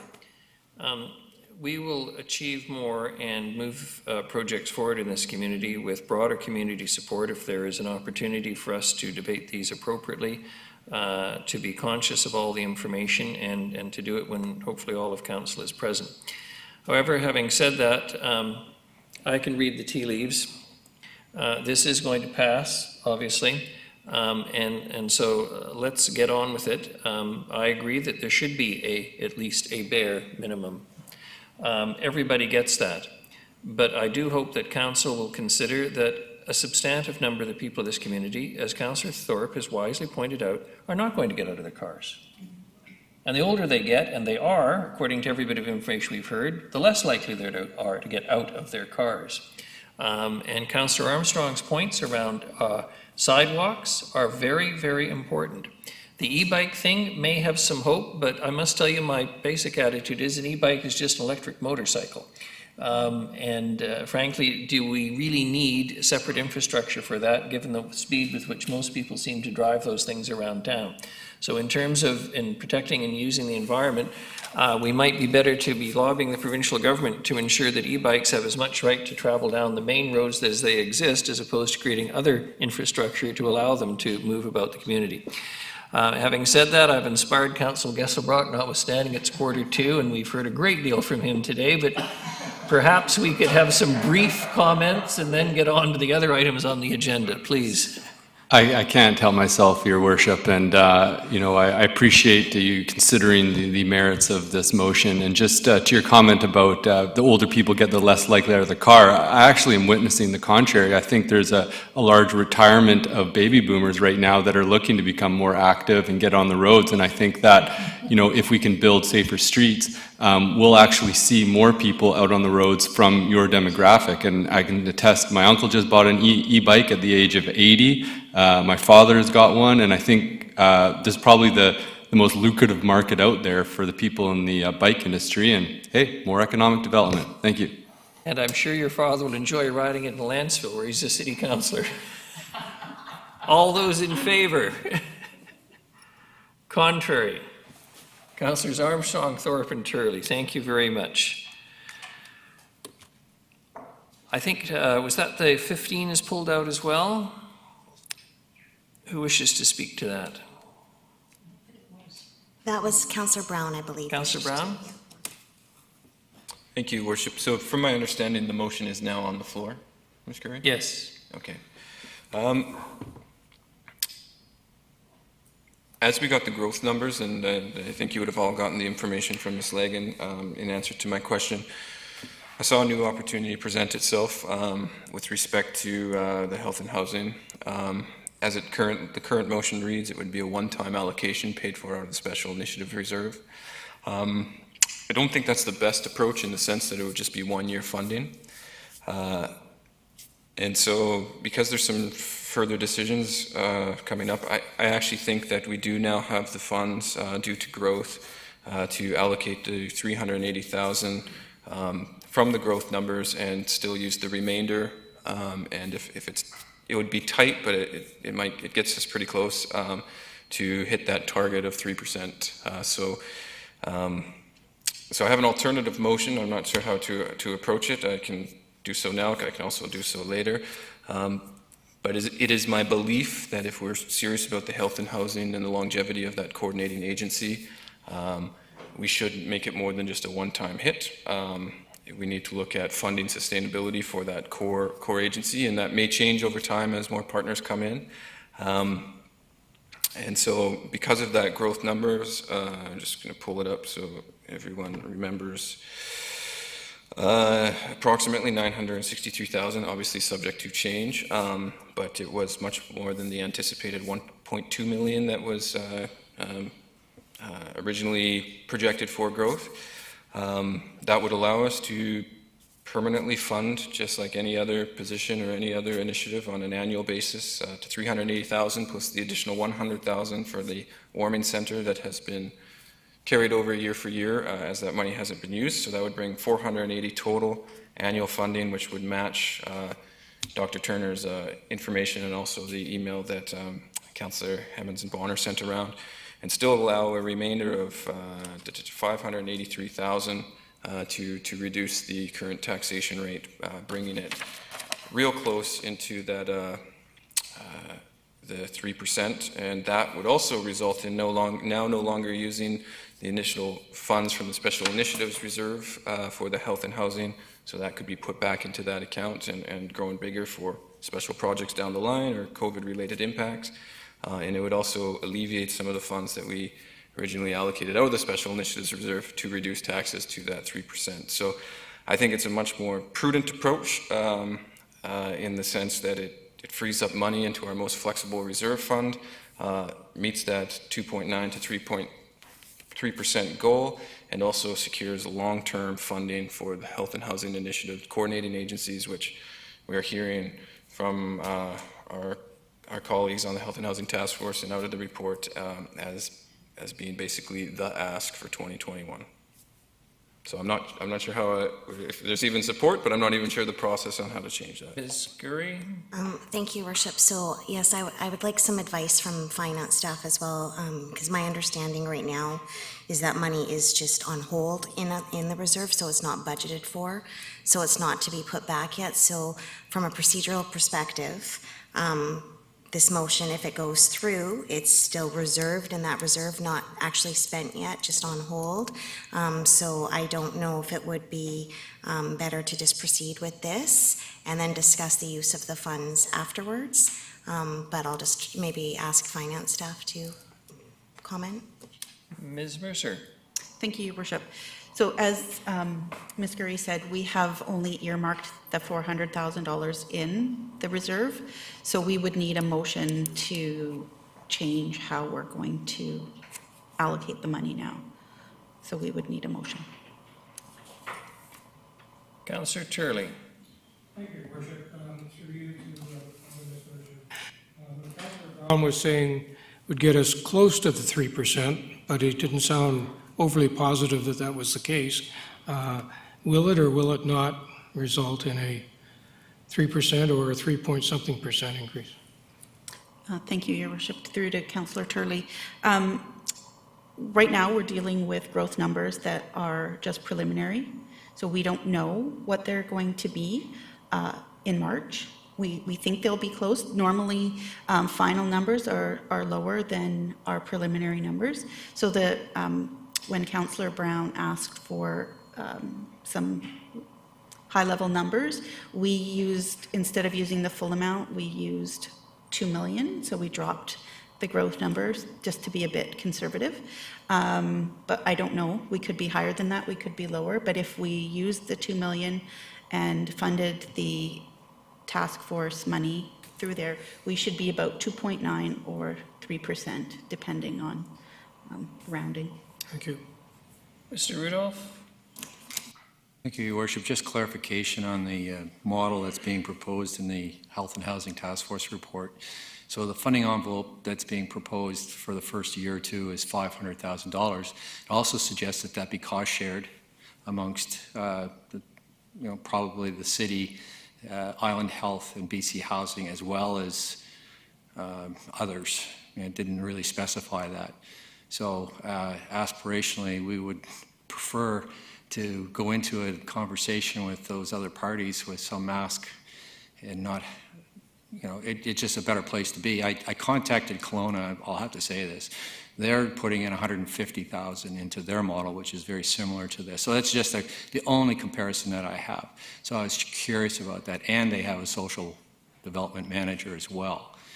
So they've sort of split it out that way. I think part of the decision-making you have to make in February when you get the package is how you want to making sure that you're covering all your bases. So it would be really preferable to get funding as well from those big players who actually have deeper pockets than we do and own a lot of this. So I don't want to cause concerns here, but I just wanted to say that one of the goals was for us to be not the funding partner, and maybe it's a little naive, but if you protect the money, then if we don't get it, then we do have startup funds. I get that, but if ideally it'd be better if we actually had them step up and contribute to it as well. And that all has to be negotiated. I'm sure they're going to have asks in terms of performance indicators and all that type of thing that'll have to be worked out. So, and whether they support the model is another thing. So I just felt the need is, the original intent was to protect the money so that if it was needed, it could be used, but it would be better to actually get some of that allocated from other sources so we didn't have to spend it all that way, and maybe we could spend it in another way with this function or something else. I just felt I needed to say that. Councillor Armstrong. Thank you. I agree with Mr. Rudolph. I won't support the motion as is. I think the one that we have is the best one. Or my other request would be, since we do have another meeting on this on the 21st, could there be a staff report on the two options so we're more informed? Because I need to understand that more. I don't want to be put in a huge commitment and then we have other sources that say, no, this community is already funding it, which I've seen numerous times, so we're not going to give the money to this community. So I am concerned about that. I also, before I want to commit to an extra year's funding, I would like to see what happens the first year with the dollars and make an assessment to see if it's something we still want to continue funding, because we may say, no, it's not working, or it's working and we don't need to do that amount. So for me, I prefer the motion that's on the floor, and that's the one I'll be supporting, which is the original, the one that we're acting on. Thank you. Councillor Brown? Oh, yeah, no, I understand the logic there. I just think it just shows a level of commitment to actually getting this, making good on what we've been setting up to do, in my opinion. And I do note from the modeling that, the financial modeling that Dr. Turner had put forward in the report, that it does bump up in terms of positions and capacity. I think it's year 2 or year 3. So, and I think that would be the time where you really start to, hopefully your partners come on board. If partners are available immediately, that's great, but I don't want to see it one of those things which just constantly stalls out because, partners say no.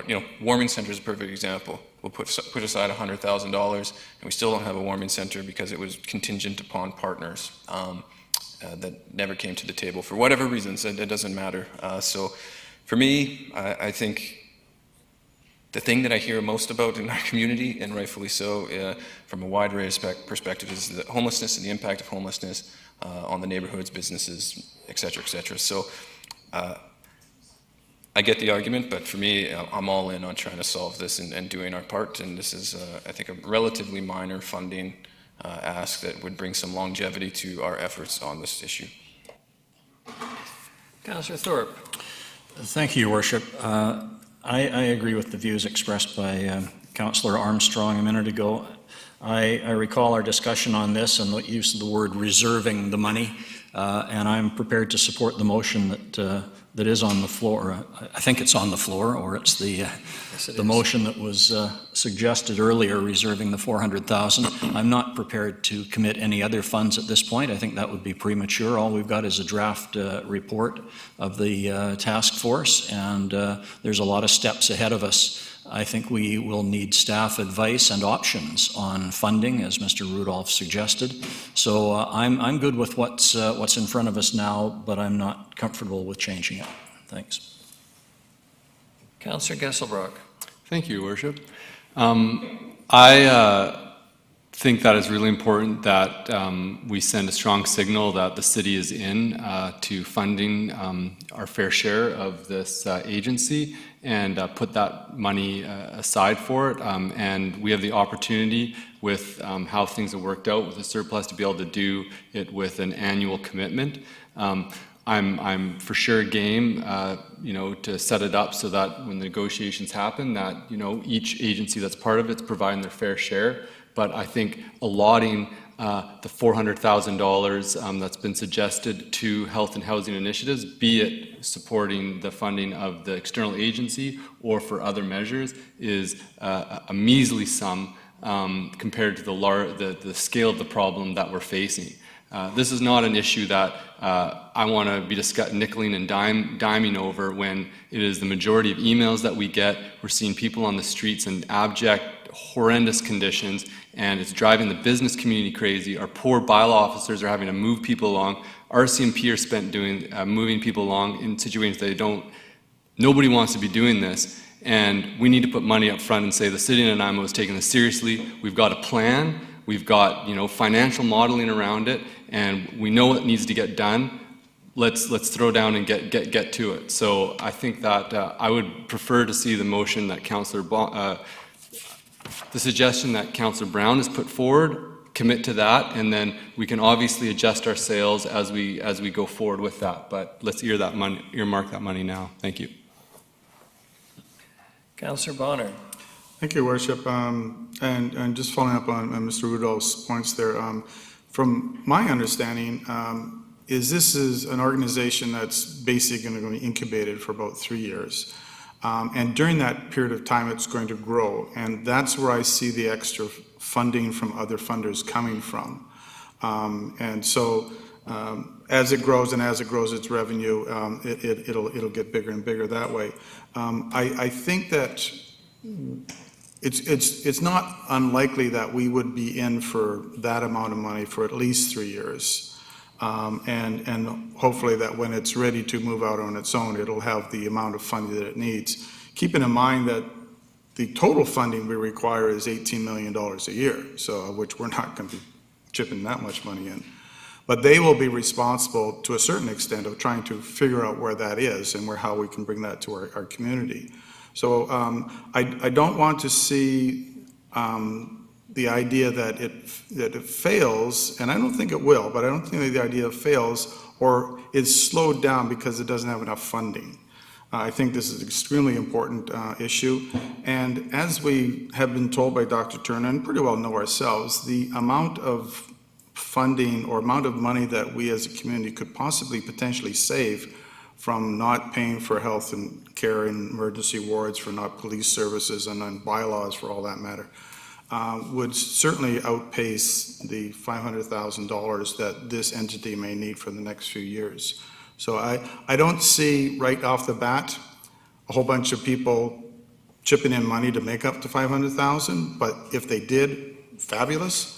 But I just don't see that coming in the next year or so. Thank you. Councillor Thorpe. Thank you, Your Worship. If I may speak a second time, I agree with some of the comments that other councillors have made, and I recognize the importance of this file. But here we are with a relatively important financial decision suddenly thrown on the table for us to consider. And I'm not comfortable personally doing that without hearing staff advice and possible options around it. So I see no urgency in doing this right away. I think we can approve the motion that's already in front of us, and if we want to consider some further action early in the new year probably, then we can still do that. But I'm just not comfortable proceeding with the lack of details and background at this point.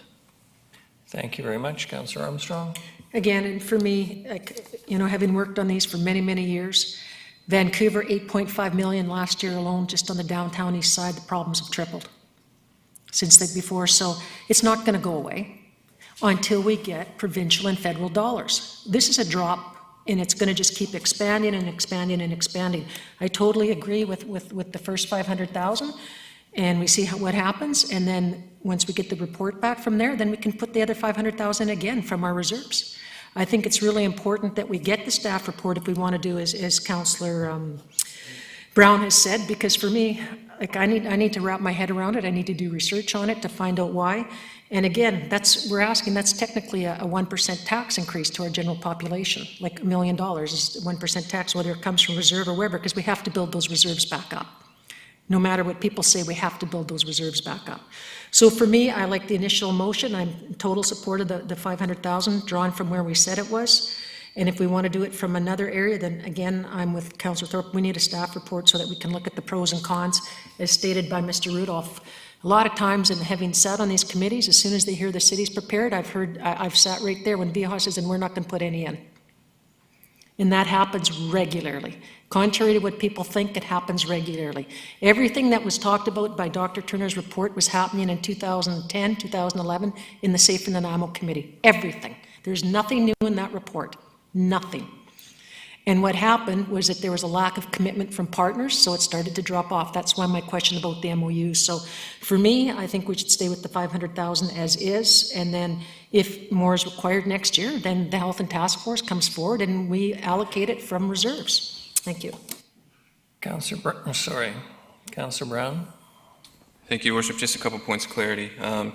The money that staff presented, the 963,000, just a little bit more, was increased revenue due to growth, not surplus. I think that's a very important distinction. And shake your head if I'm wrong.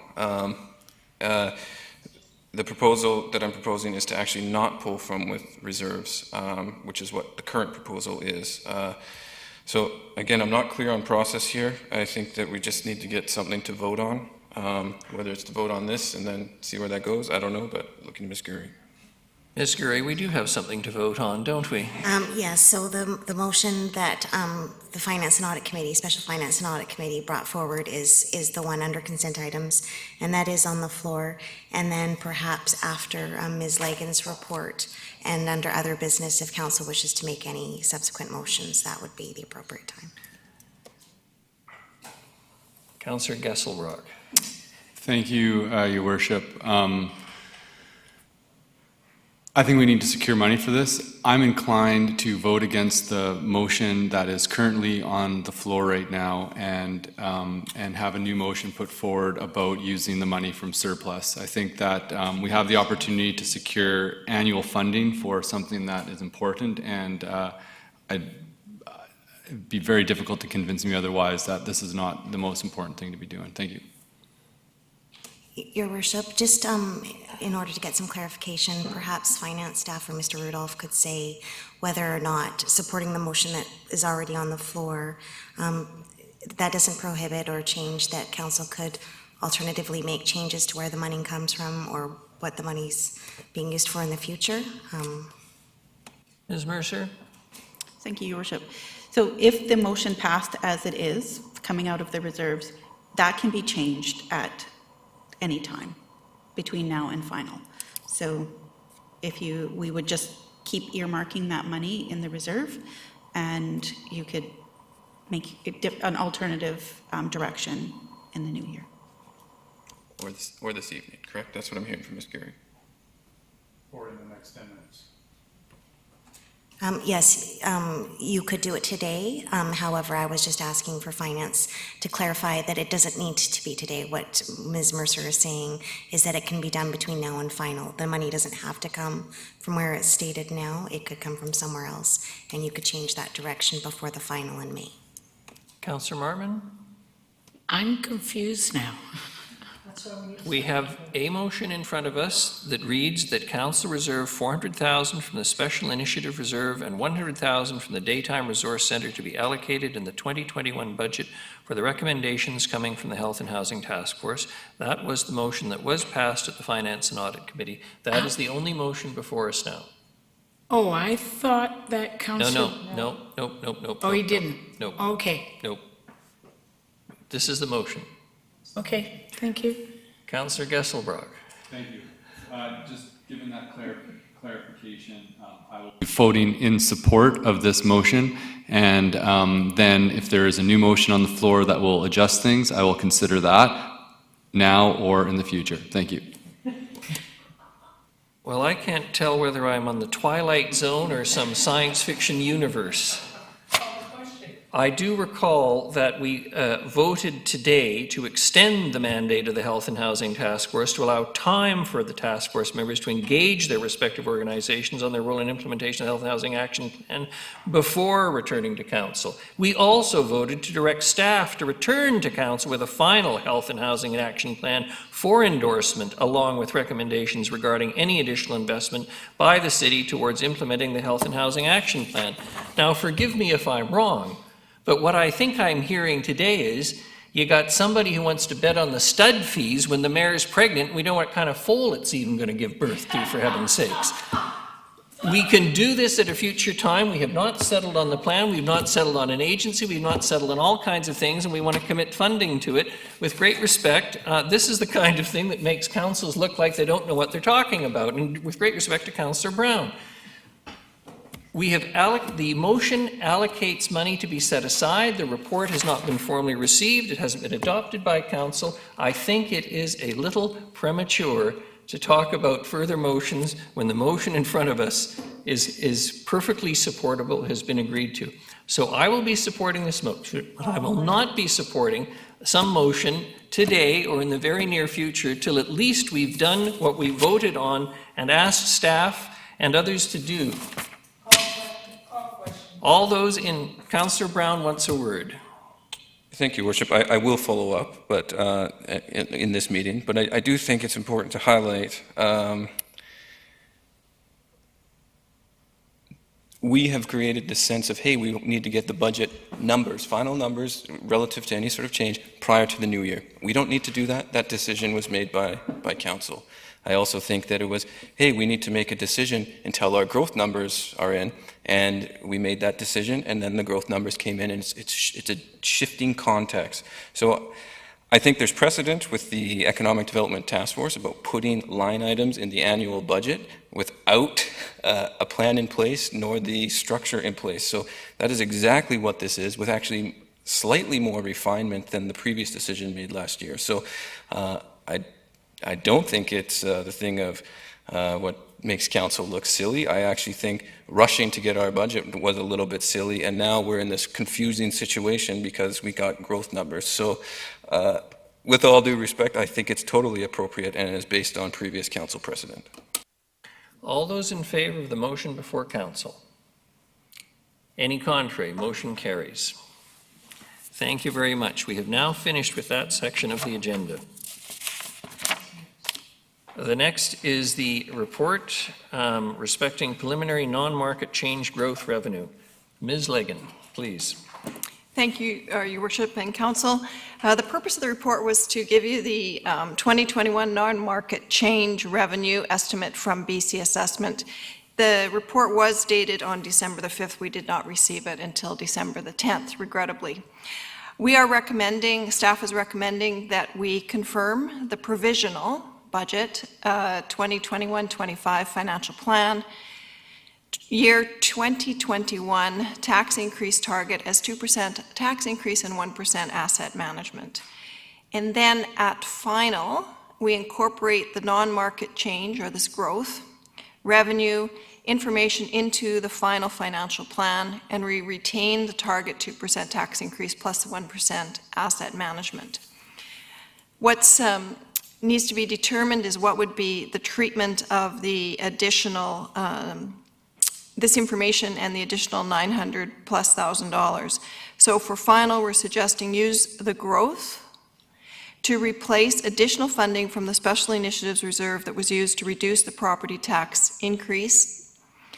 And then, of course, the Special Initiatives Reserve would be topped up by that difference, and return the required funding used to reduce property taxes to the General Financial Stability Reserve, which would provide a buffer into 2022 if, in fact, the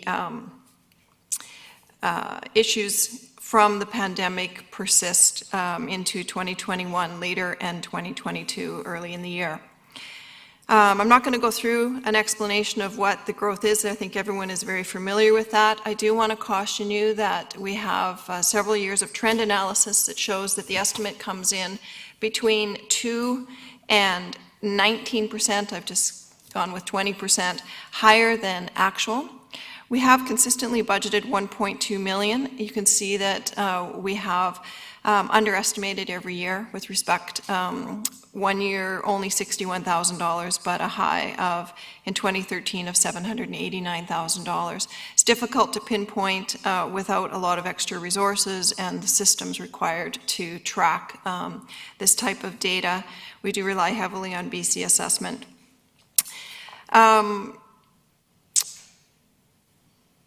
Again, back to the direction on how to proceed, we've put two doable options on the table, which would both allow us to provide an opportunity to bring the provisional 2021-25 financial plan forward on December 21st for the first 3 readings.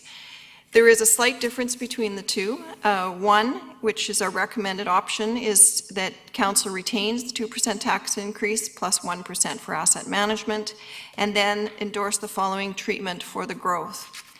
Incorporate the non-market change in final, and then for final, based on the motion made at the Special Finance and Audit Committee meeting held on the 9th of December, the additional funding from the Special Initiatives Reserve that was used to reduce the property tax increase to 2% tax increase plus 1% asset management would not be required and would be returned to the reserve for future initiatives by Council, future funding of initiatives at Council's decision.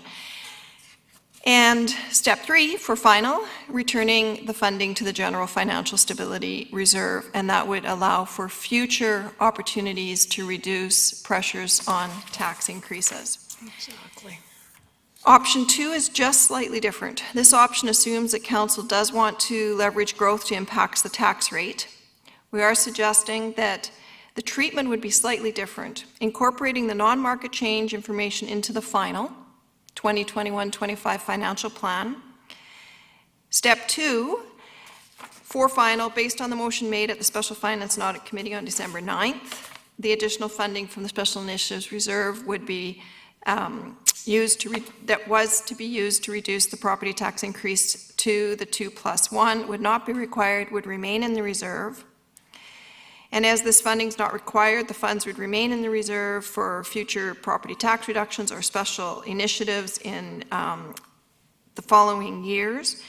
However, you can see that we haven't made the same recommendation with respect to treatment as option 1 around the General Financial Stability Reserve. So what would happen is that would continue to be used as the provisional plan contemplates now, and it would bring the projected tax increase down for 2021 to 1.7% plus 1% asset management. So you would see roughly 0.3 difference. I'd like to also add another caveat, which is that the entire provisional budget was based on the 2020 third quarter financial projections, which were, by all accounts, somewhat conservative. So I'm suggesting that right now we're anticipating that we would likely have additional funding flowing through, additional surplus, I guess I'm going to have to use the word, which would then manifest in the Special Initiatives Reserve into 2021. So the variance moves through, and we don't anticipate it to be negative. So there is upside all around with respect to the Special Initiatives Reserve moving forward. Either one of these options would allow us to complete the provisional. Ms. Legan, thank you very much. Councillor Armstrong and then Councillor Brown. I want to move the staff recommendation, Is there a second? 1 and 2. Seconded. Councillor Martman. Do you wish to speak to it? Yeah, I think it makes sense to me. I think we don't know where COVID's going to take us. We don't know what's going to happen with the vaccine. There's now rumors, and again, they're rumors, that it's only going to be good for 5 to 6 months. So how long is it going to take for everybody to get vaccinated and then revaccinated and revaccinated? So we don't know where we're going to be financially. We don't know how many businesses are going to go under, or industries, which is going to have a huge impact on our tax base, or people moving out or foreclosing. So for me, I like the more conservative thing to ensure that we have the dollars available in our general reserves that can be utilized in the event we are in trouble. Secondly, we've relied a lot on casino revenue to fund a lot of these projects. We don't even know if it's going to open. So that could put us in the hole, another 1.3, 1.4 million that we used to get from them. So for me, I am the conservative, so I prefer the recommendation that is put out by our finance people. Thank you. Thank you very much. Councillor Brown.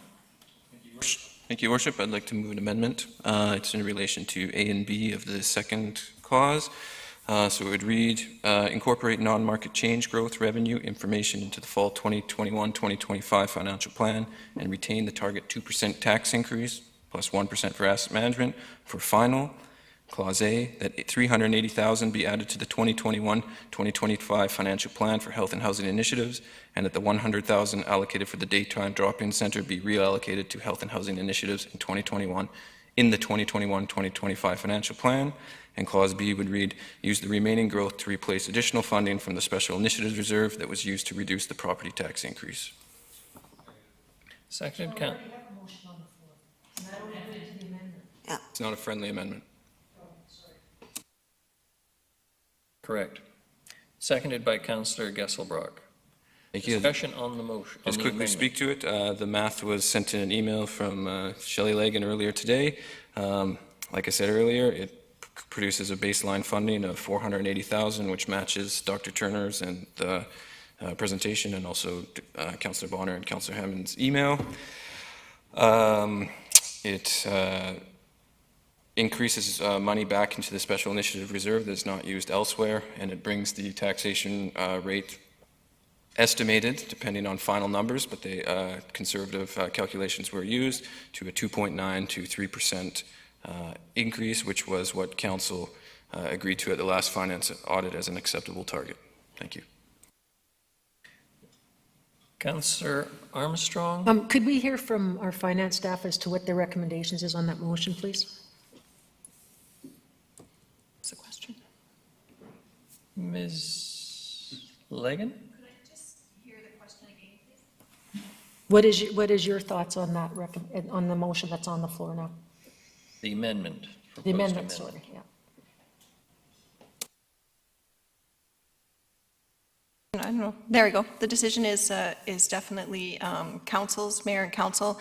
The difference fundamentally from a financial perspective is that you're committing to a sustainable funding source as opposed to a one-time funding. And like all decisions, would benefit from more information. I think that it's an option. We did have option 3, which is, I think, potentially what this would be, that council provide alternative direction. I think it is alternative direction and should be considered as an alternative direction as opposed to building on staff recommendation.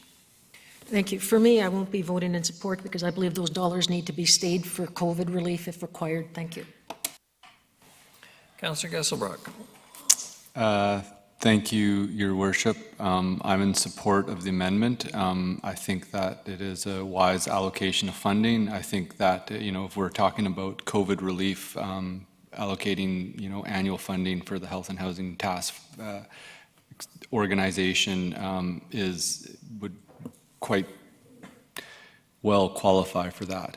I must say that the pace and the adjustment is probably at the maximum of my neuronal capacity, but I think I do understand what is being presented here, and I support it. Thank you. Councillor Hemmens.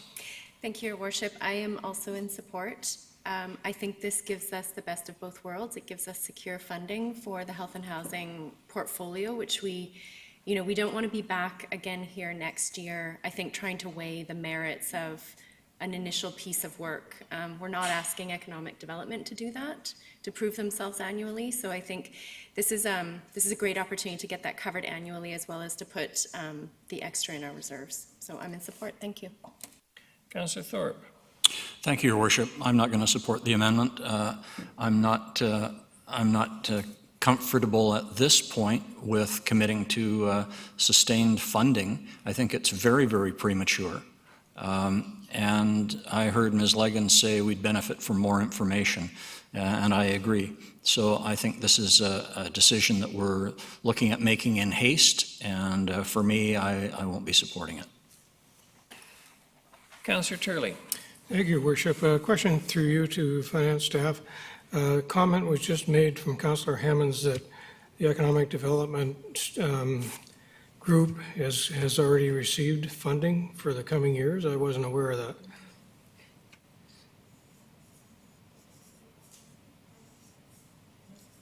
Your Worship, it's a bit of apples and oranges comparison. Originally, as Mr. Corson, I did have a slide that tried to lay this out, but back in 2018, they had advanced that work on the governance to a point where it was determined that there should be an inside and an outside component to it. So there was already, so they made a proposal at the staff, came forward with a proposal to fund with the economic development manager internally, as well as some seed money for the new economic development function. And that was based on the recommendation, so that's true. And that was, I think, $300,000, if I'm not mistaken. And the context was we used to have an economic development function. This is part of where we're going back to where we used to be. So this is a slightly different, similar but slightly different path. And so it's, I think we've explained this as clearly as we can, what's going on with this process. It's not complete. We're anticipating this process, and it's clear.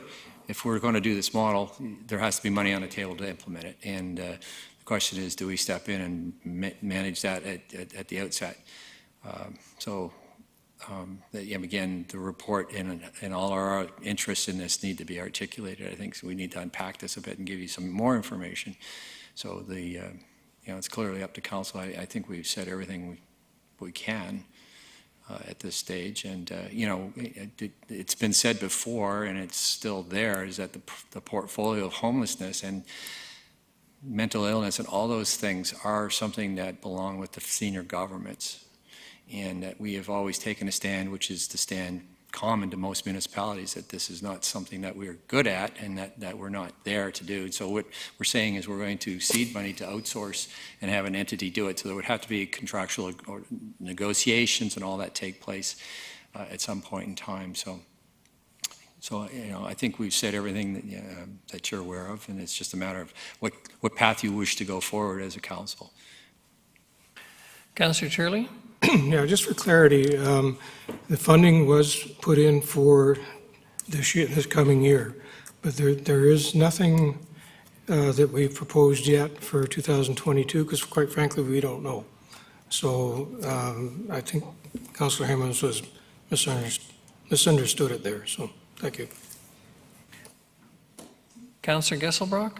Thank you, Worship. My understanding is that there is annually $300,000 that is put away for the Economic Development Task Force seed funding.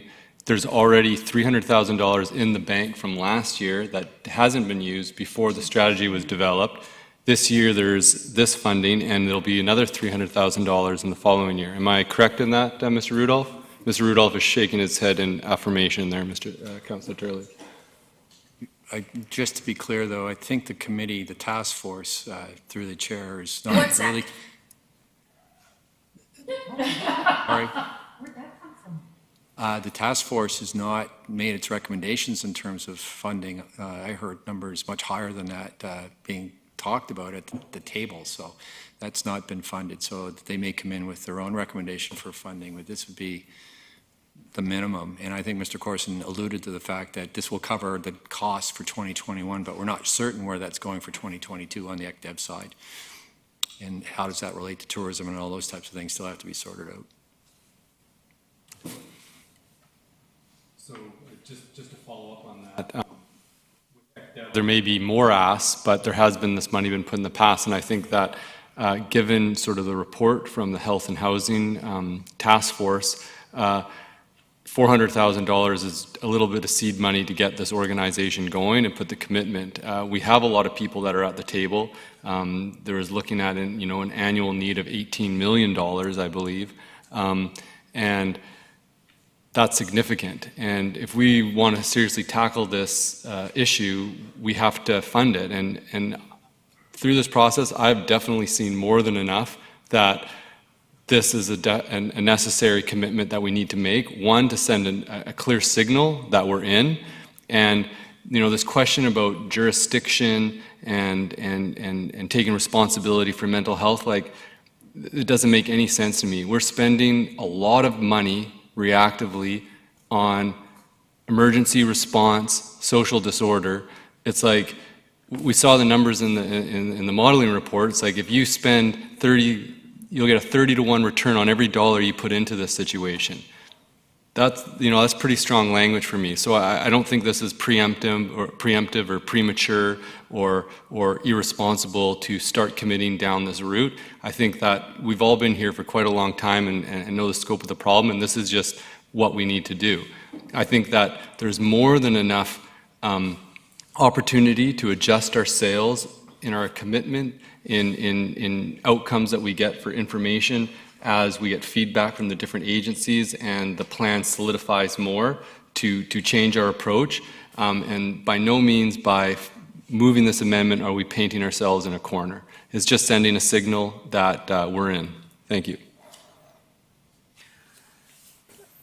Thank you very much. Well, it's a little more than sending a signal. It's committing money that may not necessarily need to be spent, or we may well decide isn't the appropriate place to spend it. With great respect, to come back to my horse analogy, You've got the pregnant mare, now you want to commit to buying the feed for the foal when we don't know if the foal is going to be born. I well appreciate the seriousness of this issue. I've spoken out about homelessness and the mental health and addictions issue often enough for everyone in this community to know my position. But we're talking about the people's money. And I cannot, for the life of me, understand why we'd be committing to spending money at this meeting, at this stage, when we haven't even accepted the report necessarily, we haven't decided on the model, we haven't discussed this with the potential partners in all of this.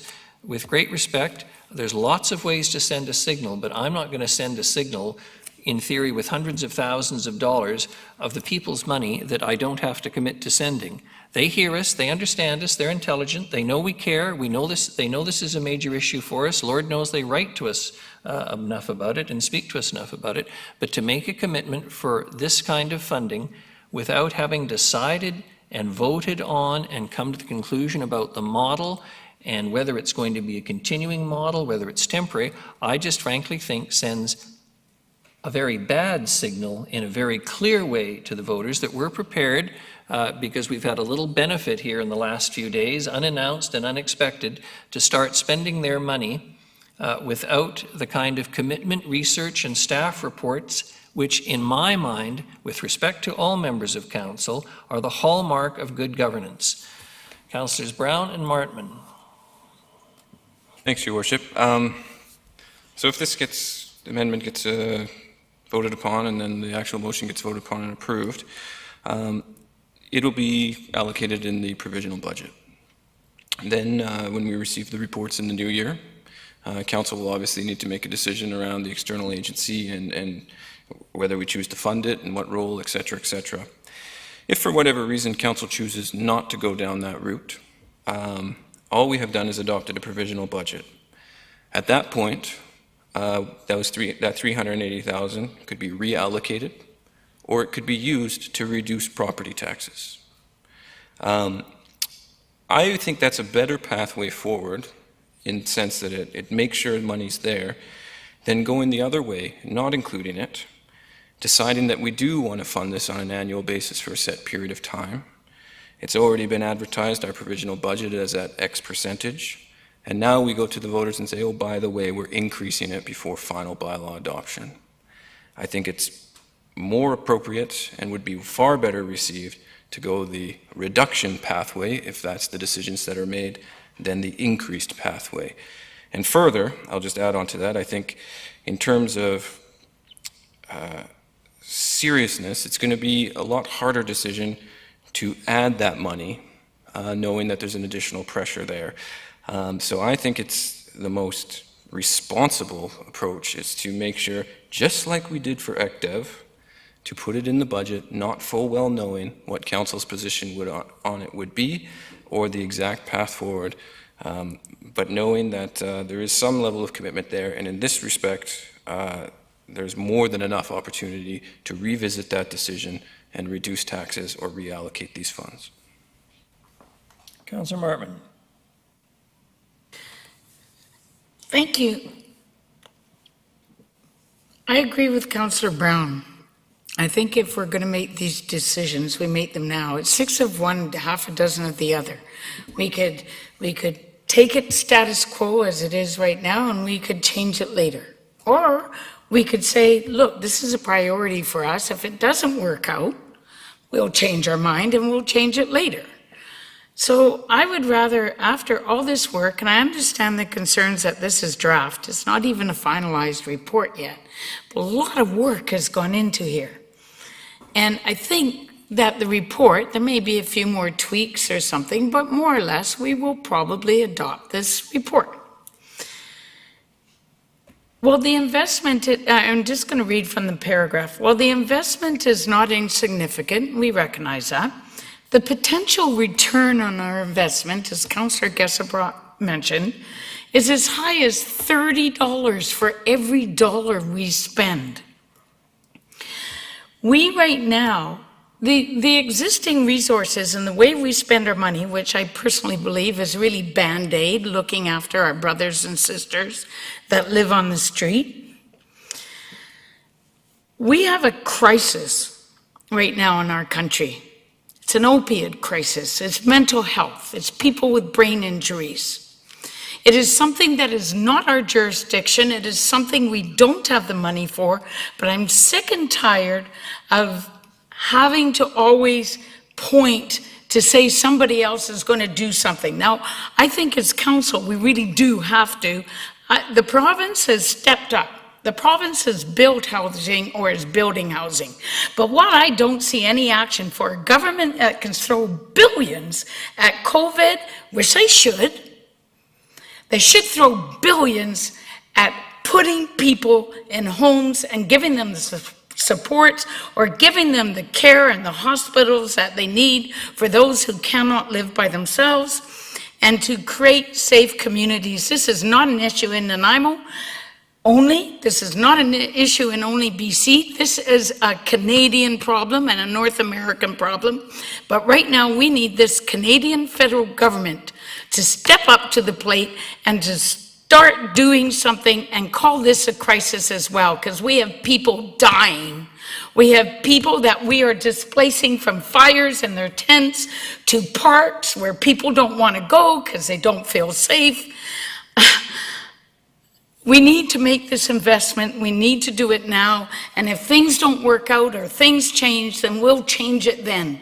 But right now, I want a statement made that we're doing everything we can for our brothers and sisters that are in the street. And I hope that sometime soon we have a conversation of what we can do for them now, too. Thank you.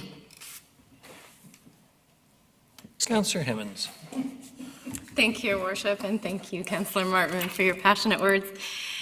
I'm looking at this a bit differently than the arguments I've heard so far. To me, this isn't a signal to our community. It isn't about operationalizing a plan that is currently in draft. This is ultimately just a pragmatic decision.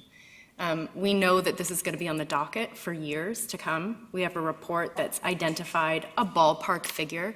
We know Dawn and I know, we've spent the last year and a half understanding that all of our social service providers get funded either provincially or federally, and no one gets coordination dollars. No one has an extra $500,000 kicking around to try to figure out how to make this system work better. It really is on us. And I'm not saying that this isn't going to be a cost-sharing model. I'm saying we kind of have to plan for it in case the worst happens and we need to foot the bill. But I fully expect that our partners will come forward with dollars for this. So for me, this isn't about, it's not signaling anything. It's not talking about a plan that hasn't realized its full potential yet. It's simply pragmatically saying, we know we're going to have to spend that money regardless. So why wouldn't we put it in the budget so we're not back here a year later having this very conversation about do we want to fund this or not? Thank you. The motion is the amendment. All those in favor of the amendment? Councillors Martman, Kesselbrock, Hemmens, Brown, and Bonner. Those opposed to the amendment? Councillors Armstrong, Krog, Thorpe, and Turley. The amendment passes. We're now on the main motion. The main motion as amended, Your Worship. As amended, yes. Any discussion on the main motion as amended? Ms. Mercer. Just for clarification, can I get what the years, or what's going in provisional, what's going in final? So you're saying keep 3%? I just need clarification so we get it right for next. Absolutely. So the first motion as included in the staff report was read as written with the 3% target. Okay. The second motion was modified, clause A and B, so that it would read, incorporate non-market change, growth, revenue information into the final 2021-2025 financial plan and retain the target 2% tax increase plus 1% for asset management for final. So then clause A would read, and I've sent it to Ms. Gurry, that $380,000 be added to the 2021-2025 financial plan for health and housing initiatives, and that the $100,000 allocated for the daytime drop-in center be reallocated to health and housing initiatives in the 2021-2025 financial plan. And then clause B would read, use the remaining growth to replace additional funding from the special initiatives reserves that was used to reduce the property tax rate increase. Okay. And just for clarification on top of that, the daytime drop-in center is only in the budget till 2022, because it was a 5-year commitment. So we would be, with this, we would be adding it in, out after 2022. After 2020, correct, yeah.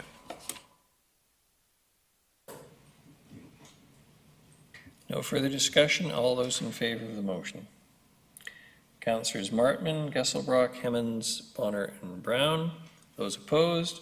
Councillors Armstrong, Krog, Thorpe, and Turley. Thank you. Back to the beginning, so to speak.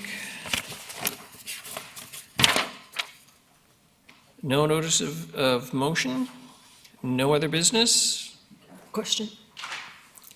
Sorry, Your Worship, we had, I guess we're past time though, but we had discussed about bringing forward our reply to the removal and issues that occurred on Wesley Street, and I know I'm still getting many, many emails and calls on it, so perhaps we can do that at a later date, or have a release go out to clarify, similar to the one that we were given by staff, so that there's a lot of misinformation, in my opinion, based on what we were given out there, so that's my concern. It's still occupying a lot of people's time and concerns. Thank you.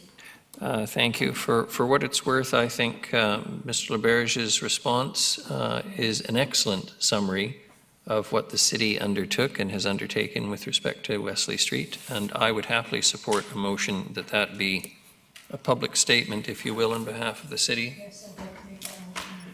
Making that motion, is there a seconder? Councillor Thorpe. Do you wish to speak to it further? I just think it's really important that the city's perspective goes out as to what they saw happen, what occurred, and then people can make their own decision. Councillor Bonner? Am I on? Oh, sorry. Sorry, Councillor Gesselbrock? Thank you, Worship. I guess a question to staff. I'm just kind of curious, when is planned sort of an update on that whole situation? I think that there seems to be some pretty acute stressors, and we're seeing images of Bowen Park gated off and the shelter there. Your Worship, I can give an update to today.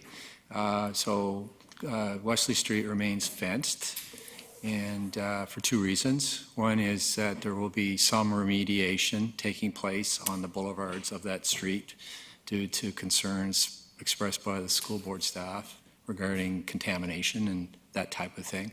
So part of that sits in the school board's area. So we need time, and I was informed last week that engineering will be scoping that out with a modest amount of work just to, remediate that. And it's not that dissimilar to what took place in Saanich a couple of years ago at their tent city. So that work needs to be done. We're also anticipating the school district will be moving forward to demolish that structure on Franklin. They're advising us somewhere in the second to third week of January.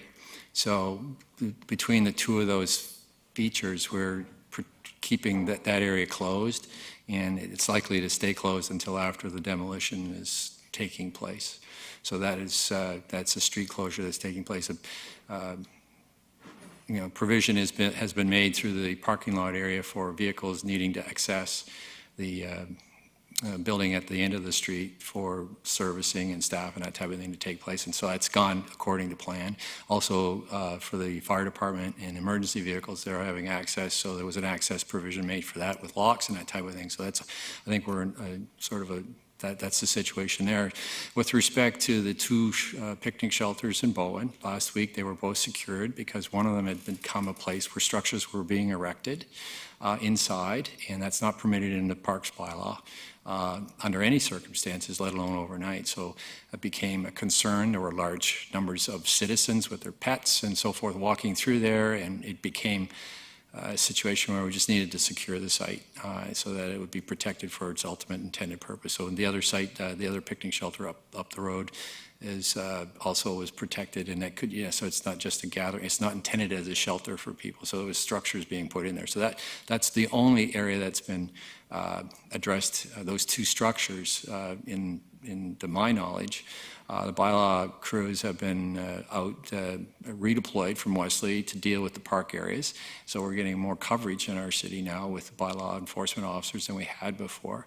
Mr. Lindsay himself told me this morning he was doing a drive around. We're all doing this now, seeing what's going on. There had been some short-term locations of smaller groups of people in different locations in and around the downtown and the parks. And that's been something that's been a concern. So there's still people that are there, but for the most part, it's been pretty quiet with respect to people. Unfortunately, you still see homeless people on the streets of downtown that are sleeping overnight, and they were not the ones that were on Wesley Street. These are people that had just sort of been there, and that's a real sign of the economy and the situation. But we'd be pleased to give you a more detailed breakdown of numbers and locations, but as of the briefings that I've been receiving by staff, it's, things are settling down a bit. So we certainly had some positive feedback from the immediate and surrounding businesses and community that's been impacted, not only on Wesley, but further afield. It's been a much different environment around the civic precinct complex here, to be honest. And there's been a tremendous amount of relief for the organization and staff here that's taken place in the past week. And it's a much safer and congenial environment for the security guards even that are working in the area. So I feel that it's settled down, and there's been some displacement, but it's not become a localized problem in another area. And there were some attempts to establish larger concentrations of folks. And that's always been our mandate to not allow that to take place. And that's all part of the over 400 other people that are homeless in various parts of the city that end up settling in. So we're not telling them to do that. They just end up either go to a shelter, and we still, as of last week, had shelter beds open every night. That they are available if people would want that. So it's not a very structured report, but it is sort of the information that I have right now. Thank you, Mr. Rudolph. All those in favor? Contrary? Are we voting? I'm sorry, what were we voting on? The motion is to send Mr. LeBerge's lengthy explanation. All those in favor? Councillors Armstrong, Martman, Hemmons, Krogh. To me, it's a bad process. I don't even know what it is. So The motion was to. It's been circulated to council.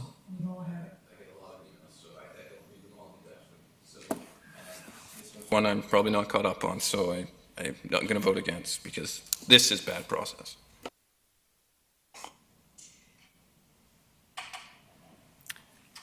As much as I'm tempted to lay it, Councillor Brown, to allow you to read the email, which is fairly lengthy and fulsome and a masterpiece of explanation, I think the damage being done in the community requires us to get the statement out quickly. So again, all those in favor?